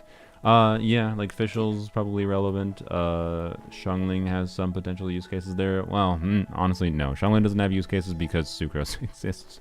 I feel like the use cases where that would be relevant from Prune, if you're min-maxing Xiangling, you're probably doing like global swirling tech and whatever for whatever team. I can't actually fathom. I mean, I can fathom it, but it's not as relevant as all. But for Fischl, I could definitely see the snapshotting, the buff being relevant potentially. I didn't even think about that, I guess, with the Clarin team. I guess C6 Prune for the Clarin team that I was playing earlier should perform better than Sucrose by a decent degree if I snapshot Fischl's buff. Like, Fischl's doing a very large percentage of the team's damage with Clarin, so it is relevant to snapshot there. So, yeah. Alright, last thing I want to mess with before I... Oops, I wanted to go to this. Oh, I have a 10 pull on the standard banner. Wow, garbage. Sick. Last thing before I've pretty much, I mean, I think my thoughts are already finalized on Prune. Yeah, she's a little bit more than I was actually kind of hoping for. She's okay. I think she's a cool character, but like some of what she has at C6 should be lower investment. Like, I do not think for being a 2026 new 4-star, and the only standout aspect she has is with Varca. Otherwise, like, she just kind of makes her in an awkward spot. It's like, it makes her feel more like Eat Lua for Zabai, but not quite that bad. Like, Eat Lua is basically only for Zabai, so it doesn't feel like that. But at least she has much more utility and nuance than something like that. But not much more, and it's still a similar vibe of them designing new 4-stars to really specifically only synergize specifically with certain 5-stars. And I think they intended to do that with Yahoder, with Nefer, but they just fucking failed completely. I don't know what they were thinking with Yahoda. I think they underestimated how bad the 3-second condition was. I don't know, I feel like the designers, like, they might have been like, well, you can do Nefer's charge attacks really fast, so it's fine if you have a 3-second cooldown or whatever. But they didn't properly balance the buffs that Yahoda gives even at C6 relative to her 3-second time, and how that extends rotations and whatever. Like, I think Yahoda was there just stupid, but anyways. Whereas Prune is not there stupid, they just heavily made Prune around Varca, right? Prune was made more around Varca than Nicole was. Nicole was made as a more appealing generic utility buffer, compared to Prune is basically a specialized buffer for Varca, and then happens to be pretty compelling elsewise. Like, I thought I was going to find her be more compelling than, like, Farazan, for example, but I just don't think she is. Like, with C6 Venti, or, sorry, with C6 Venti. I thought C6 Farazan versus C6 Prune, I thought Prune was going to beat out Farazan for Venti. Instead, like, she seems to be equivalent, and that's cool, I guess, but it's cool in the level of gives you more team options, and particularly nice if you don't have C6 Farazan. Farazan does not run that often on banner, so, you know, if you're really invested in Venti, well, you got Duran and Nicole there. It could absolutely make sense for you just to go on this banner for a Prune without any C6 Farazan currently, but if you have a C6 Farazan and you got Nicole and Venti, sorry, Nicole and Duran for Venti, you really don't need to stress at all getting C6 Prune, right? But if you don't have her, and you happen to get C6 Prune, that's a cool, nice bonus, right? And that's good. There's a case from a long time ago, Goro and Sara were the same. Yeah, but like, they haven't really made any generic 4-star lately. I don't know. Like, Eon-san was the last, like, really appealing generic 4-star. But yes, you're not wrong. I don't know. I just expect they're going to continue in this direction with making 4-stars kind of lame. With being really around one specific unit. And I think the end conclusion is that, you know, the benefit of that is that they're easy to ignore if you don't have that one specific unit they're meant to shine for, right? So, yeah. There'll be an Anima plus Dendro reaction to Naya Trust in my dreams. Maybe. I don't know. We'll see. Alright, let's test the Hydrovarca thing, though. So with Hydrovarca, I gotta switch the artifacts slightly. So we go to the piece Venti has. So Varca, I'm going to this piece because we're gonna get Mona's crit rate buff. Which means I still have 100% crit rate with Hydrovarca, but more crit damage. And then Farina will stay the same.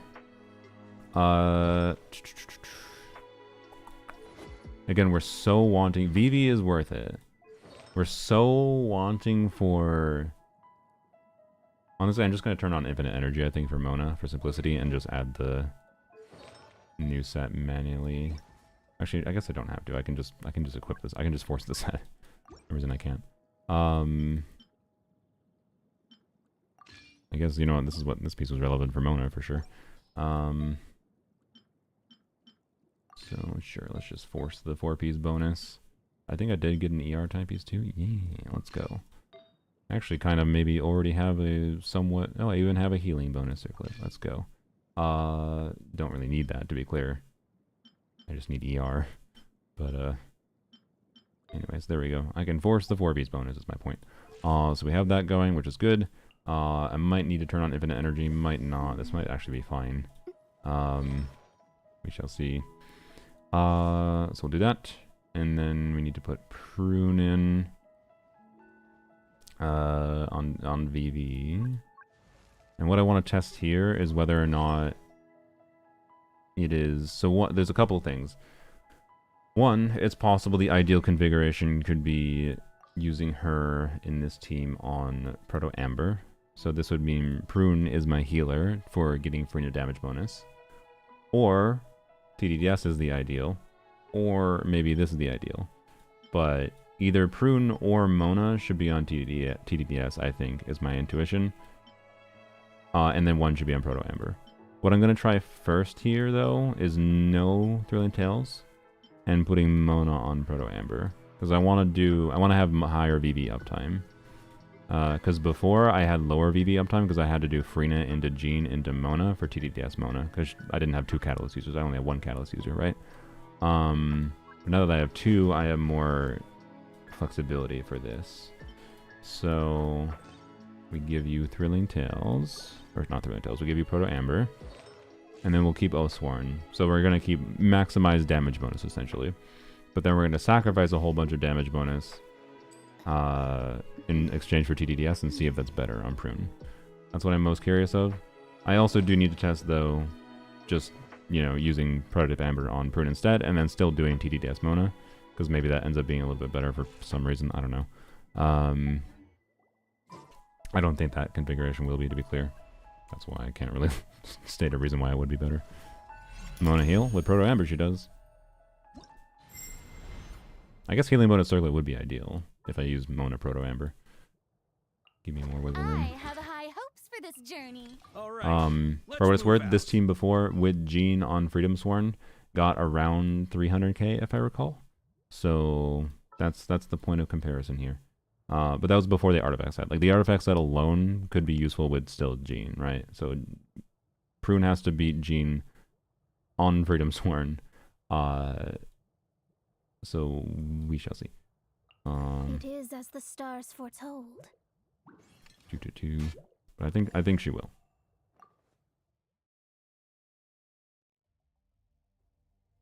All right. Yeah, we'll see if I need to turn on. If I need to turn on the energy, that's fine. I know, like Prune's energy would be fine here. Farina's energy is going to be fine here normally. I just might need to turn on infinite energy for Mona because I don't have the artifacts leveled. Time to shine. Fate is Alright. upon you. Do. Damn. Up the ante! Slash! Slash!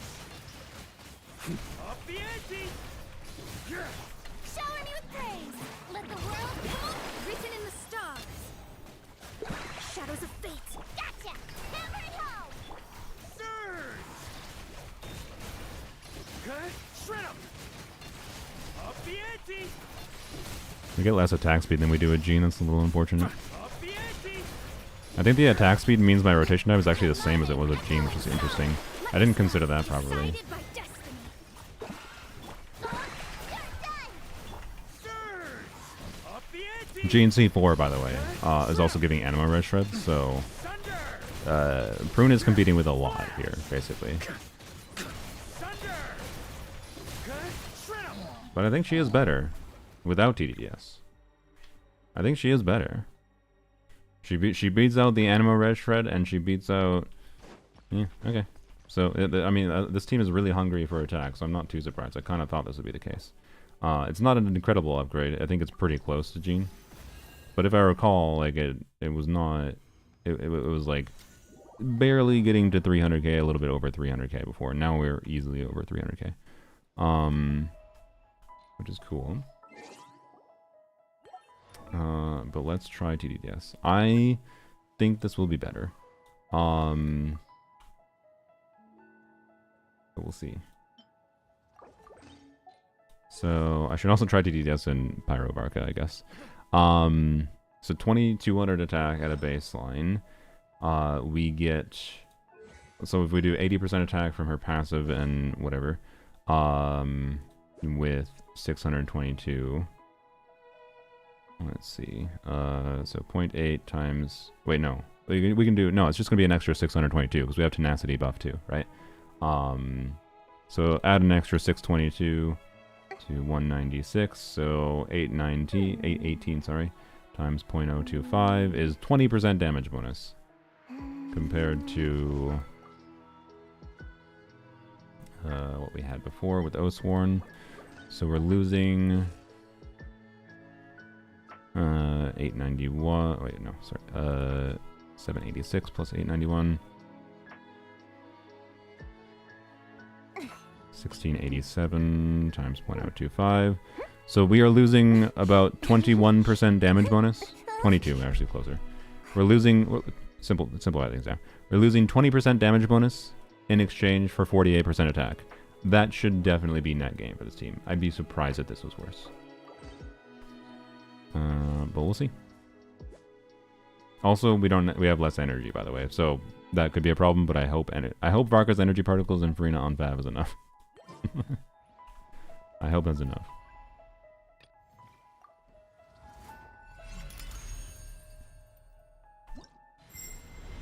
All right. Hello, kitten.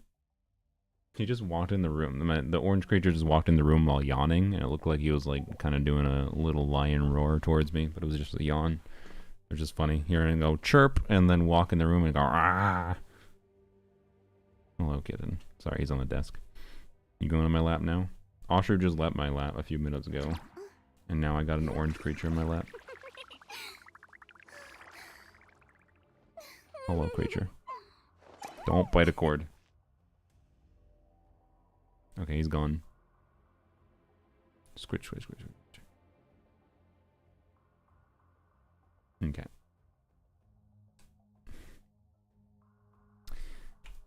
Do. Strike a pose. Time to shine. Fate is upon you. Right. Normal, E, normal, normal. I press 4 instead of 3. On me. Oops. I kind of like the Jean variant feel of play more, by the way. Just because, like, the Jean attack speed from her C2 feels really nice. It's really fun being able to attack super, super fast with Varka. And it's interesting that the rotation times are almost exactly the same, despite the longer burst animation required, and I think it's because of the attack speed, unironically. So, anyways, just a minor thing worth mentioning. I hope Jean was one of the characters rumored to get like additional Hexerai buffs, by the way, a little while back from a leak. And there is that line with Nicole's Hexerai quest where like, I'm gonna be in charge of future homework quests given out, which could be just referencing that like Alice will release eventually, or Barbaloth or other new Hexerai characters will have Hexerai quests in the future. But there is some cope, maybe, right? And if Jean becomes a Hexerai character, I could easily see Jean with like retweet constellations that work a little bit better, being better than Prune here for Hydrovarca. But we'll see. Jean feels easier to play and rotate. Yes, for sure. Didn't mean to do that. It's fine. What's your cooldown? Gotta wait a second.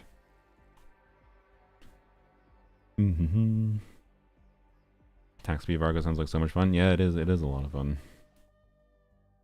So I don't know that I'll default to Prune here always, per se, but if I need to push the limits of things, it's pleasing in some ways. Like, I don't love having freaking 3 long 5-star burst animations. Like, this flows in a little bit better way in some way, but then the attack speed loss is a little bit of a bummer, that's all. You know what we need? We need a catalyst that, like, instead of TDDS, I want just 20% attack speed given to the character. I switch into... That'll never happen. Can't stop. He's trying to eat a cord. God damn it.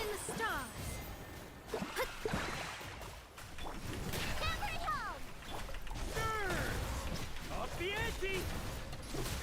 Shred up! Up the ante! Splash! Up the ante! Yoo-hoo! Time to shine! Decided by destiny. Ah, let me scribe. Gotcha! Ping-a-ling! Splash! Thunder! Splash! Up the ante! Shower me with praise! Let my name be written in the stars! I guess Mona's ER needs are pretty low here, by the way. Shadows of fate! Had enough? Hammer it home! Oh yeah, it's Proto Amber. Of course it is. We're using Proto Amber with an energy set. Duh. Thunder! Thunder! Splash! Alright. Well, I think it's better, but not crazily so. Which is interesting. So I could just kind of... I thought the attack percent would be meaningfully better. No, cat, stop it, bro. The cords are not for you to eat. He only likes to eat cords when he's like... I swear, I think they do it for attention. I don't think he likes chewing on cords normally. Alright. Hydrovarca, Prune, Mika, Escoffier, Shenhan would work.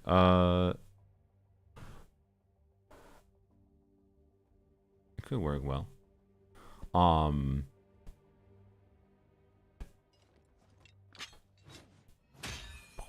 giving you a free cat playing. Normally this is an expensive Twitch redeem. I just had the desire to play with him.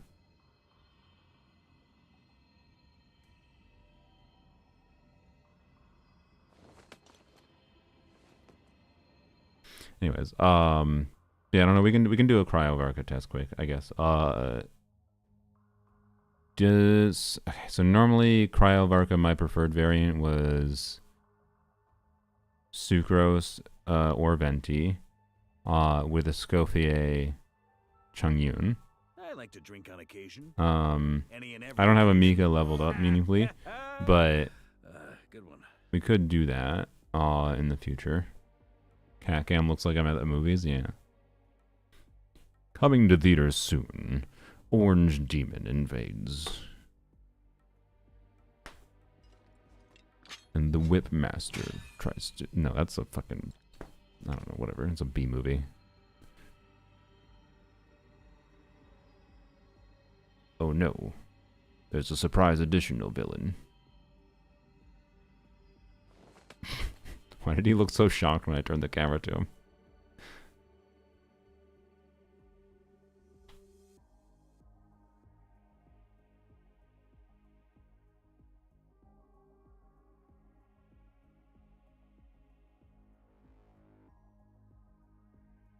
Anyways,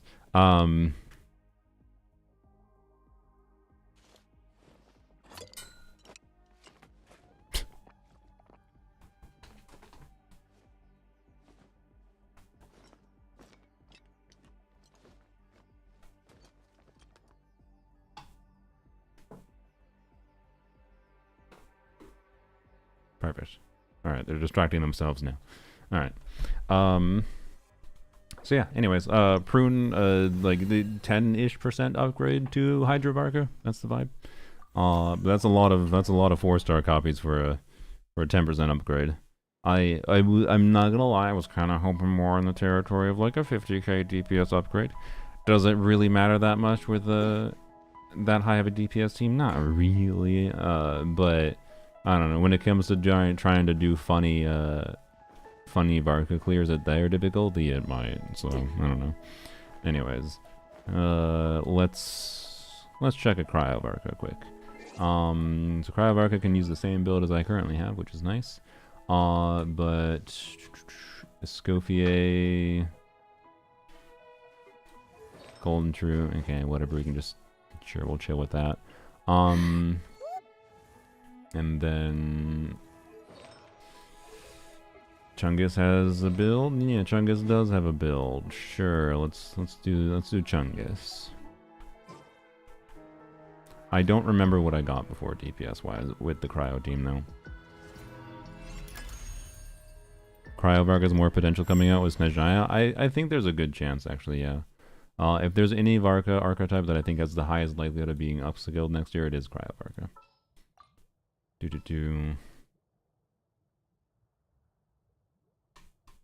Scofier is down here. Utensils at the ready. And the almighty Chungus. Also, by the way, Tenacity, Scofier, definitely better here. But whatever. Actually, well, not whatever. Oh, fuck, wait, I have, you know, okay, I'm gonna add 20% attack manually. It's fine. Scophia's damage will barely matter. What am I doing? Where's the Chungus? Am I dumb? There it is. There he is. Okay. Time for some training? Alright. Some more testing before activating? No, we've already activated it. I mean, oh boy. I know I'm bad with how long it takes me to test things sometimes, but Prune wasn't so complicated that I felt the need. Like, was there a million circumstances we could have tested? Yes. But Prune wasn't so complicated I felt the need to test that many things. We activated C6 Prune a little while ago. Overall vibe is like, she's mostly meant for Varca. She can be a compelling alternative to C6 Farazon for Animo DPS at C6 herself. A okay generic utility option for just Animo team-wide buffing in general. And there is some DPSing potential here. Like, she has like surprisingly decent multipliers, kind of like Yehoda. But a little bit different ways that she's restrictive for getting her damage potential. Yehoda can get her damage with as long as you can deal with the 3-second condition thing without having any energy. You need energy on Prune to be able to do damage on her, which limits her damage potential a lot. But anyways, she is a decent character. Just like similar vibes to Eatlua, but less restrictive in that mostly made for Varca. Like, the biggest surprise was how much of a side grade she was to Farazon for Venti. Like Farazon C6. Farazon C6 was like the same as Prune C6. So if you already have Farazon C6, I wouldn't stress Prune C6 for someone like Venti or another Animo DPS. But maybe you're wanting more team flexibility and team options. I didn't try Farazon and Prune together, for what it's worth. Because, you know, maybe something like Durin, Prune, Farazon, and an Animo DPS can work pretty well, right? So, anyways. Trying to remember if I did Chongyun before. Scofia's cooldown is what? 15 seconds. No, I don't have to. Yeah, okay. So I can do a Scofia into Chongyun EQ. Alright. So I'm going to remove Scofia's damage bonus. That's Electro. So this is just to turn off Golden Troop, and I'm going to add Tenacity.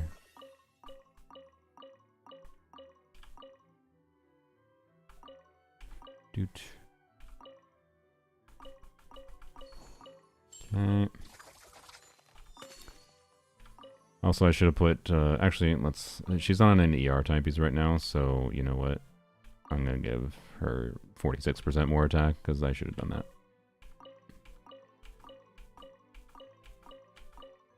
Is that correct? No. That was 35. There we go. That's correct. Close enough, at least.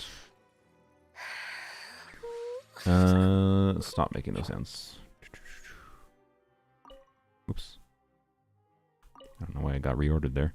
Okay. Chongyun, we don't need to care about stats on. Prune, we do. So add the tenacity. And Varca. And tenacity. Alright. Want to go. Swift and merciful. Spirit blade. Should I do long rotations? Thunder. Shred 'em. Thunder. I think I'll do long rotations. Up the ante. I think long rotations are the ones that can be done consistently. A little amuse. Submit for judgment. One. Gotcha. Ding-a-ling. Freeze. Up the ante. Good. Shred 'em. Up the ante. Splash. Splash. Up the ante. Yes. Spirit blade. Hammer home. Freeze. Good. Shred 'em. Up the ante. Good. Shred 'em. Up the ante. Thunder. Flash. Wait, did I skip a? I think I could have done there. Skip there. Whoops. Video looks more slim and less full than usual, or is it just me? That's a really funny way to describe ultra wide. Yes, it is. It is a different aspect ratio. Here, let me show you my monitor. See, he's a wide boy now. I get to see more again. This is what you used to be able to see in like 16:9 Genshin. Now you can see this much. It makes things a lot more pleasing. I like it a lot more. Seems most people don't mind it that much, but it does cause some weird like letterboxing for different people. So yeah. I think this is a pretty significant upgrade, by the way. This is actually, I think, more a significant upgrade. If I don't remember. I guess we can go throw in Venti quick and see what I was getting with Venti. 'Cause I think Venti was like a little bit better than Sucrose for me. I think. I know I was using Elegy Venti too, so let's see how Prune C6 compares to Elegy Venti for this team. So I don't remember what I got for DPS before.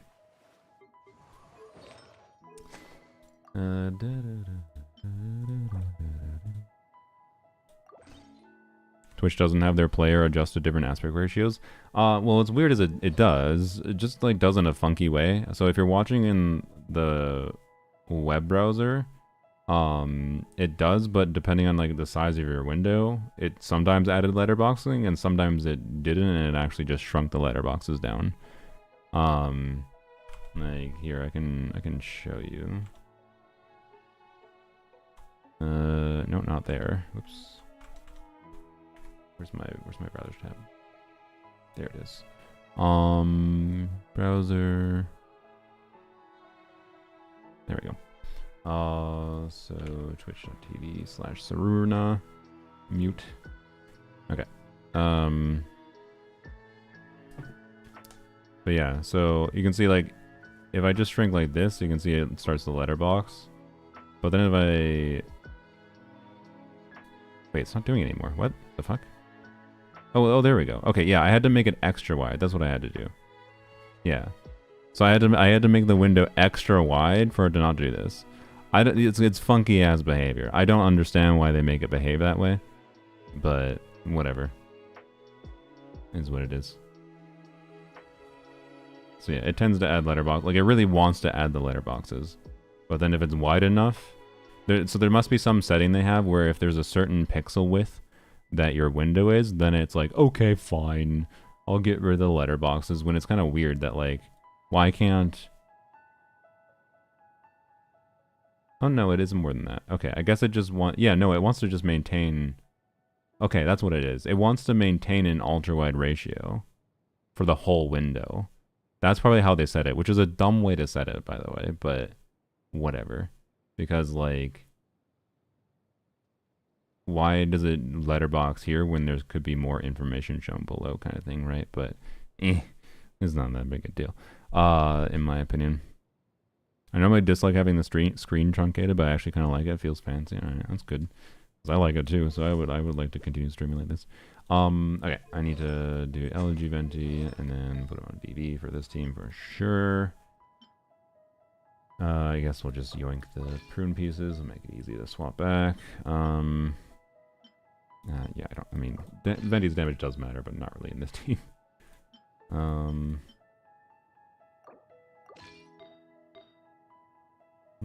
Okay. Sure. There we go.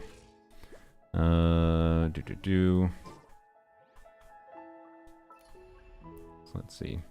Last thing to test. Hydrovarca, LG Venti versus C6 Prune. Just because I don't remember what the DPS used to be like. Alright. I think it was significantly worse, though. Like, I remember it being over Ready for a 200k, rehearsal? but like not much. But I could be wrong. Like, I'm much more happy with Hydrovarca's performance with Prune, for sure. Attack it! From whence you came. Think you can get away?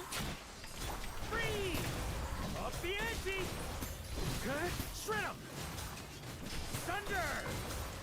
Yeah! Flash! Yeah! Flash! Good. Submit for judgment. Forth! Let's play! Time for takeoff. Thunder!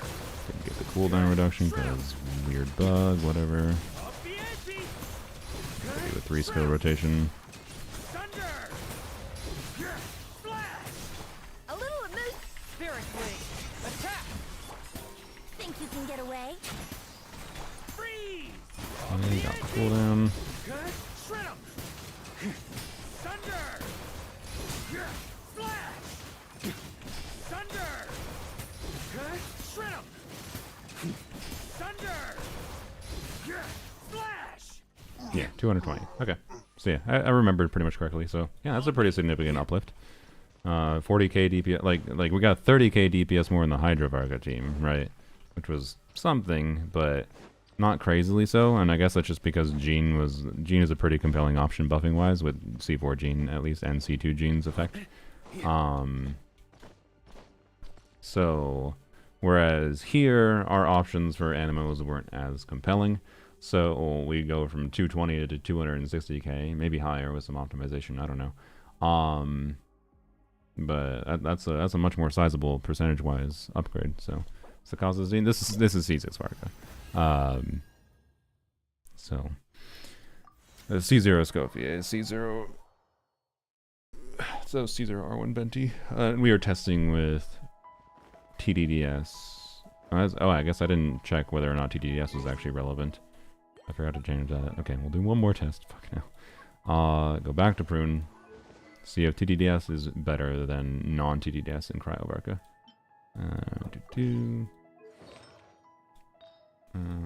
That's the same. That's the same. Do this. Was that what I used? Yeah, that is what I used before. Okay. Whoops! What the hell? Prune. Yeah, that is the build I had before. Okay, cool. You, I would like to put back on scroll.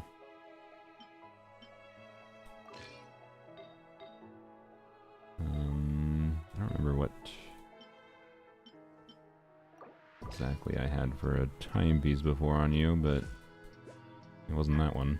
It's probably just some crit static piece. Yeah, probably that. Yeah, that's fine. Okay. Let's see. Okay. I like the music in Miliastra, the lobby this time around. C1 Nicole, but C4 Jean ahead of C2 Prune. Why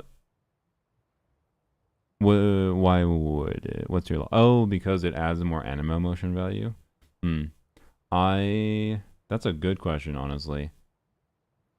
I don't know. I'm not going to activate Nicole cons right now. But hopefully I'll remember to check that when I get to that point. My guess would be no, because I think Prune just gives enough stats to make up for it, but there is a chance that C4 Jean...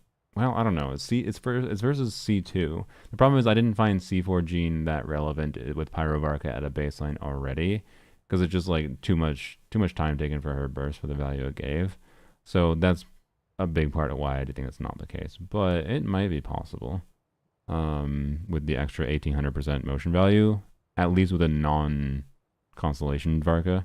Like with my Varca, it's not going to be the case. But with a lower investment Varca, that actually could be a relevant thing. So like the new outfits. You just got the 5-star one? What? You spent money for the 5-star one? That's cute, but that ain't worth the money spending. I like them this time around because they're You pink. got it. Let's go. That's the only thought I have. I did 20 pulls. It's still money though. Whatever, I don't care. I spend money for Nicole. Why am I judging for someone for pulling one of the 4-star one? I see. Why am I judging someone for pulling a cosmetic? I don't give a shit. Spend money on what makes you happy. Okay, so difference here is Prune has, and we got rid of TTDS and gave Prune Osworn. So we're getting more damage bonus, but no attack percent buff. From whence you came, a touch of freeze! Good, shred 'em! Up the ante! Good, shred 'em! Yeah, flash! Yeah, I love Chungi and Varka. I just really wish that it actually worked every rotation like it was supposed to. I don't understand why it just doesn't work sometimes. Like it didn't work that rotation. It seems to alternate, so like you can optimize your gameplay around it. It's just really annoying. Like something is bugged with Chungi and Varka's interaction. Oh fuck, whoops. Excellent. Yeah, that happens if I'm bad. Come on. I should put this up.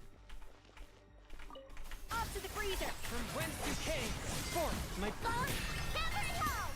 freeze! Thunder! Yeah, flash! Yeah, flash! Yeah, flash! Up the ante! Yeah, A little spirit blade, attack! Cut enough. Pingling. Freeze! Thunder! Good. Alright. Thunder! Yeah, flash! Up the ante! Yeah, flash! A dash of frost. From whence you came! Gotcha. Beverly home.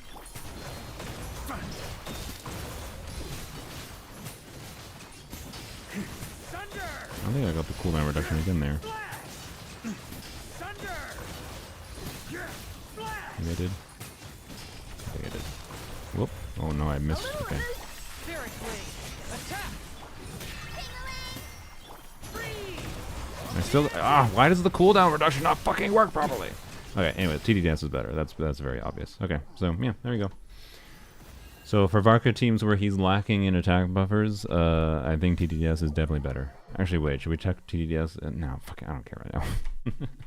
TTDS, Thurling Tales of Dragon Slayers can still be a relevant choice, depending on what other buffs you got going. That's the important thing to keep in mind. That's all. What does the 4-star look like? Why can I not preview it without going into a... There we go. Which one is it that you wanted? Guess they're cool, I guess. I don't know. The pink gardening one. Oh, okay, yeah, sure, that's fair. Did you manage to get it? I feel like... Can you buy them individually? No, it's recommend... What? Recommended? No, you can't. Okay, it's fucked. Alright, never mind. Yeah, it's not... Okay, fair. It does look nice. Got C2 Moika as a substitute for Durin.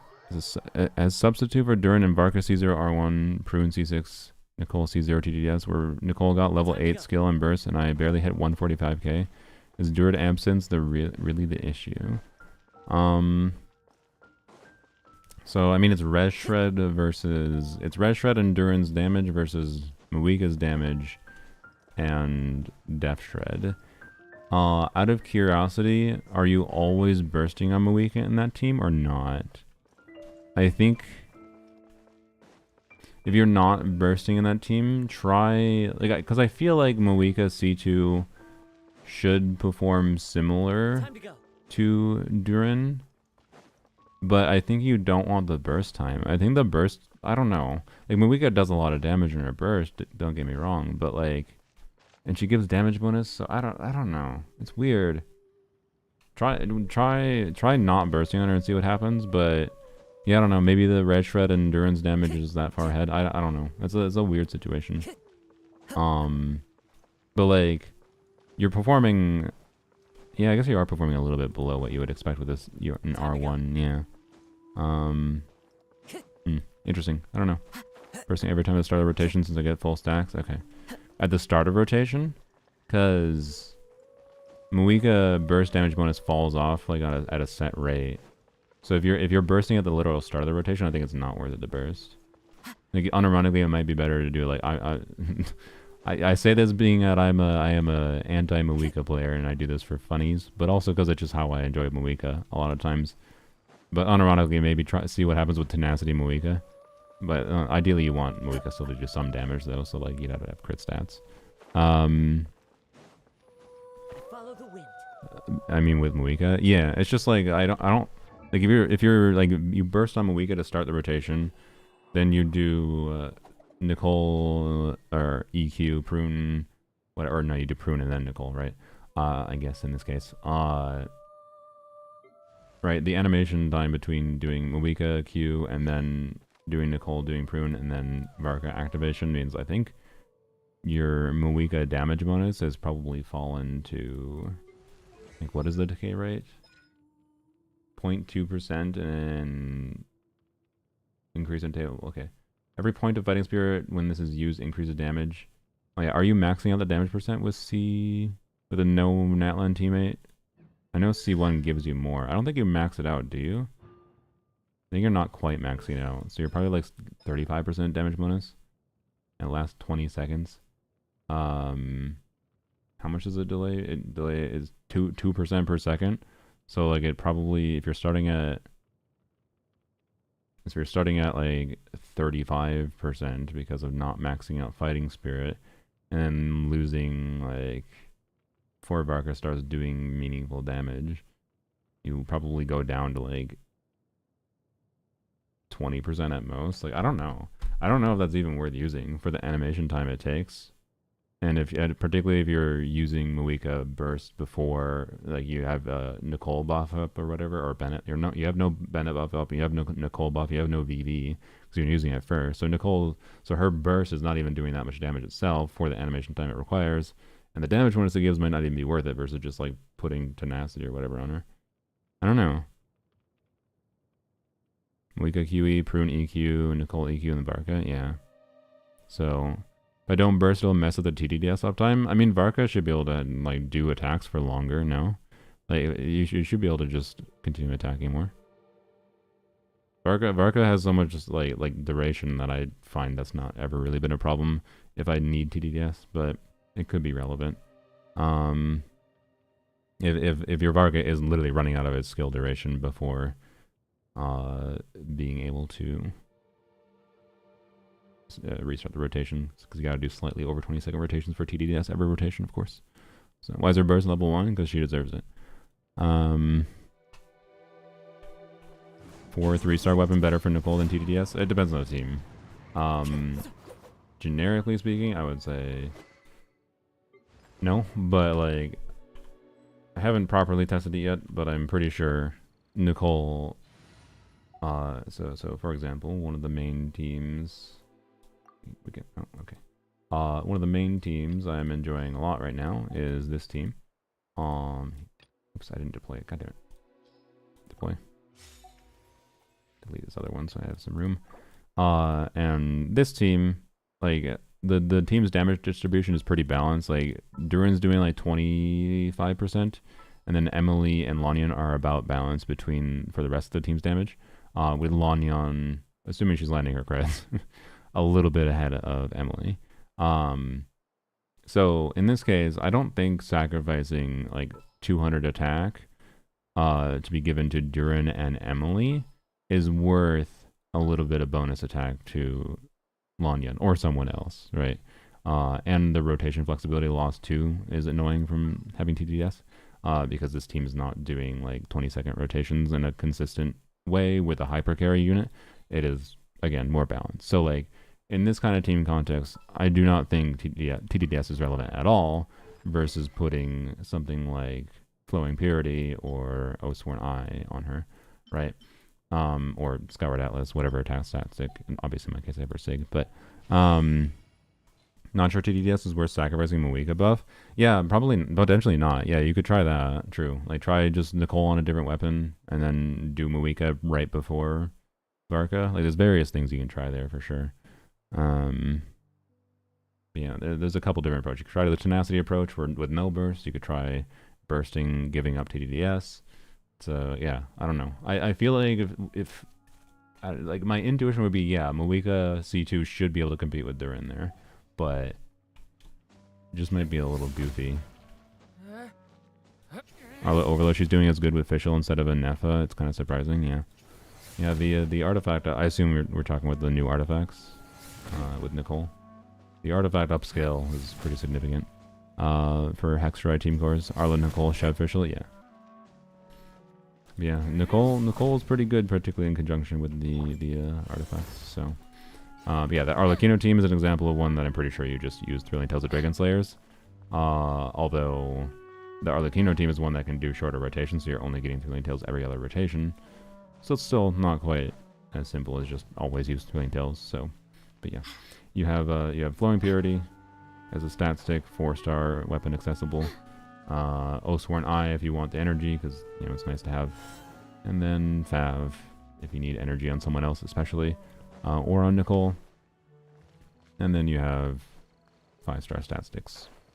So yeah, Nicole artifacts. Mine, I have this build right now, which is pretty much a build that because I have her Sig again, she's like trivial to get maxed out her buff. With double pyro on the team and the activator skill, I think she goes to 4,600 attack. So yeah.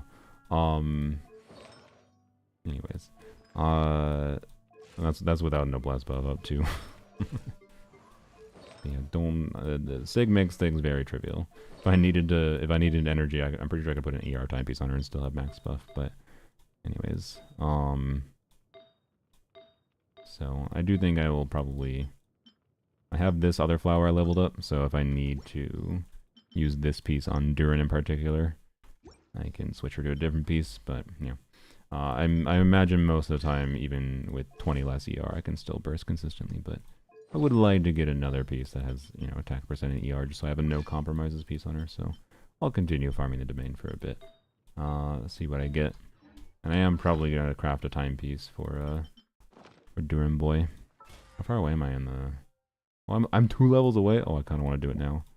It's kind of dumb, to be clear, with planning to farm this in Stygian at least. It's kind of dumb to craft a piece right away, but I also kind of want to. Wait, I haven't done the thing yet. I could also do that.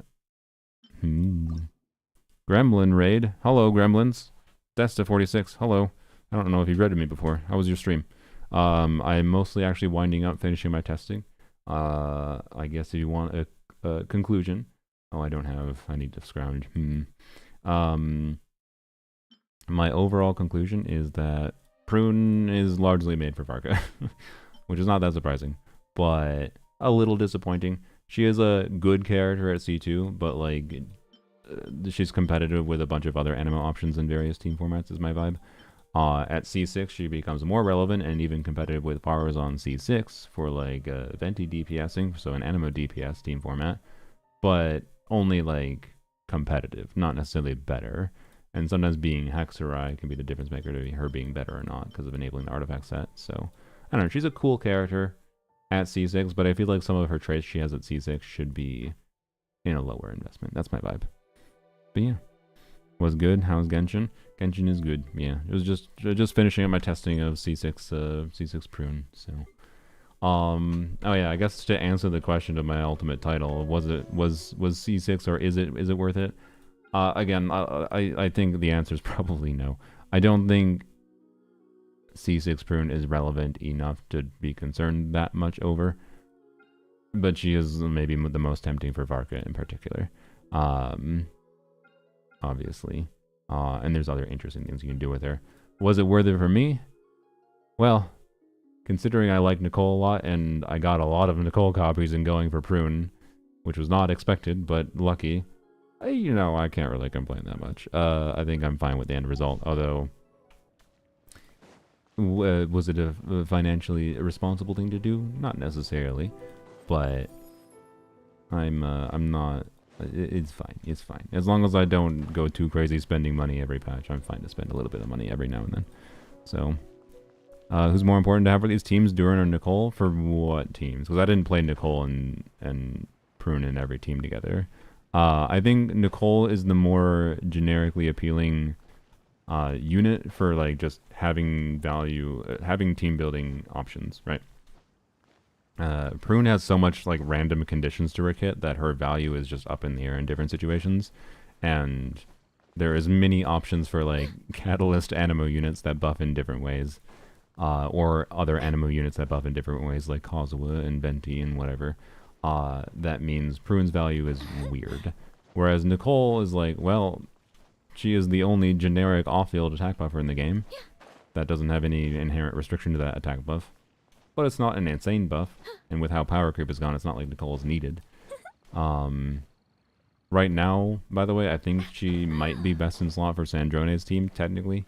But I do not think that is necessarily for sure to be the case in the future. So, Varca or Venti carry? Yeah, Venti carry was the biggest surprise that I thought Prune would be better for. Because Prune C6 basically matched Farazan C6, was my experience. And there could be combo optimization. One of the notable things she does over Farazan is shortens rotation time. I don't think you necessarily need the shortened rotation time for Venti, so, but I'm not sure. I'm not an experienced Venti player. There's a lot of combo optimization you can do for him. But like you know, it's good that the Venti has more buffer team options, and I didn't test like Farazan and Prune together. But like, I don't know. Like, it's kind of thing, if you don't have Duran and don't have Nicole, and you're pulling Nicole and Duran anyways, is it worth it to try to also get C6 Prune, or hopefully you get C6 Prune for your Venti? Like, probably. Like, having team options is good for Venti, but I expected her to be more of a standout option for Venti, wherein she was only really a standout option for Varca. Sandrone, she's weird. I think if she has quick swap flexibility, like Arlecchino, which means I probably enjoy her. But she doesn't have the team flexibility that Arlecchino has that makes Arlecchino's, like, flexibility shine. Like, Sandrone really wants, you know, stellar conduct things, which means she doesn't have that many compelling team formats. And in those team formats, there's nothing that really rewards you for quick swapping, even though she is flexible to be quick swappy. And it makes her kind of boring to me, I think. So, I don't know. Like, I'm not too concerned about the DPS thing, because I think it's pretty clear they're going to release more characters for her in the future. I think there's a good chance she also gets buffed a little bit too. If she stays, if her current power level stays where it's at, it's going to continue. Definitely the trend of on-field units is going to continue. On-field units not being as valuable, where like, who is the most replaceable unit in Flynn's premium? Like, Flynn's and Nephos, Sucrose. Who is the unit that can most easily be replaced and still have a compelling team? Well, it's Flynn's, right? Like, the main DPS is the most replaceable unit in a lot of team archetypes nowadays, with how many strong buffers and off-fielders we have. So, and like, if you want the strongest teams possible, you still technically want the main DPSs, right? And Zabai is like the one exception here, where Zabai just is a lot stronger than anything else. But anyways. Only have enough for 50-50, so them both being at the same time is rough. Oh yeah, it's definitely rough them both being at the same time. So, but yeah, I don't know. Like, is Prune a meaningful differentiator for like whether or not you choose to like spend money or go for both of these characters? I don't know. I think you should go for Duran and Nicole because of the things that Duran and Nicole are valuable for, and Prune copies are a bonus in going for them because she has some value, but again, I struggle to see where her value shines. An interesting thing, by the way, like Prune C6 with like this is one of my favorite teams with Nicole right now. Prune C6 versus a C0R1 Nicole specifically, and the R1 is a nice upgrade here, but not a massive upgrade. Prune C6 instead of Nicole here was a little bit worse. A little bit worse. Like less than 10% total team DPS worse. Which is, I think, is kind of interesting. And it is a good showing how Prune C6 is a pretty compelling character. But, yeah.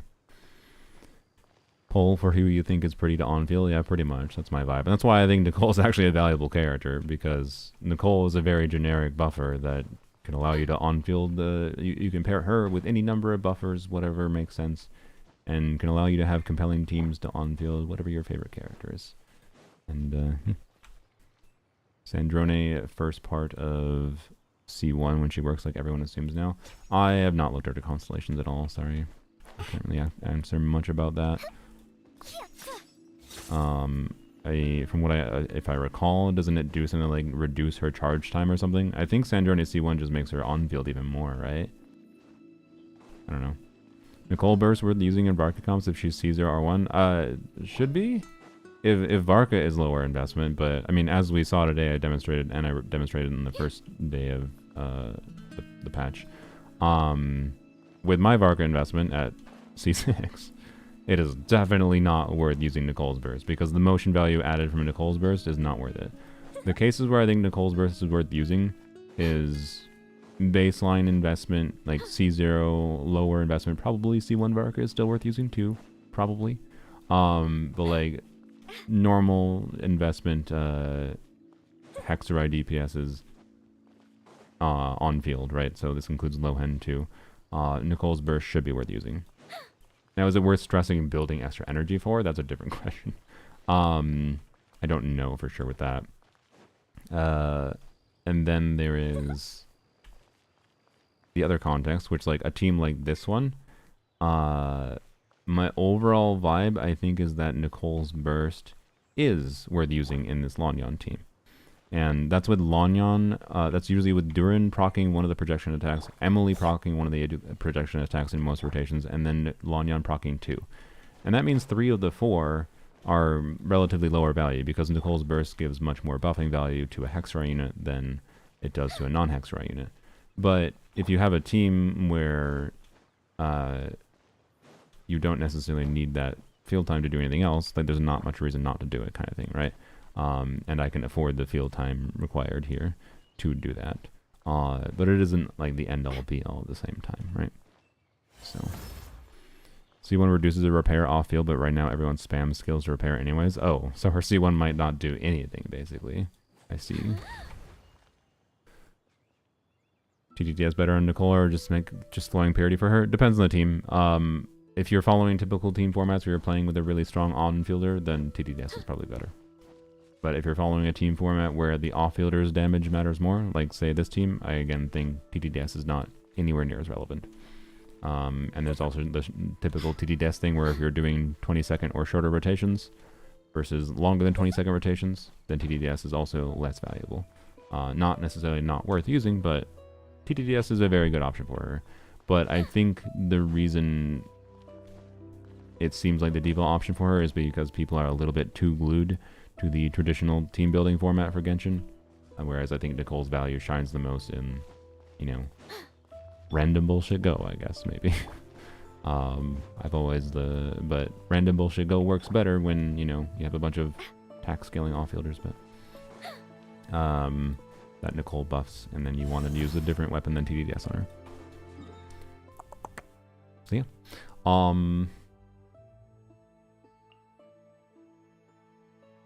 Can I get 2 levels in the thing? Do I want to craft a Durin piece now? So I definitely do want to have an actual build of Durin on this new set. I probably shouldn't craft. I should probably just wait. I should wait. It's fine. It's just I got a good timepiece, or a good timepiece. I got a good circlet for Durin earlier. For this set. So it's like, and yes, I'm using a attack circle on Durin because I have C1. I was like, now I want a timepiece because then I could have a usable build already. Not an incredible build, but a usable build, by all means. And, okay, let's pretend for a second. So yoink that from Nicole. And then off-piece Goblet, and then pretend I got a 40 CV piece. That's probably not going to happen, but how happy am I with this build if this is 4 piece of new set? I'm quite happy with it.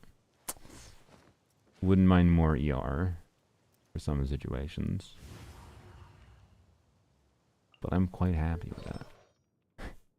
Damn it. I kind of want to, so I can just actually properly mess around with it. I didn't expect the first week to have that as an option. Hmm.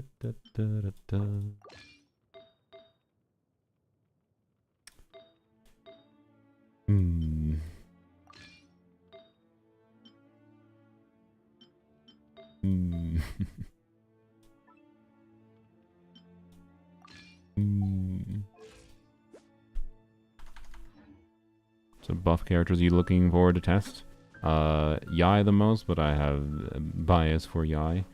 Sino I don't have on this account, and unfortunately on my Polearm only account, Sino's buffs will do literally nothing until or unless they release a enabler for him, which is a crapshoot. I need a Polearm character to enable him, right? Saritza might be Polearm, we'll see. Risley I don't have.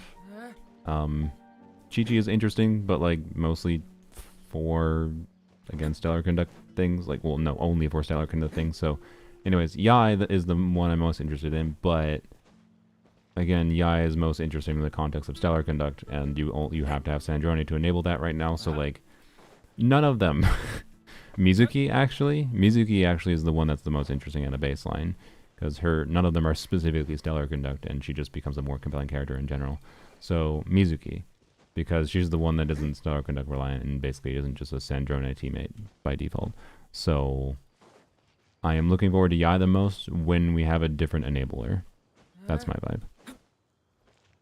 Non-monster characters will be locked behind the witch's homework as well. Probably not. I assume they'll do something else that you have to do to unlock the buffs, maybe. Or maybe they'll just be buffed straight out. I don't know. So we'll see. Character from the teaser's polearm, so fingers crossed, I suppose. I mean, yeah.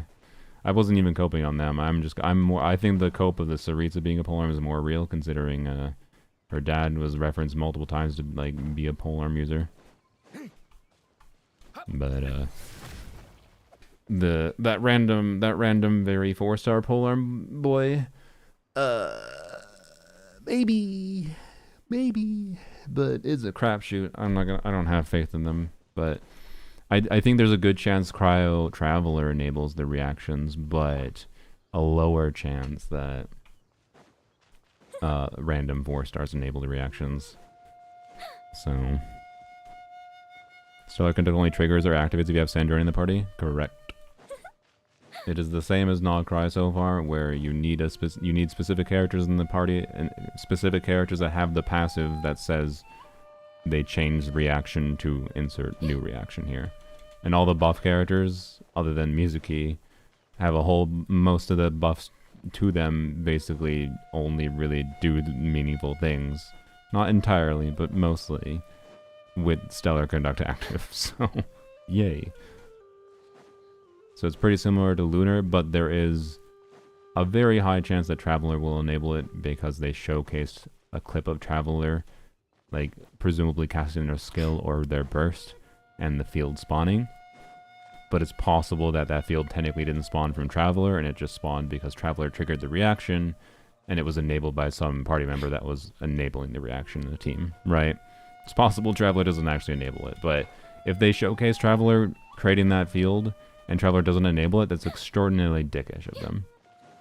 Especially with the criticism that, like, you know, there was no free enabler of the lunar reactions, right? So we'll see. What's the lower explanation? Who knows? We'll see what the lower explanation of any of these buffs are. Caesar Mizuki gonna be good enough for cons needed? I mean, I think she's still in a weird spot in that, like, Mizuki's still gonna be reliant on your off-fielders, but she's a more interesting character, and has a more complete kit with her buffs. It basically feels like they acknowledge that they fucked up in her design at a baseline, and are like, okay, let's make this character actually make sense for, like, her intended use cases. Like, well, if you're going to consider on-field driving, like, let's say you're doing Benefa before. You're going to consider using Sucrose as an on-field driver for Benefa? Well, if you have Mizuki, Mizuki should be the better option, because Mizuki is designed to be the on-field driver for Anemo. Right? That's my thinking. It's like, Mizuki, I hope should be better for like on-fielding an animo unit in Benefa than Sucrose. Sucrose still might be good in the team, but just not as the on-fielder anymore is my thinking, right?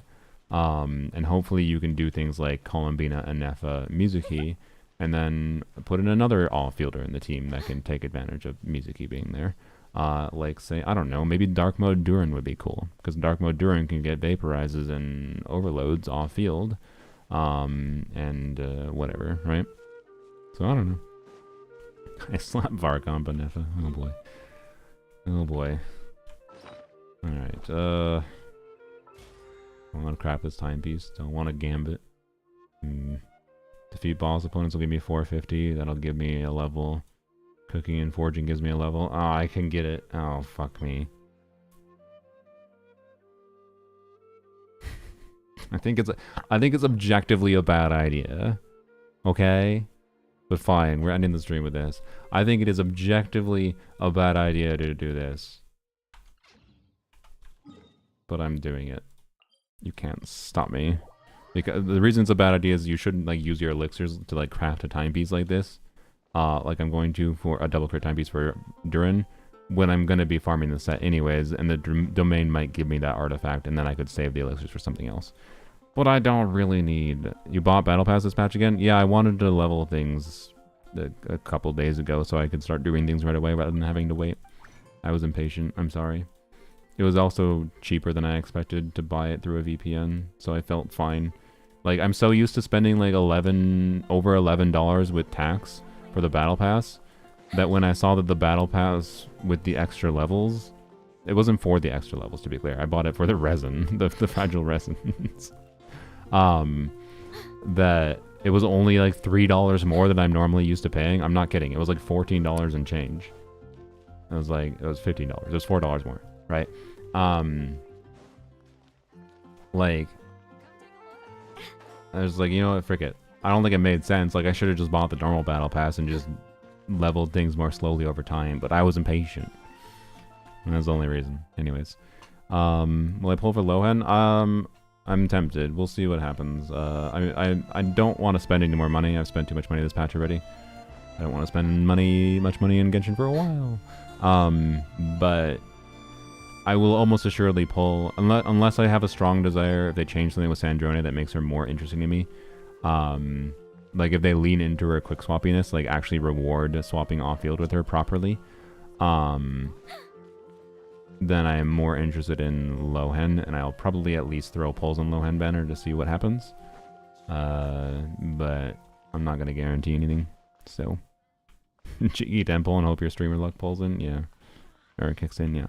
C6 Prune worth it? If you're not pulling for Varca, in my opinion, no. Or if you're not planning on using her for Varca, no. And even for Varca, do I think she's needed? No.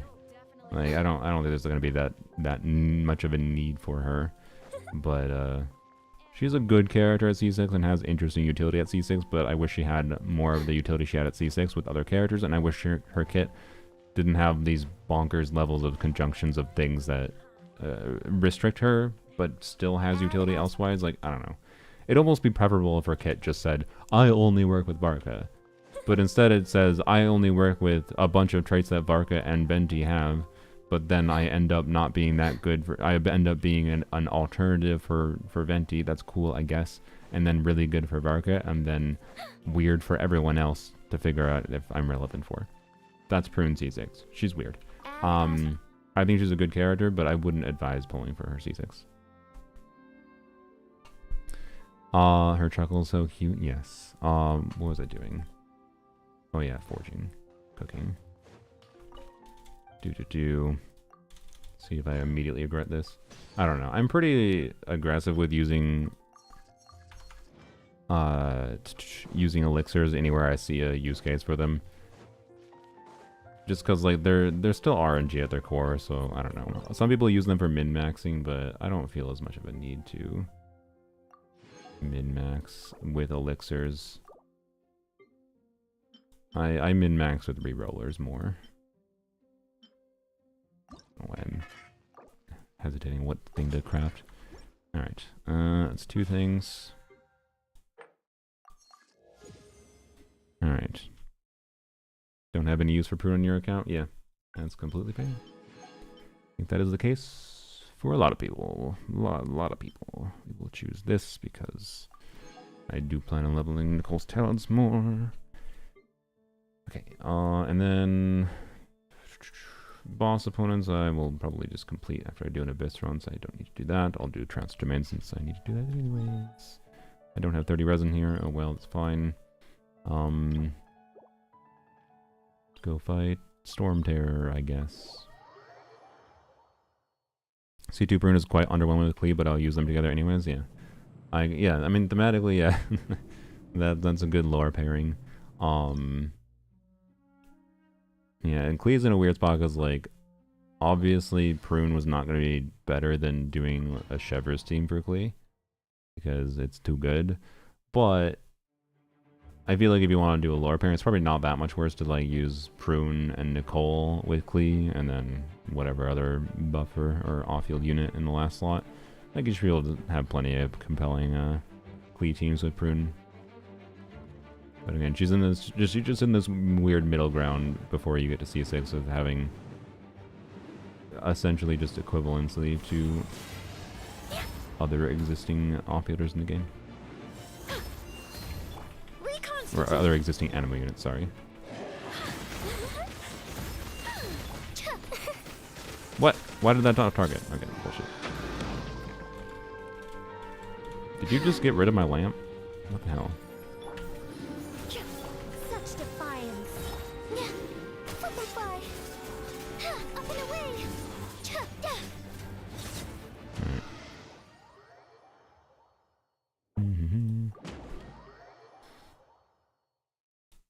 Alright, one more, and then we regret everything.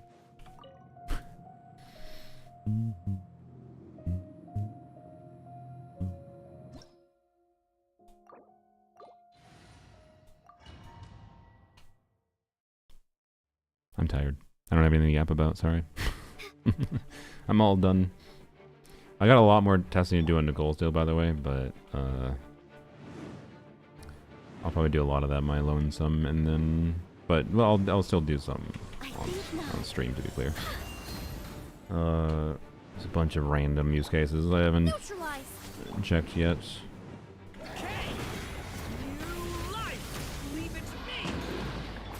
Just kill you from down here. What happens if I target with Lanya down here? Oh, apparently I start climbing. Cat update. What's new with the cats? Not much, other than I moved the cat tree, in case you weren't aware. When I set up my new monitor, I decided to move this because they kept on moving this prevents them from wanting to jump on the computer all the time, and then they go from the computer and step on the monitor to go down over to this area. So I just moved it over there so they stopped doing that as much. They still jump on my desk on occasion, to be clear, but, you know. Anyways. There you go. That's the cat update. Sitting in a basket. Genshin is likely to add Fontaine characters as a constellation selector next region. I hope so. I think they're likely to. I mean, they added up to Sumeru characters before.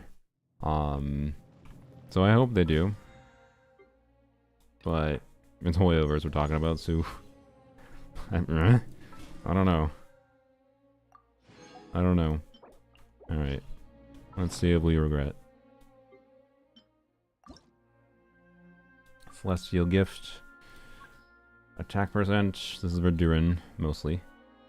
Also could be for some other characters, to be clear. Official, I don't know. You know, there's other characters to mess around with this for. But, mostly Durin. Would really, really appreciate some ER, just in case I need the ER. But we'll see. Okay, I didn't expect the 4-liner that I dream of. Not regretting currently.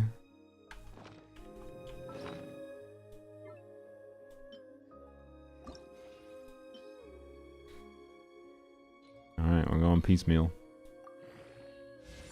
That's fine.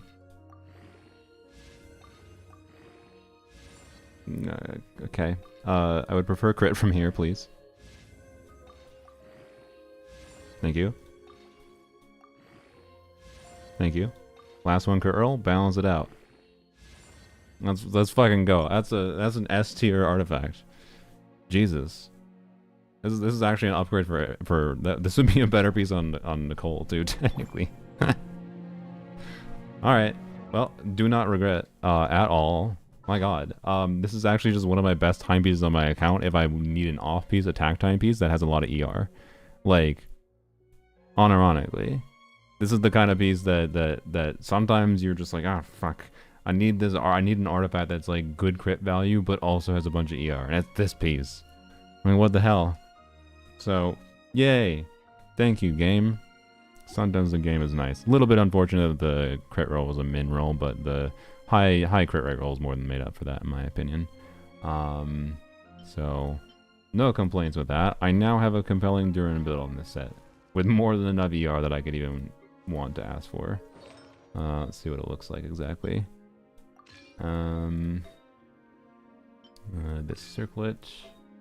The feather is kind of just okay at this point, and the flower is also not incredible. Like I can get better pieces still, but the flower is incredible if I need the ER. If I don't need the ER, that flower is not that incredible. Look at that, a usable celestial gift build on Durin Boy. Perfect. So now I can actually test things properly. Sick. We like that. All right. But go back to Noblesse for now, because right now I'm playing Durin with Nicole on this set instead. I guess I can give this piece to Nicole. Sure, why not? Give Nicole the ER and crit. All right. I also could give Nicole this circlet too, funnily enough. Let's see. This. Yeah, I'll just stick to this piece for now. I'm happy with it. Yeah, this is the same crit I have in the Noblesse build. Somehow I got an equivalent build to my Noblesse build in like 2 days. That's so lucky. That's crazy lucky. Alright, thank you, game. It's rewarding me for my terrible ass luck that I had initially, by the way. Alright, I can get Nicole to have like a ton of crit now, actually. Attack percent with, sure, let's do this. Still over 4k attack. That's less crit than I thought I was going to have for some reason. I guess I should put on a goblet that has crit rate stats, not... Yeah, like this. Oh, but now I'm under 4k attack at a baseline. That's unsatisfying. I mean, do I need crit? No. Crit's kind of not that really relevant of a stat on her. Honestly, for simplicity, I think I'm just gonna go back to what I had before. Merely because I don't want to have to faff about switching art. If I want to put this set on Durin, I don't want to have to also retweak Nicole's. I'd rather just have them on separate builds, mostly, right? And not have to share artifacts between them, but anyways.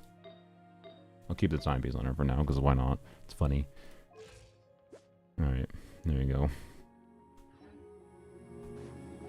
Is there any use for crit on Nicole? I mean, she does like 300% of her attack. Or under 300%, 250% with crown skill. And then her burst is over 500%. Like, it's 800% motion value. It's enough to do a decent bit of damage with an E and Q activation.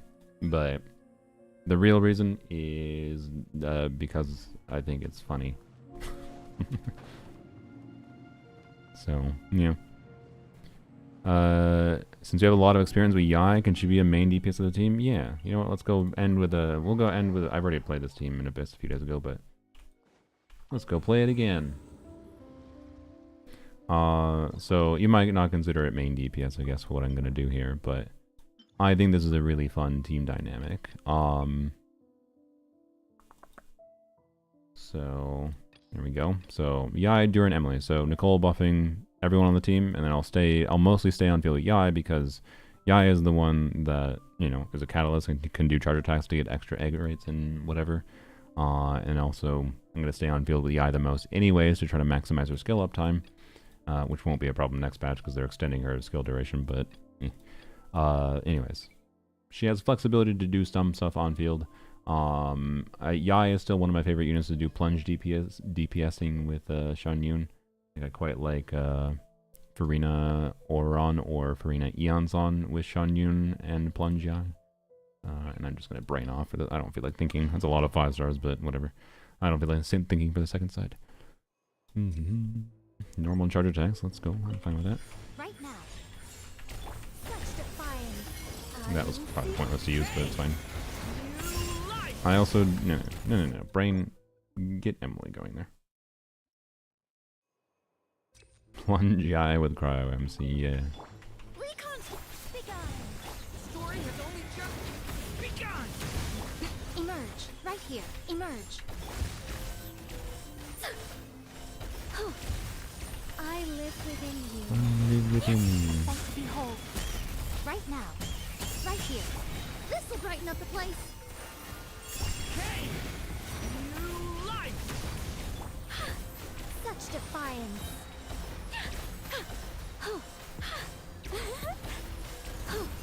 I should have bursted to get the last bit of shield down. Oh well. Neutralize. Oops. Emerge. Right now. Emerge. Yes, that was not much on building Yai there, simply because of the enemy's mechanics, but oh well. We'll see more of it next chamber. Converge. Receive my blessing with one heart.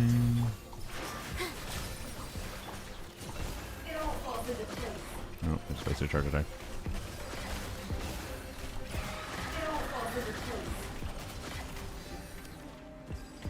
Surge.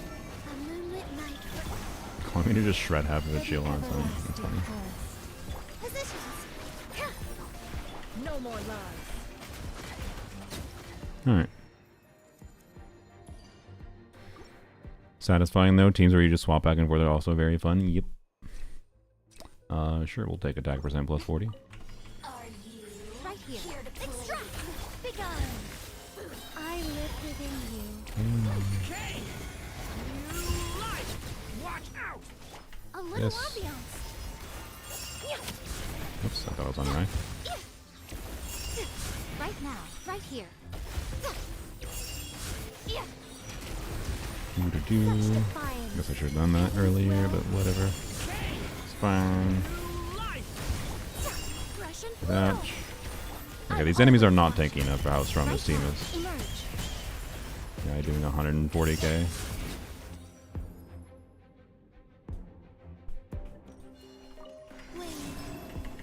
God, I'm unironically, C6 Nicole is going to be the most disgusting, like, DPS uplift to, like, every possible team I could play on my account. I'm glad Bennett exists so that I can just play Bennett to have a not unrelatable experience, but the main loss from C6 Nicole is that I'm not going to be able to, like, I'll play teams like that with C6 Nicole in the future, and people are going to be like, this team doesn't work with C0 Nicole. I'm just going to be like, bro, go back and watch my live stream for Nicole release. That was C0 Nicole. To be clear, it's C3 Yai, which helps. But her cons aren't that good. You got C6 Nicole? Not currently. It's, but when going for C6 Prune, I got C3 Nicole. So I was prepared to spend a bit of money because I wanted C6 Prune. Right here. Right now. And I, at Pity, I got, I think not. one second, no, I should just, no, I'll text on you. Sorry, my brain. At Pity, Emerge. Right here. Right now. do this. Secret. Story has only just A Yes. little ambiance. Oh my gosh. Emerge. Right here. Emerge. Okay. Yeah, overload on this thing is always funny. Okay, well. Is Yai doing 69,000 damage, by the way, on those things? I think she was doing like 69,696. What the hell? Alright. This will brighten up the place. Emerge. Right now. Emerge. A sight to behold. Right now. Emerge. Right here. Alright. Try to kill this thing. I think not. Our little secret. Sorry, I'll get back to what I was yapping about in a second, hopefully. Okay. Oh my god, please. Emerge right here, right now. Okay. This is just... What an annoying boss. I live within you. This team looks like shit against this boss, but it is a Dender resistant boss. And it's mechanically just annoying as hell. So, you know. Whoop-de-doo.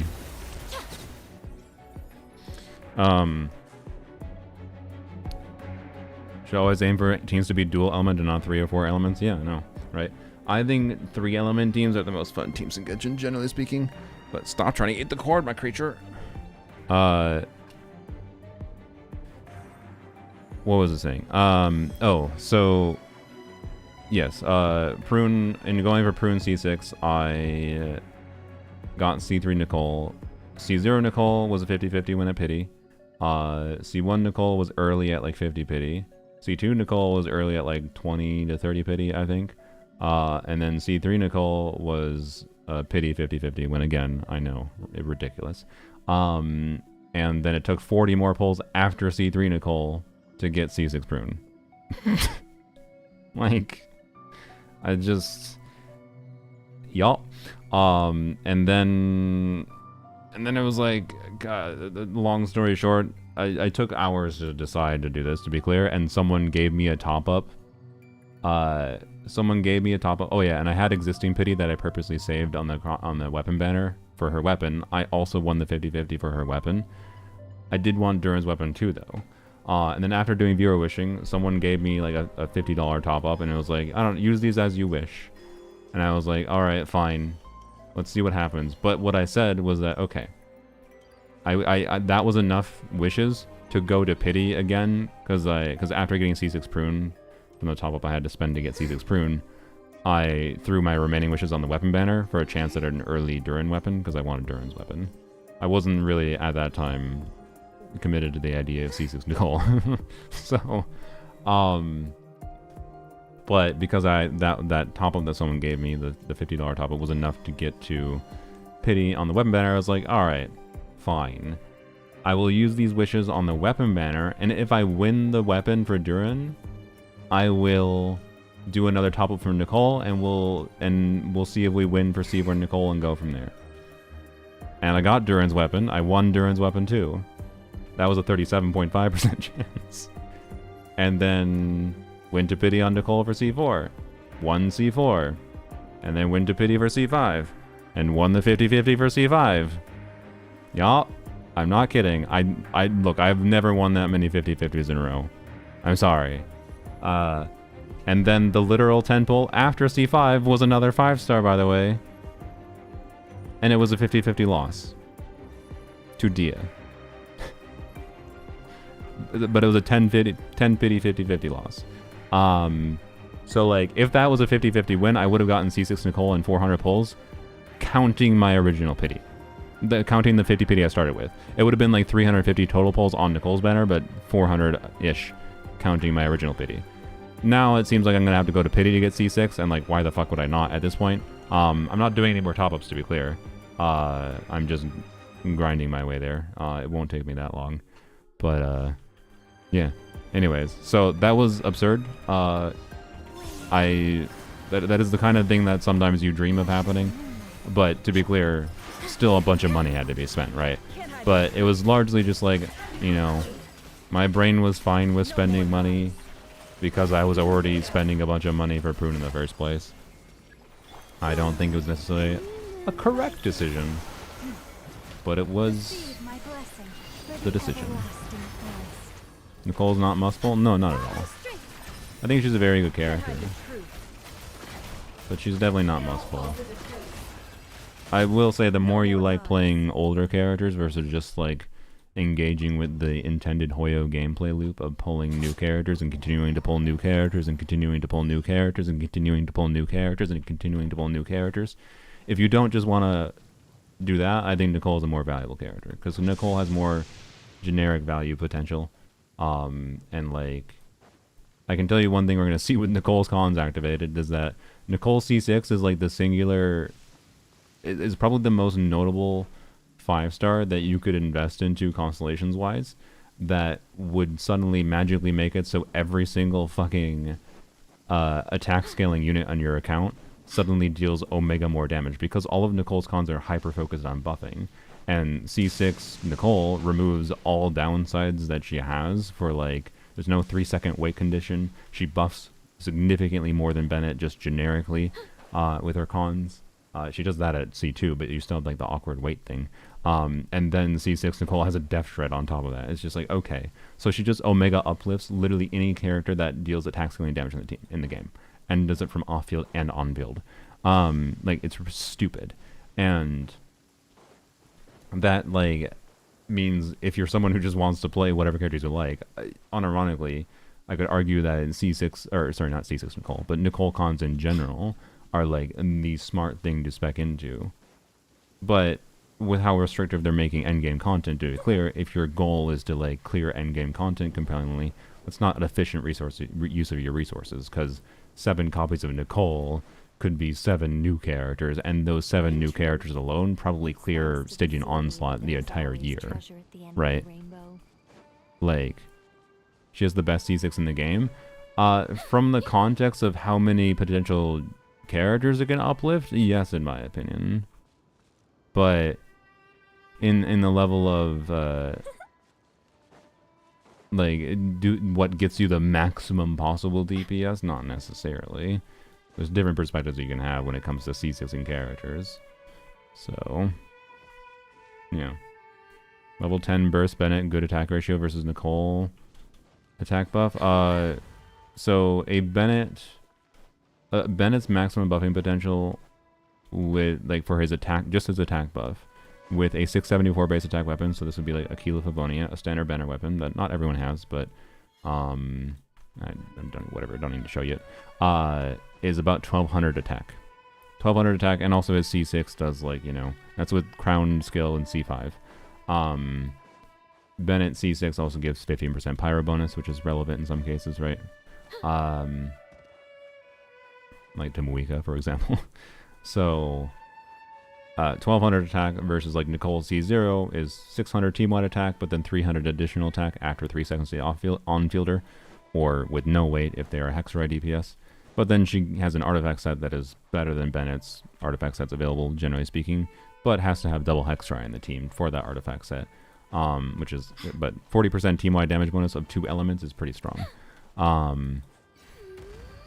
So, yeah, and if you go watch TGS's video, you can kind of see the spread of how, like, C0 R1 Nicole can start to be much more competitive generically with Bennett, but also that means, like, Nicole with some cons starts to, like, beat out Bennett significantly, in my opinion, on a generic level.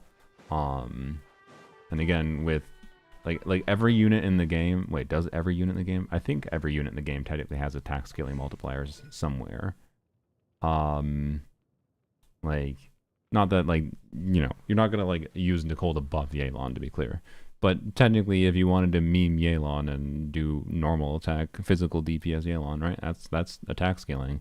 So anyways, like attack scaling damage is the default for most characters in this game, and it means Nicole just uplifting everything by default, with the only asterisk being, oh, the artifact set giving damage bonus isn't relevant for, like, non-cry characters that don't care about damage bonus, and it seems like stellar characters also won't care much about damage bonus. Not that they won't care about it, but it won't do as much for them, right? So, but that doesn't really matter. That's just the artifact set. You can put a different artifact set on, right? She doesn't actually damage bonus in her kit. So, anyways, they made past C6 supports fun instead of unnecessary high buffers. This is why our C6 stands out. Yeah. So anyways, it's just buffing, and the fact that it works with fucking anything in the game makes it kind of stupid. Like, if you wanted Omega Bennett power creep, well, that's what C6 Nicole is. It's super Omega Bennett power creep, and it is good that C6 Nicole is not base kit. But anyways, it was a do it for the content decision. Oh yeah, it definitely was. So, anyways. Don't activate the cons. Pull C6 Nicole. I mean, there's a lot of people that pull constellations that it's just like, they're not even, like, combat enjoyers, when all that constellations really do is for combat, right? And it's like, I don't care, whatever, do what makes you happy, right? But At the same time, those kinds of people in my mind are just literally gambling. They're getting nothing of value. They're just gambling. But again, if it makes them happy, whatever. I don't give a shit. It's their life, their money. But I think those people, it's from like I think there's a somewhat common mindset from people who C6 characters, even if it's not all characters that they like, but just on occasion, of like, you know, I have to C6 to like prove that I am like the biggest fan of Nicole or whatever, which no, in my opinion you don't. I think if you want to prove you're the biggest fan of Nicole, you should just say you're the biggest fan of Nicole and use her all the time, use her everywhere. Anyone slanders Nicole, you can be like, actually, Nicole is better than you think because blah, blah, blah, blah, blah. Am I being called out again? No, not really. Because you're actually getting some combat utility from your constellations, Yurei. I'm calling out the people that, like, don't give a shit about Genshin's combat and, like, pull C6 characters and then... Yeah, look, we can probably find one. I'm not kidding. We might find... I wouldn't be surprised if I go into... Wait, can I not view it? No, sorry, I can't. I'm dumb. Go into co-op mode here. I wouldn't be surprised if I find someone who has C6 characters that didn't clear Stygian Onslaught difficulty 5 before I find someone that cleared difficulty 5 normally. Right? Okay, no C6 characters. They did clear difficulty 4. Wow. Alright. They cleared difficulty 3. No C6 characters. Difficulty 4. No C6 characters. Okay. C1 Risley. Nice. Cleared difficulty 3. Okay. But they pulled C1 Flints. They probably intentionally pulled C1 Flints. What is the reason this person pulled C1 Flints? This is the thing that I think is like a little bit of like not great behavior. Is like if you're pulling something that's like a constellation that just does something for combat, and like then you're not a combat enjoyer clearly. Like it's fine if you're not a combat enjoyer. Genshin has plenty to enjoy, but like don't waste your fucking resources like for this weird like mentality. Oh, I gotta prove I'm a bigger Flynn's fan than those other people that pulled Flynn's. Like why? Just play and enjoy Flynn's and become a fan of them. I don't know. Yeah, so the fucking, yeah, that's fair. I do blame the TCers. I mean, I was definitely like, on the side of like, no, we should not be saying C1 Flynn's is equivalent to an Effa. Fucking L on all the TCers, including Zajeff and everyone that basically copied what he said.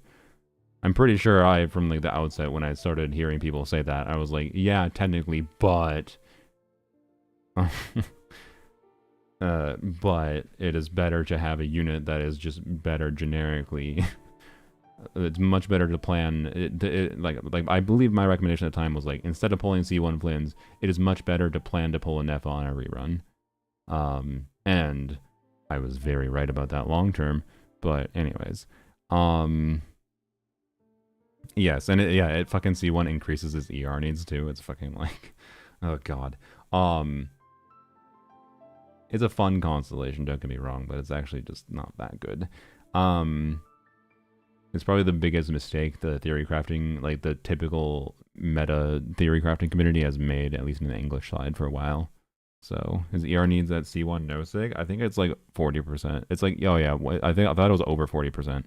So yeah, 150 seems accurate. It's kind of awful. Anyways, point is like, I don't think you should pull constellations to show your dedication for characters. But the joke that popped into my head why I started yapping about this is like, if you are the type to feel the need to pull constellations to prove your dedication, what proves your dedication more is pulling the constellations and not activating them. Like, I'm the biggest Flynn's fan that I'm going to pull his cons and prove that he doesn't need them at the same time.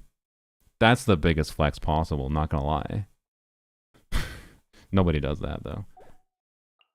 Because the truth of the matter is they just want to gamba. Alright. Wait, did that person clear difficulty? Nope. Has Linnea... oh, wait, no. Why did I hallucinate Linnea there? I just saw pink and whatever. Okay, never mind. Oh, no, I saw Linnea in the fucking icon. They do have Linnea. I don't know. Can this account clear difficulty 5 Stygian? Probably. Okay, they pull C6 characters, C6 yeah, no, never mind. But yeah, C2 for C4 Baiju. Wait, I didn't even notice. What the fuck? boy. You know what? Considering how rare that is, I have no qualms with that one. Alright. Bro, how long is it gonna take before we even see a... Oh god, by the way. No, not that person. Fucking C5 Bennett. The persistence of the fucking C5 Bennetting drives me bonkers. Alright, C1 Muika. They pull Linnea. Who knows if they have Columbina, but they have... Or sorry, Zabai. But they have Columbina, Linnea, C1 Muika, Arlecchino, Skirk, Escoffier. They almost assuredly have Farina. This player could have cleared Fearless difficulty and they didn't bother. Like, constellations are not relevant for this player. To be clear, this doesn't seem to be a person that pulls that many cons, to be clear. And maybe the C1 Muika was accidental. And C1 Yai was from the selector thing, I presume, right? So, but at the same time, C1 Hu-Tao, I don't blame, because C1 Hu-Tao just feels a lot better to play. C1 Hu-Tao, I can see why you take it, because it's a quality of life con, right? I'm actually kind of surprised we haven't found anyone that cleared Fearless difficulty yet, I don't think. Wait, did this one? No. We haven't found anyone that cleared Fearless difficulty, and we haven't found anyone that like has a C6 character in their profile. Like, it takes a while to even find someone clearing Fearless. That is... It's a good thing that it takes a while to find a C6. Alright, oh, this is a person that doesn't realize they can clear difficulty 3 trivially. Sad. They can do co-op 53. You just sacrifice Primogems for no reason, Corey. And then there's the not yet attempted people. That's almost worse. The not yet attempted is almost worse because it's like people that think Stygian is just like a super endgame mode and they don't even bother getting the Primogems because they just think it's like hard to, when it's not hard to get the Primogems at all. Bro, are we ever... Dude, am I gonna end this stream ever? Can I find like a single person that even clears Fearless difficulty? Oh my god. This is why I say that the theory crafting community shouldn't be like designing guides and evaluating characters only from Fearless difficulty evaluation. So fucking much of the player base enjoys the game's combat on a passive level and plays the game and enjoys the game. That doesn't need to be told information that is only relevant for Fearless difficulty. And they don't fucking care. God. And it's fine that they don't care. But these people still look up like guides and then they still see people like giving takes on characters and saying characters bad. Oh, Nicole bad because not 180 billion DPS team that trivializes Stygian Onslaught. But it's like, you think every one of these characters, every one of these players we've clicked on before, we're at like low AR people now, every one of these players we've clicked on, do you think a single one of them that evaluation is relevant for? No. C1 Zabai, C1 Kanich, C2 Durin, by the way. And they cleared difficulty 4. like, why? Maybe they got lucky. I don't know. Maybe they had my luck, to be clear. It's possible. Maybe they had my luck. It's fine you don't care about the game mode. I don't care that you're not clearing the game mode. But why are you bothering pulling a bunch of constellations for things if you don't even care about the combat, clearly? Oh my god, bro. I want to find a single one. Bro. Free me. I no longer care about looking for a C6 character. But, oh, by the way. Wait, where was it? Frick. Is it this one? No, not that one. I mean, that's a lot of cons too, but not that crazy. I thought there was one we clicked on. I saw C2 Bina. I don't know, whatever. C2 Bina, and it was difficulty 4, difficulty 3.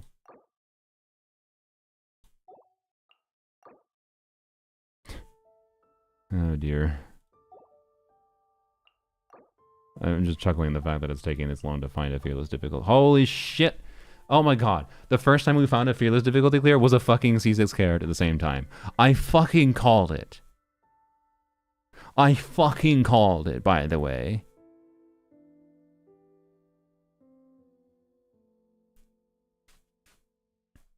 Well, yeah, of course it's quicker to ask a chat, because you're all, I mean, I'm a mostly combat-focused yapper, and to be fair, it's a C6 shout. I mean, yes. But, like, hey, at least this is someone that probably gets some value from their C6 shout.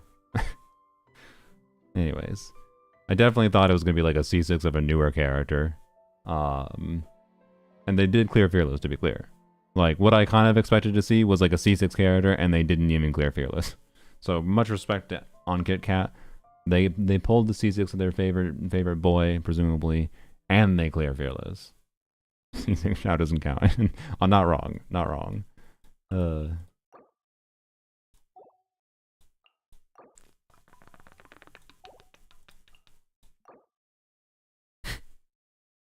Like,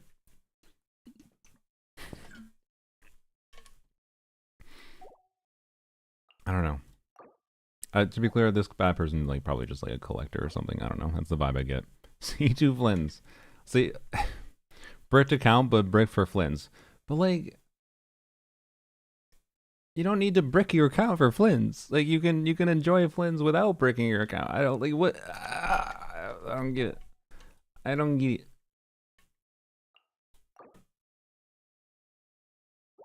I want Flins in me? Yeah, but pulling extra copies of Flins does not make Flins go in you.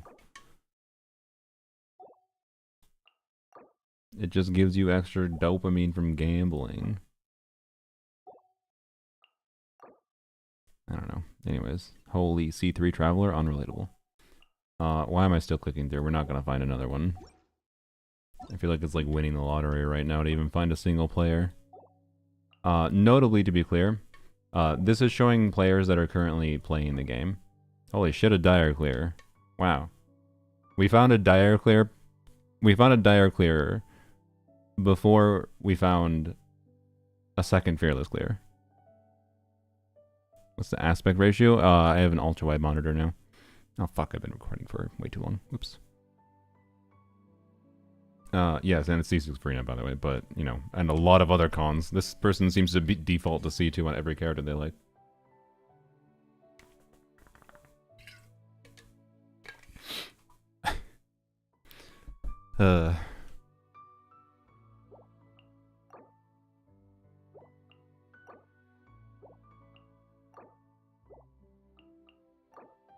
This is evil. So yeah, I don't know. It's like, this is the norm, right? And what I was saying before is like, these are people that are currently playing the game, and this is the start of the patch. A lot more people are playing Genshin at the start of a new patch. The kinds of players that aren't combat engaged players tend to like stop playing as much towards the end of the patch. So if I go do this same experiment towards the end of a patch, I would see many more players that actually pop up in that list that actually have cleared Stygian. That is the general pattern I've seen. But it's kind of funny the amount of data you can glean just by like combing through that list at different times. And seeing like what kinds of players pull what characters on there and have what shown in their showcase and what content they've cleared. As far as glean from the combat content, not glean from like exploration. Although actually you can get some of the exploration vibes too, because I think, does it show like achievements and stuff? Yes, it does. So you can actually get some of that vibe, but they should have something here that shows like exploration %. But anyways,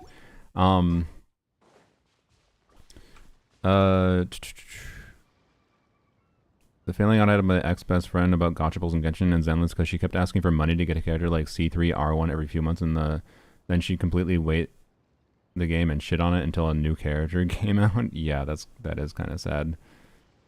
Yeah, that is just a gambling addiction, and it's like, I feel like a lot of people just try to justify it with like, oh, they're my favorite, but like, yeah, I don't know. But anyways, I try to encourage people to be healthy. It's why when I do unhealthy things, I try to emphasize how stupid I'm being, but doing it for my own enjoyment and for the content anyways.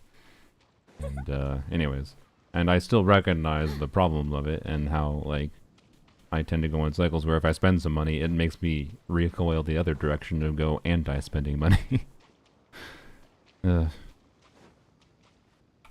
So yeah, she did that with Raiden on her release, yeah.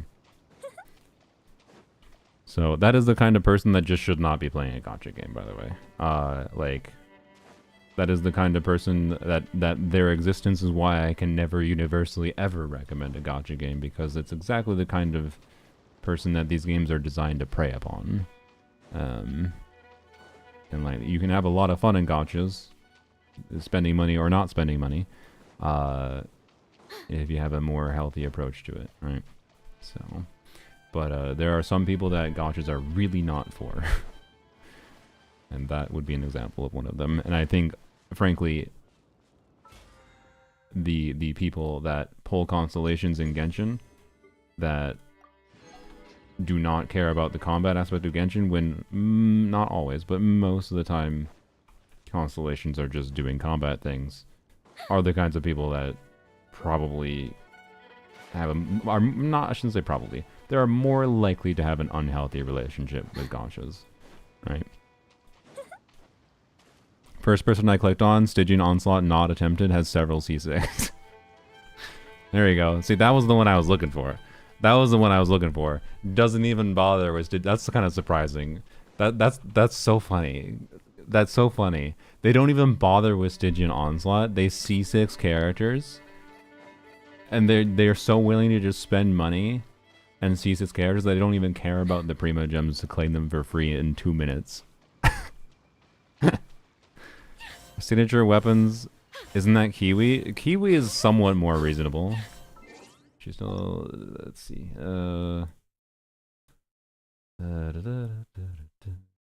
Does Kiwi's username Kiwi? I don't even remember. Yeah, it is. There we go. Kiwi hasn't played for 17 days. Oh boy. Yeah, like, and also to be clear, like a large amount of the pull, like I know Kiwi has C6 Duran, C6 Yai, C6 Venti. I don't know other C6 she has at the top of my head. But, and C6 Kazuo, obviously. But, and like, yes, I agree, that is, like, the Kiwi, Kiwi should not be pulling cons. That is gambling brain rot. But at least she's a content creator and can justify it on some level that way. But Kiwi also definitely, I know, has one particular viewer, Flame, who is a moderator thing for her. And I think a very, very large amount of the polls that have gone towards Kiwi's C6 characters were money that Flame spent and not Kiwi. So Kiwi's account is a little weird to evaluate on that level. But anyways, Kiwi hasn't jumped on the big lore patch. Yeah, I don't know. I'm not sure. I haven't talked to Kiwi in a while. So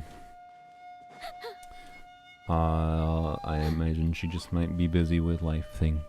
So I haven't kept track of anything for her. Chlorine, silly decisions. Did anyone else do character reviews this stream that I missed the whole time? Maybe. Boop. Let's make the thing the proper size.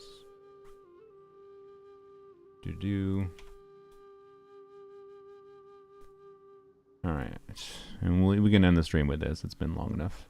It's also 8 p.m. We'll see if I have energy to do my editing today. I don't know. Do I want to make a wishing video? I don't know. Do I want to return? This is the problem with me in videos right now. I don't know what I want to do. That's a C6 chlorine, holy. Alright, on the topic of C6 characters. But, you clear Stygian Onslaught, though. It's like, wow, okay, you actually do enjoy the game's combat. And I'm not saying you can't enjoy Genshin's combat without playing Stygian Onslaught, to be clear. But, if you're enjoying the game's combat, outside of Stygian Onslaught, say you're an Abyss enjoyer, you're a Furu type player, you know, that's going to be relatively obvious in a different way.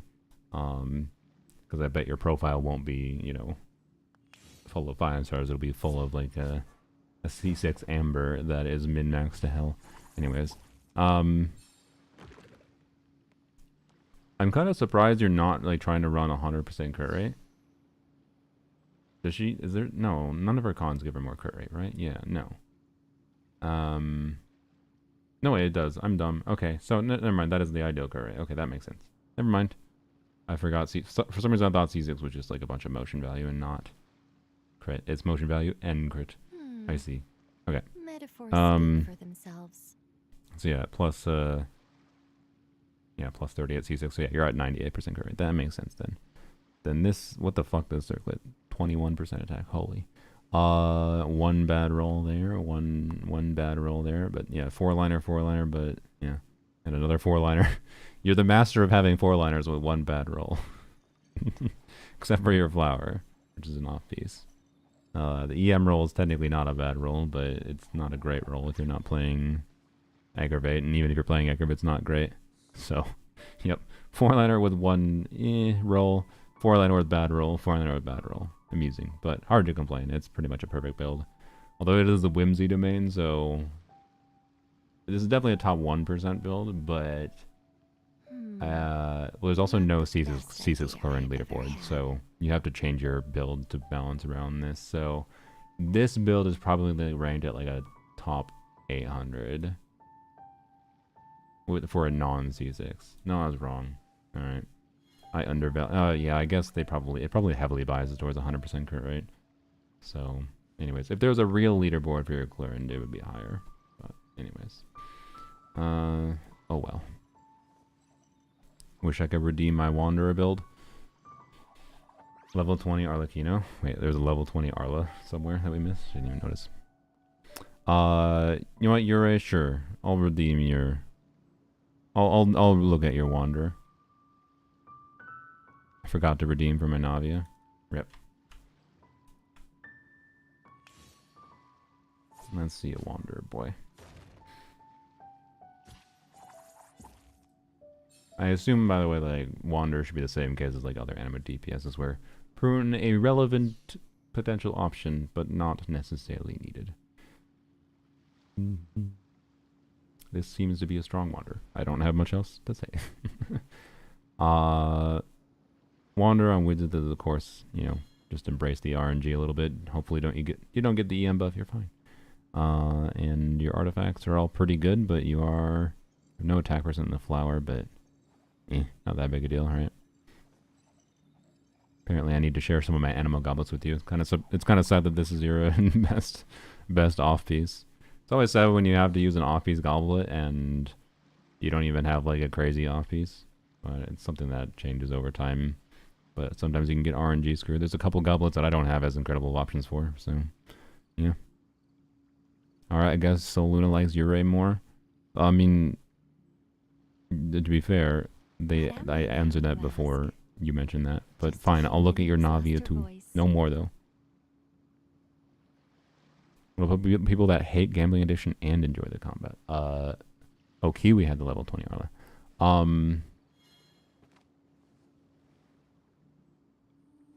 You gonna give me your UID, Lito? There we go, okay.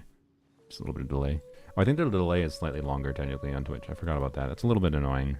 That might actually bias me towards doing a different format than the Ultrawide, but we'll see. Navia, right? What? It's Navia, right?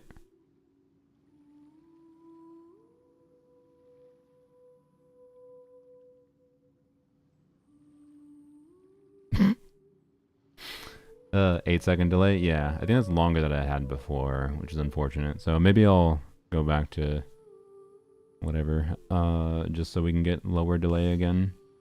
But yeah, I mean, hating Gambling Edition and enjoying the combat, I mean, that's your Zajef players, right? Which is fine. I think those players tend to also C3 leaning, nice. I think those players tend to accidentally fall into the trap of hyper optimizing their fun away, as it were. As I believe is the case right now with Zajef and like Lohen, frankly. Well, to be clear, Zajef changed his mind on Lohen not just because of like the fact that he'd have to pull a unit that he thought was standard banner, but also because like he has a cool idea, but then the idea doesn't necessarily like reward you enough in practice. So I don't blame him for that. Anyways, if you refresh, should be there. It sometimes takes long. Did you log in and log out? Oh yeah, you did. Okay. Wolf's Gravestone Navia, that's a rarity. A rarity. Also 2-piece. Also a rarity. I feel like most Navia players know. Did you just get Navia? I guess she was just on banner. So you might have just gotten Navia. I am back. I'm free from college. Welcome back. We're ending the stream soon. Just got her. Okay, that makes sense then. Yeah, most Navia players, you know, at this point, if you want to try to get Navia to feel better, you probably will find it worthwhile to farm her 4-piece set, but she's a pain to build, especially without a crit weapon. So yeah. But your overall balance, considering no crit weapon for a 2-piece, is pretty good. No like major problems going on here other than, you know, not having any attack percent substats, but obviously with a non-crit weapon and an attack percent weapon, your priority is crit over all else and not attack substats, so this makes sense in my opinion. What am Yeah, I now? I don't know, you just a ask? nice balance.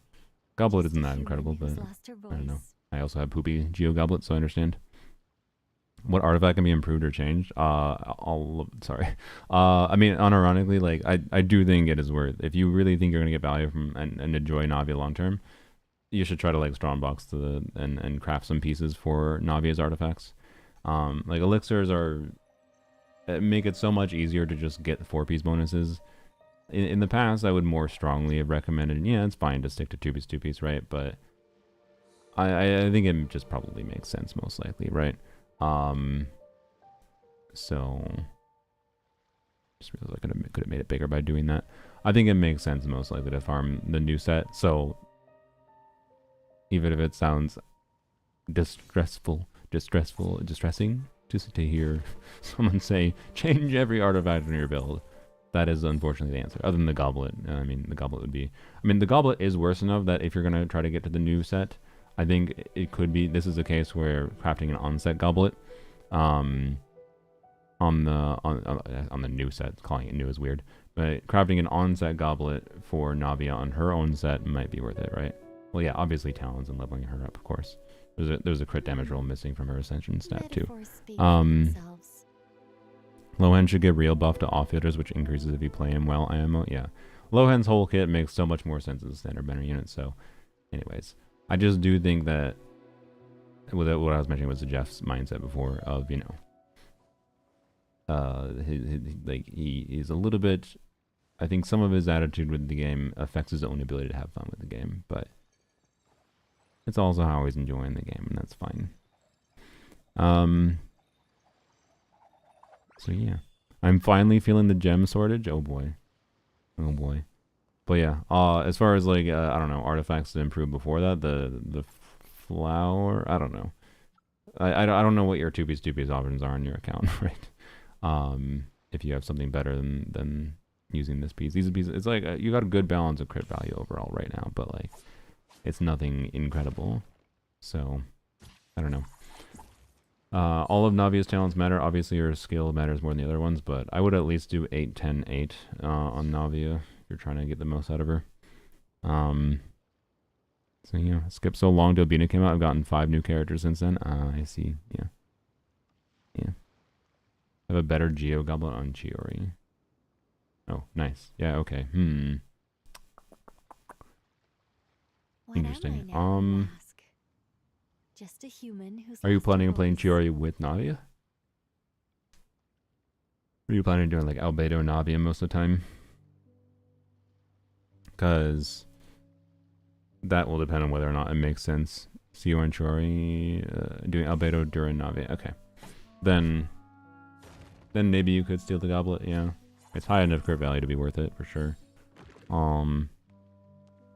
Yeah, it depends on how much you're going to use them at the same time is my vibe. So maybe don't craft a goblet for her then.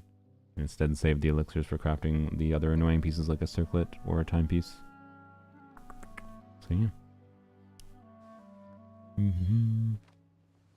Navia Albedo feels better. It was part of why I got Durin. Yeah. I really like Navia Albedo. Just wish fucking Moon Gecko didn't screw over Albedo's kit.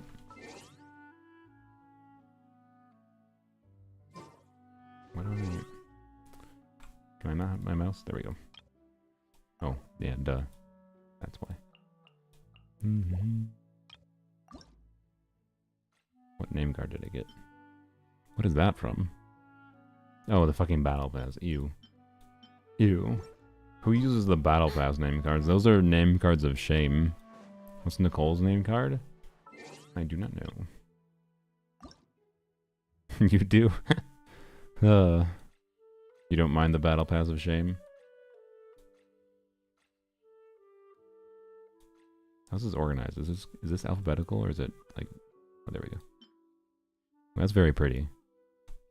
I do like that color balance, not gonna lie.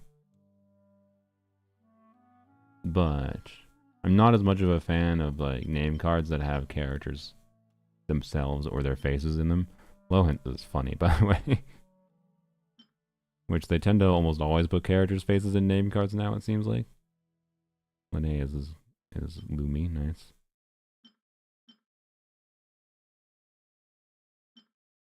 Mizuki's is nice. Yehoda's is nice. I need to get level 10 on Yehoda. Is Yehoda in my teapot? Let's go check. Did I log on to Polearms only today yet? Oh, frick. I mean, on the upside, at least I was focused for once. Bina's is just Bina, yeah. Companion.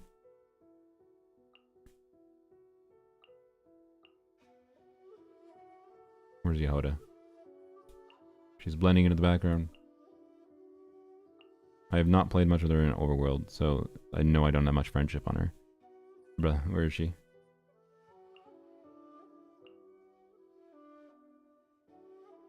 Do I have her active somewhere?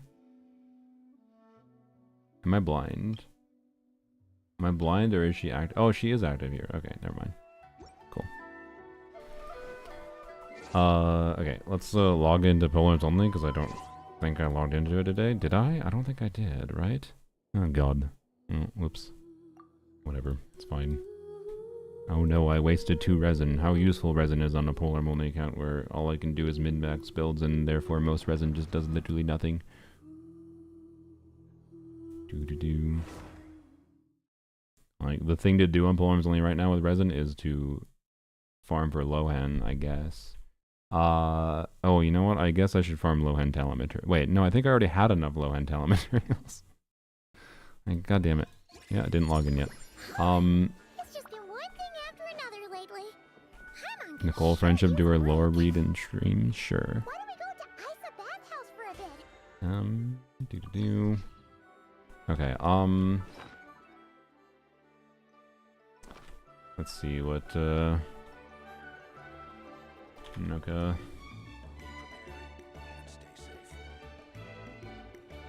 Hello, hidden boy. Let's see here. So, moon gecko, moths, yep. Crystals should be fine. Surely I'm fine on those. Okay. Let's do a perusal so I can start preparing. Surely I'm fine on the knives. Yes, I think I'm fine on the knives. Okay. Or arrowhead, sorry. I assume I don't have moon gecko things. That'd be a little weird if I did. No. Okay, what's your weekly boss? It's the knight. Or no, sorry, the rook. No, it is the knight. I'm dumb. Why did I think it's the rook? Dumbass. Alright, so that's fine. I should probably farm more, but... I don't even necessarily have that many cryo crystals, but it's fine. I can convert. Lore found in Fontaine. World quest to explain why Sandron is red. Okay. How was the testing? Any surprises?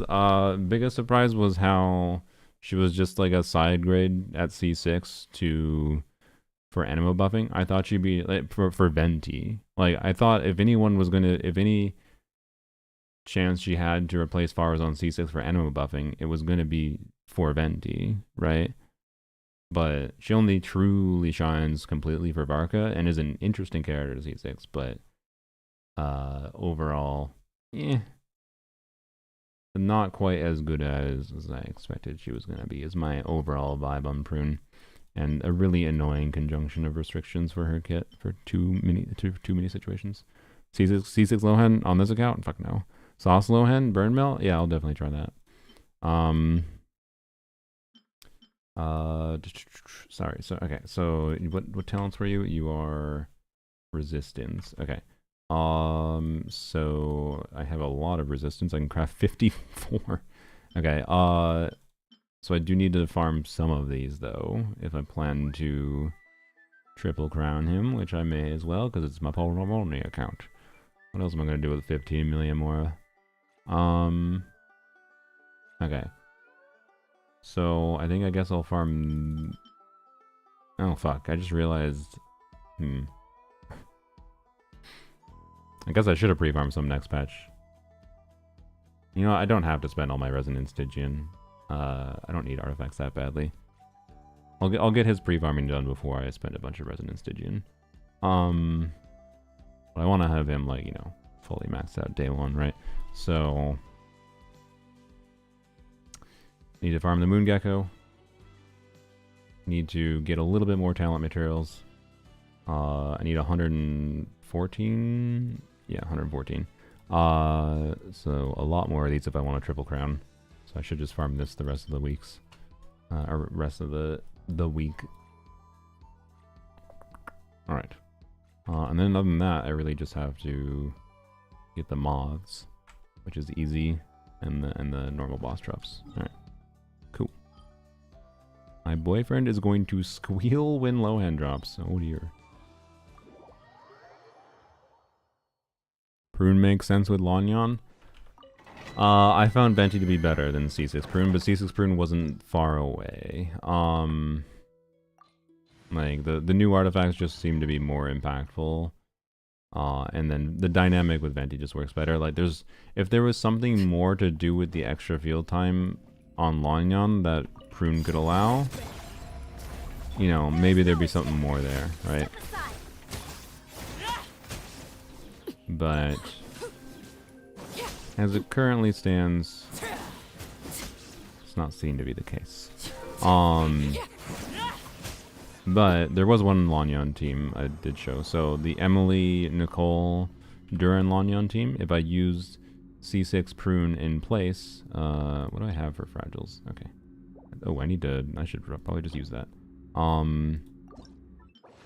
If I use Prune in place of Nicole for Emily, Duran, Lanyon, that team performs like less than 10% worse.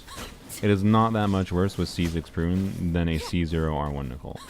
And so versus like a C0 non-R1 Nicole, C6 Prune is probably like pretty similar there.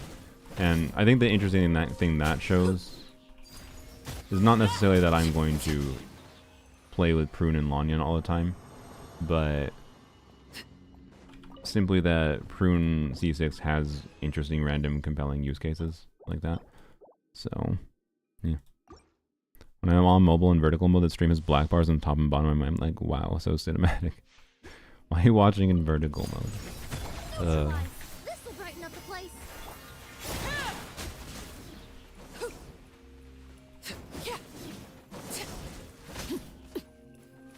The chat in vertical. Okay.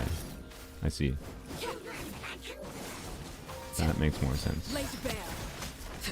Does it not have like a chat window that you can type in that like overlays it over top by pressing a button?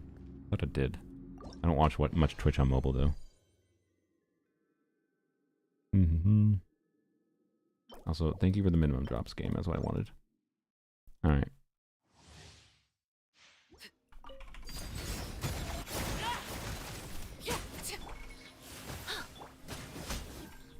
This is not even worth casting that, is it?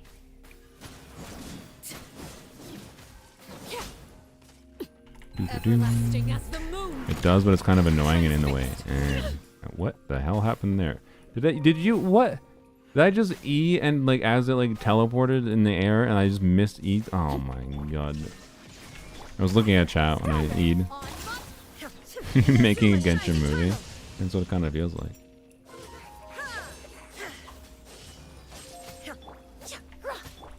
Oh my god, that freaking slime. He ganked me.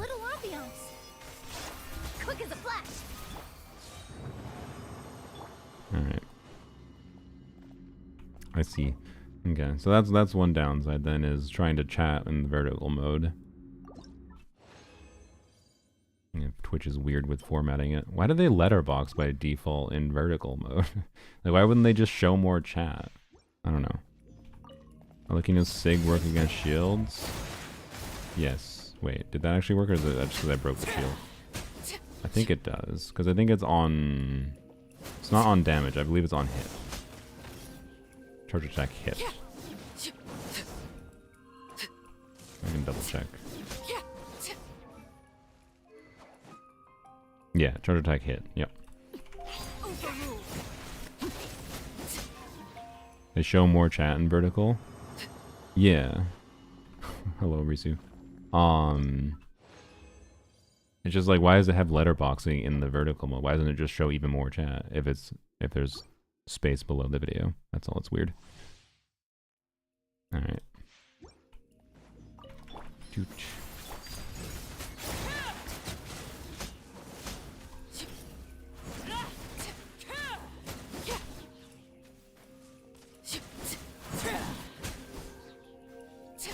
Witness my rise. Transfixed. You all screenshot? Yeah, feel free to DM. I need to end the stream. Feel free to DM. Yeah, I got a gold. Thank you. Feel free to DM it to me. I can speak. Yay. Alright. Let's go T-Bot quick, because apparently I haven't gone there today. Thank you. Did I not go to the T-Bot last week? Because it said that transient resin expired in 2 days. Which means I may not have gone last week at all. Because I should have a resin that's expiring like next week, right? I think I forgot to claim my free resin last week on Poems Only. Gasp. Alright. If you ever... Oh, thanks for staying, Average. Alright, go claim our dailies here, and then we're done. Sandron in the buffer for Senor. That'd be weird. How would that even make sense? I don't know. Don't know why I did that. Wait, no, I know why I did that, because, yeah. Might have grabbed the resin on the last Sunday or something, maybe, you know. Thank you for... It's also 2 a.m. here? Oh boy. Wait, 2 a.m.? What time is it here for me? 8:30. Where do you live? Do you live in Iceland? Or something? The UK is more than 4 hours ahead of me, right? Right? UK. The UK is only 4 hours ahead? What? Crazy. Alright. Her coffin opens and mist appears to make a cryo AoE. I see. Is C6 worth it? For Varca, maybe, depending on the kind of player you are. Otherwise, probably not. Like, I don't know. She's an interesting character at C6, but again, like, the cost of getting a C6 4-star when new is just like... So, no, is the simple answer. She is an interesting character, but the conjunction of restrictions for how you utilize her in different ways is just really awkward, and a lot of other compelling animals exist for different situations, right? So, yep. Speaking of Iceland, I am trying to decide if I want to go... I need to decide, actually. Oh, fuck. I need to do that tonight. I told my friend that this week I was going to go look at pricing for things, because he said he would consider going with me on a trip to Iceland during the solar eclipse, which sounds like, yes, chaos, but I like using solar eclipses as reasons to travel, and Iceland seems like a cool fucking place to visit. It's also, by the way, the solar eclipse is also going to Europe, or greater, like, the continental Europe. I know Iceland is, you know, 6 hours, not 4. Oh yeah, what, bro, I need to stop streaming. I couldn't add 6 properly. Ignore me, okay? Yeah, no, I know how to do math. I don't know why my brain added 4 to 8 p.m. and thought 2 a.m. Don't worry about it. I went there oh, I thought you said you went there last week. I went there 1 week and it was great.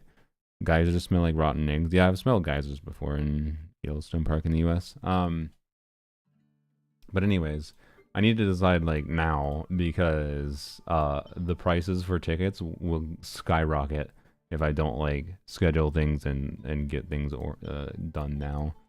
So I need to actually do that tonight. So that probably means definitely no video coming out tomorrow. Because I think I actually need to spend a couple hours researching prices for things. The eclipse goes over Europe, by the way, but it's really funny. Here, I'm gonna show it to you. This is like, I think this is one of the funniest eclipse paths I've seen. 2026 total eclipse path. It's one of the funniest ones I've seen. So Iceland is great because like it goes over like the populated areas of Iceland too, more populated. Not there's no people in the other parts, but you know, it goes over Reykjavik and a bunch of things. So there should be a decent amount of choices for like figuring out a spot to see it. But then it's really funny because it goes over Europe, but specifically is like, nope, fuck you. We're not gonna. So by the way, this is the path of totality. You'll be able to see the partial solar eclipse across like the whole continent if you're in Europe. But partial solar eclipse is not the same as a total solar eclipse, and this is this dark shaded path. So anyways, it goes over specifically Spain, and like just only Spain. Like it somehow like threads the needle basically right below the border of France, and then above Portugal. Except technically, there's this one remote ass corner of Portugal where you can see the total solar eclipse. There's one little tiny sliver of Portugal that you can see the total solar eclipse. Otherwise, you have to specifically be in Spain to see the total eclipse. Also, I feel like a lot of people are going to make the mistake of like traveling to Madrid expecting to see the total eclipse, but not traveling right, because you have to go at least a little bit out of Madrid to be able to see the totality. And also, amusingly, the other like hotspot, Barcelona, is also right outside of totality. Like, it's the funniest path possible because it's like right outside of major places that most people know from Spain. I know it does go over this these islands, which I believe are popular tourist areas as well. Do both solar eclipses eat your eyes? No. So partial solar eclipses, you need to make sure. So if you've heard the conventional things of like, don't look at the sun without eclipse glasses for a solar eclipse, that is partial solar eclipses.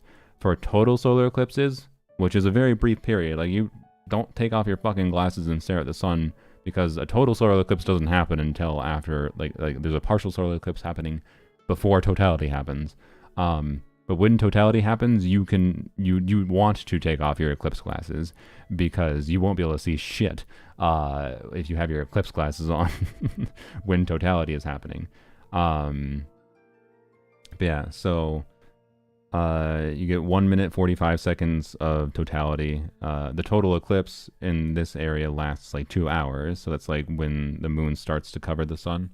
But totality is only under 2 minutes here.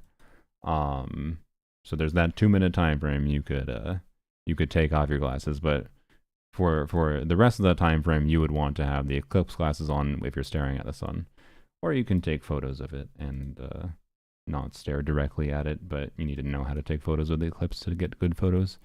Only saw one solar eclipse before. Was it totality, or was it just a partial solar eclipse? Because it's a completely different beast in my opinion. Yeah, in Iceland you can get to 145 as well. Different parts of the eclipse, like it's just geometry about how, like, so if you go and like view the eclipse from Reykjavik, it's going to be about a 1 minute totality.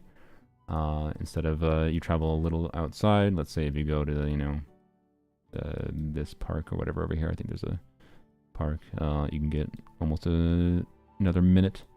But yeah, honestly, the place that I would want to go, I think, if it's not too inconvenient, I believe there is a park and cool things to see over here, and this gets as close to the path of totality as possible, and there seems to be a cool, what I assume is a volcano here. Yeah, look at that 2 minute totality. Let's go. So I don't know. I gotta look at prices for things though, because I don't think Iceland's going to be cheap, but we'll see. We'll see. A grass toucher only for eclipses, honestly. Is it a surprise? Like, do you realize that the reason I started using the username Soluna after seeing a total solar eclipse? Before, I used a username that I'd used since I was much younger. Now I've had Soluna more longer than I had that original username, but um, like I am a Solar Eclipse weeb. The person that names themselves online Sun and Moon, yeah, it does happen to coincidentally like to see solar eclipses, as it were, a merger of the Sun and Moon, almost like the name Soluna, Sun and Moon combined, is meant to refer to a solar eclipse. Wow. So yeah, maybe I should have looked at it when it came by where I live. Yeah, if you live in the U.S., there's not going to be another total. I strongly, my parents are probably going to be dead by the time there's another total solar eclipse. I strongly encourage, and I told them I would help plan it and whatever. My parents to like go and see the total solar eclipse that was a few years ago in the U.S. But I think, if I recall, the next total solar eclipse in the U.S. is not going to be for like 30 years. So I'll probably be alive then. I hope. My parents probably will not be. And it's like, well, now you have to travel outside the country to see one in your lifetimes. So, and then like they're like 50 something, or no, my mom is much older than 50. My mom is 60 something. I think she's like 66 or something. Wait, what is my? Sorry, I have to do math. I have to do math at my own age, okay? Forgive me. I don't know my mom's exact age. Anyways, my parents will not be alive in 30 years, most likely, realistically. And so, like, it was their last opportunity to just, like, do a road trip on the weekend to go see a total solar eclipse. Or I think it was in the weekday, technically. But, like, they didn't do it. And it's like, okay. All right. You do you. It's kind of insulting, by the way, because, like, I don't know. I've vented about my parents, like, if you want my what I think my parents' biggest failing is, in why I don't have a strong bond to my parents or my family in general, it's that I think my parents had the wrong approach in that, like, rather than trying to foster interests that I naturally inclined myself towards as I grew older, and trying to be open-minded and like I think good parents, if your child starts being interested in something that you yourself aren't interested in, you should try to like figure out what they enjoy about it, right? August 21st, 2017. No, there was another one in the US in 2023. Yeah, so it's 2023. Knowing so far in advance about eclipses now is that it makes booking trips incredibly expensive. Yeah. But amusingly, not like, you might be overestimating how expensive it is, funnily enough. Like, for example, the plane ticket to Iceland, in the like in specifically like the 5 days before the eclipse for plane tickets to Iceland, really expensive.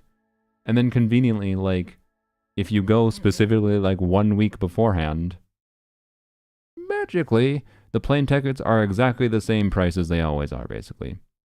Now that like the amount of days before the eclipse that like plane tickets are extra price will probably increase.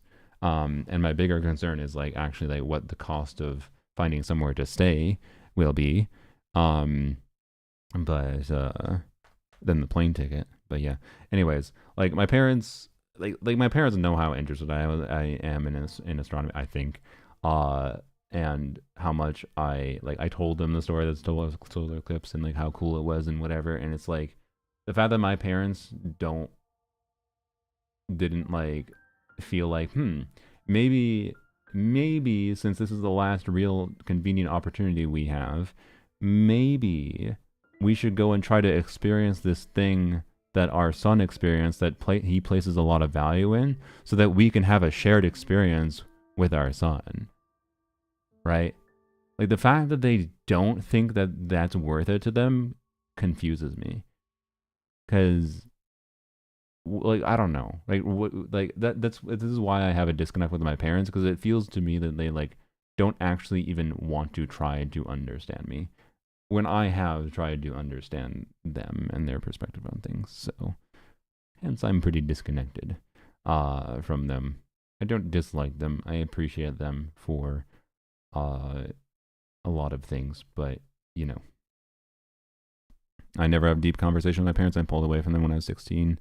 I comment how they don't know much about me. Yeah, exactly. And like, frankly, my parents don't comment that, but that's just extremely frustrating because it's almost assuredly they're failing for trying to express interest in you, in my opinion. Not saying that you couldn't theoretically have done better, but like, same thing with me. I'm not saying I couldn't have done things better to try to get them more interested, but like, you know. How old have you been? How old have you been during this last eclipse? How old have I been? Like, how old was I during the last eclipse? 2023, I was 27. So, my brother gets in confrontation with them. I have my suspicions about them, but he confirmed they always pray I'll be normal and straight and fine God, but they always act like everything is fine. Yeah. So, anyways, yeah, I don't really have that deep a conversation with my parents either, because, like, they never put in the effort to try to understand me, and it's like, and I gave up after a certain amount of time trying to get them to care. So, yeah. Living up to 90 is normal nowadays. Yeah, but living to 90 and then traveling to see an eclipse is not normal. That's why this was their last opportunity. Because the next time there's a total solar eclipse in the United States, they're either going to be dead or probably not in a situation where they are likely to be able to travel and like take a road trip. Right? Whereas they could have taken like a few hour road trip, and they like road tripping to be able to go see this previous eclipse. So, yeah. My mom on the other end is very supportive. I feel incredibly lucky. That's good. But yeah. Anyways, so yeah, it kind of saddened me that my parents like didn't even seem to like think about the idea that strongly. Was my vibe. Like, I don't even think it was a consideration in their head to be like, maybe we should put in the effort to try to see if this is something we should do. So yeah. New watcher here, enjoying the Genshin analysis, trying to be talking live discussions. Thanks. Welcome, Indro. Yeah. Anyways. I'd like to think if I ever had kids, I'd try to do better than my parents did, but I also don't want to have kids because of my own self-paranoia of failing at doing a good job at it.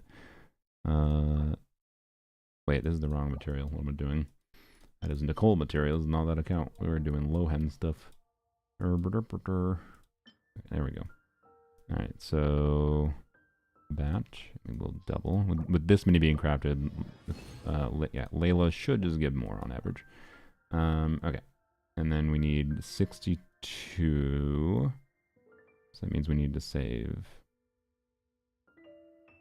like that many-ish. 2! Alright, I take it back. I take it back. Alright, 66. I'm over halfway. Let's go. Let me take that.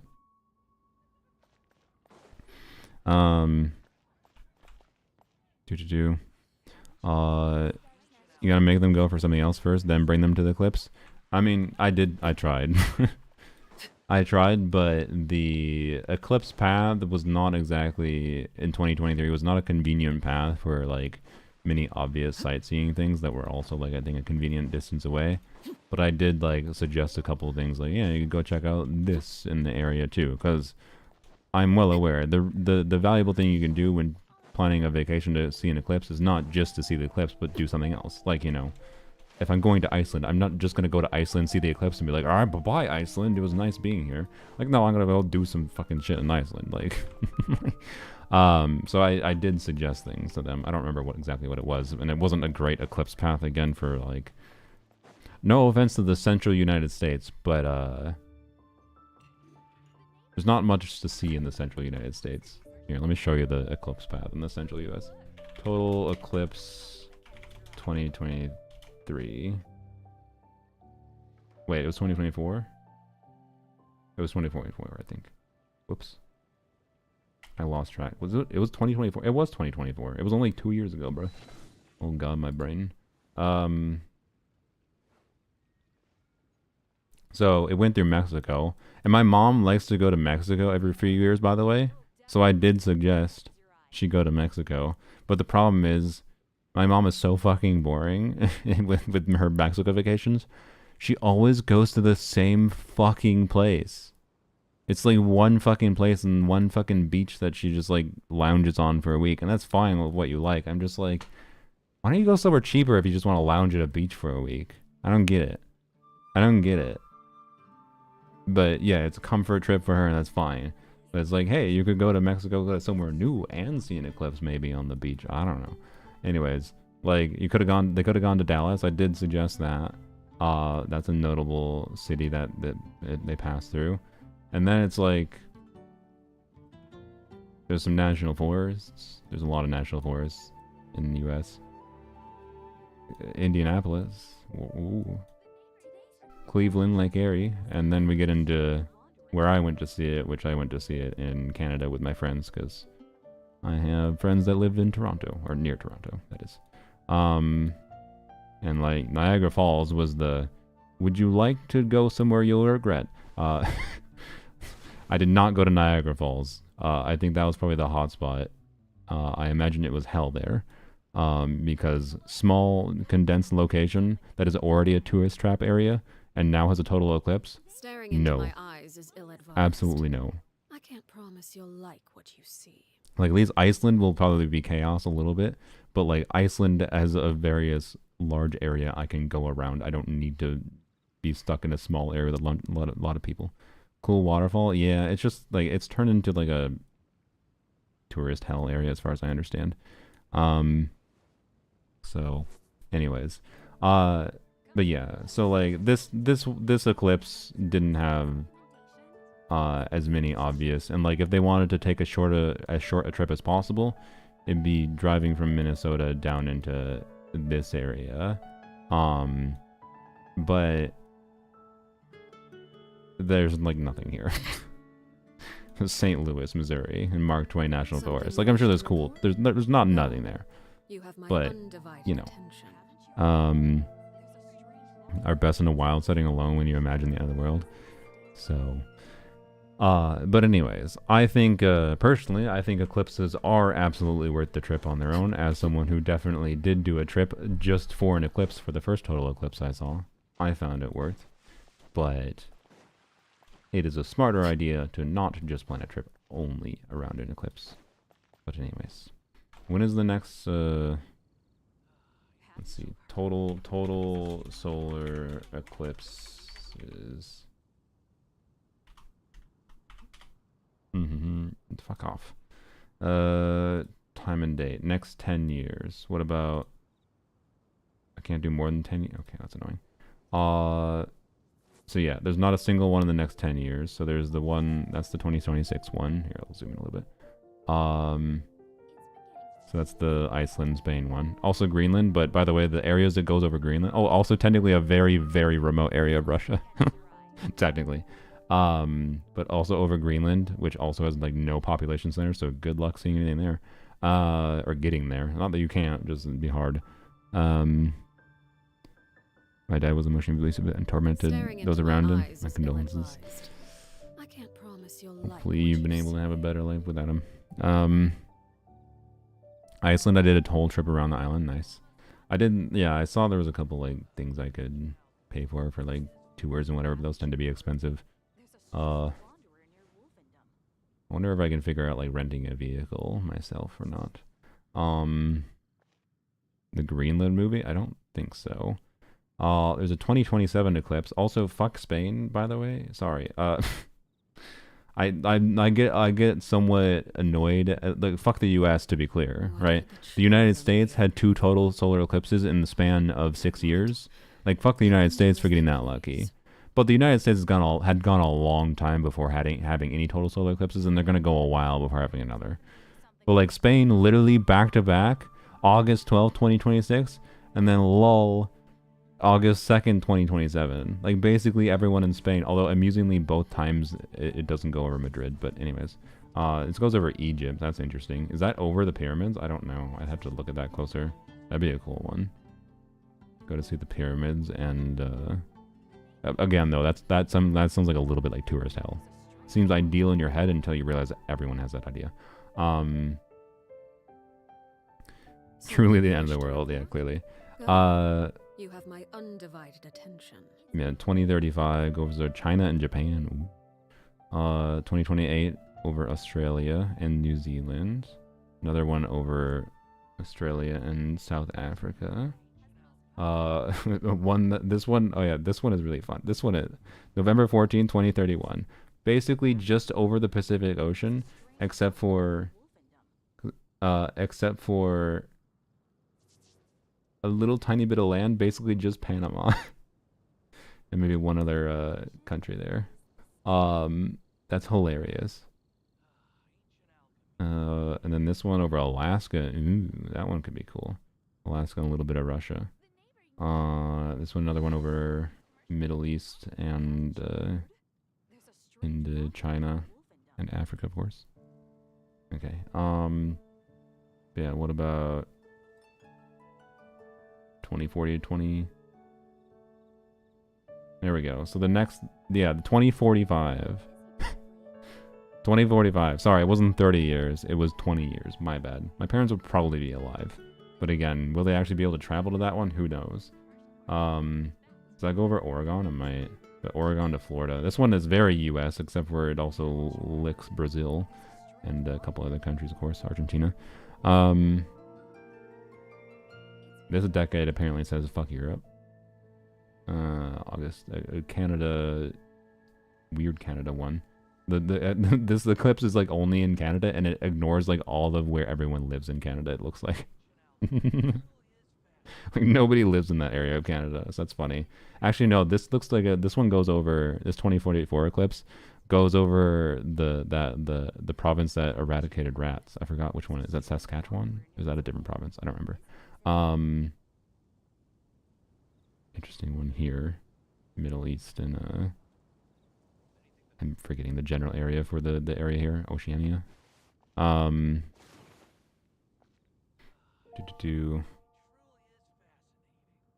Yeah, this is an interesting decade. Also, this one, April 9, 2043. What the fuck is this?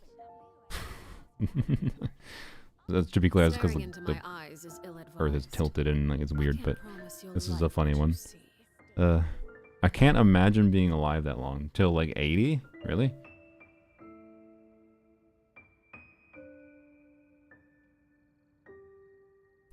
Yeah. This one does not go through Oregon. It goes through Northern California. Either way, this one will be, I don't know. I mean, look, if my parents can be convinced to see a total solar eclipse ever, maybe it'll be being like, yo, go to Florida. Maybe they'll be good enough health in their 80s that I can drag them to Florida. We'll see. Something you wish to report? Go on. You have my undivided attention. Why does this just say France? Haven't you heard? Didn't this country have a different name? Why does it just say France? What happened with this? France. Okay. It's just Guinea or Guyana. It's just part of. Okay, weird. I'm confused. France isn't real. True. Yeah, this is a more interesting one. Oh, it goes over Salt Lake City. Interesting. Oh, does it go over Vegas? Where's Vegas? I don't even remember. I don't give a shit about Vegas, but no, it does not. Vegas is very down south. I did not realize. Okay. Honestly, there's not that many notable cities it goes over other than Salt Lake City. Oh, this is where some cool I think this is where some cool like There's a strange wanderer near Wolfendom. is this where like the fuck the redwoods, is that what it's called? I don't know. The big old trees that California is known for. Is that where they are? That might be where they are. That'd be cool maybe. To be clear, I don't think you want to be in the forest when trying to see the eclipse. The trees might block the eclipse. Maybe. But, again, do something else with your trip. So, It's part of a French colony, I see. Australia is far bigger than Europe, despite it looks on the map similar. Yeah. I mean, real size.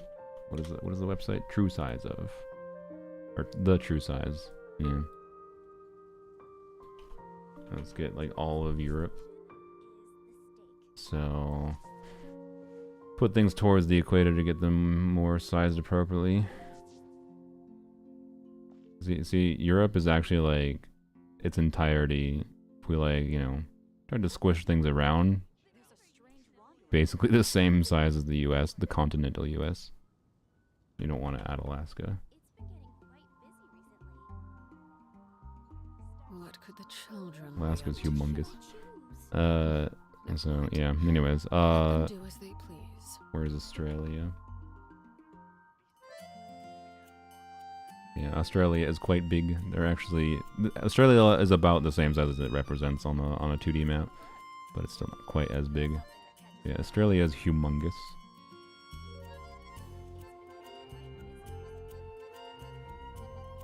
Do.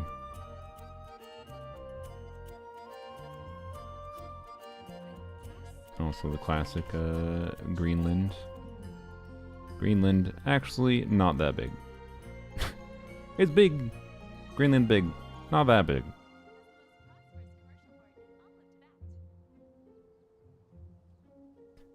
What about how big is Iceland actually? So Iceland's pretty far north. I compare that to my state. That's like what I have a. Yeah, 10. Nice. Let's go. Oops. Okay. Iceland is suddenly much less intimidating. Like, I wasn't sure how big, like, from Reykjavik to over here was. But Reykjavik to over there is, like, probably slightly longer than the drive from, like, where I live to my parents. It's not small, don't get me wrong, but, you know. Anyways, this site is lagging now. I have too many countries. But yeah, it's a cool site. Alright, I should end the stream. I've been yapping for an extra hour for no reason at all. Should we find someone to raid? Also, I guess, buy YouTube. Unless you want to join the Twitch in the description to raid for some reason. Have a wonderful day. Probably will stream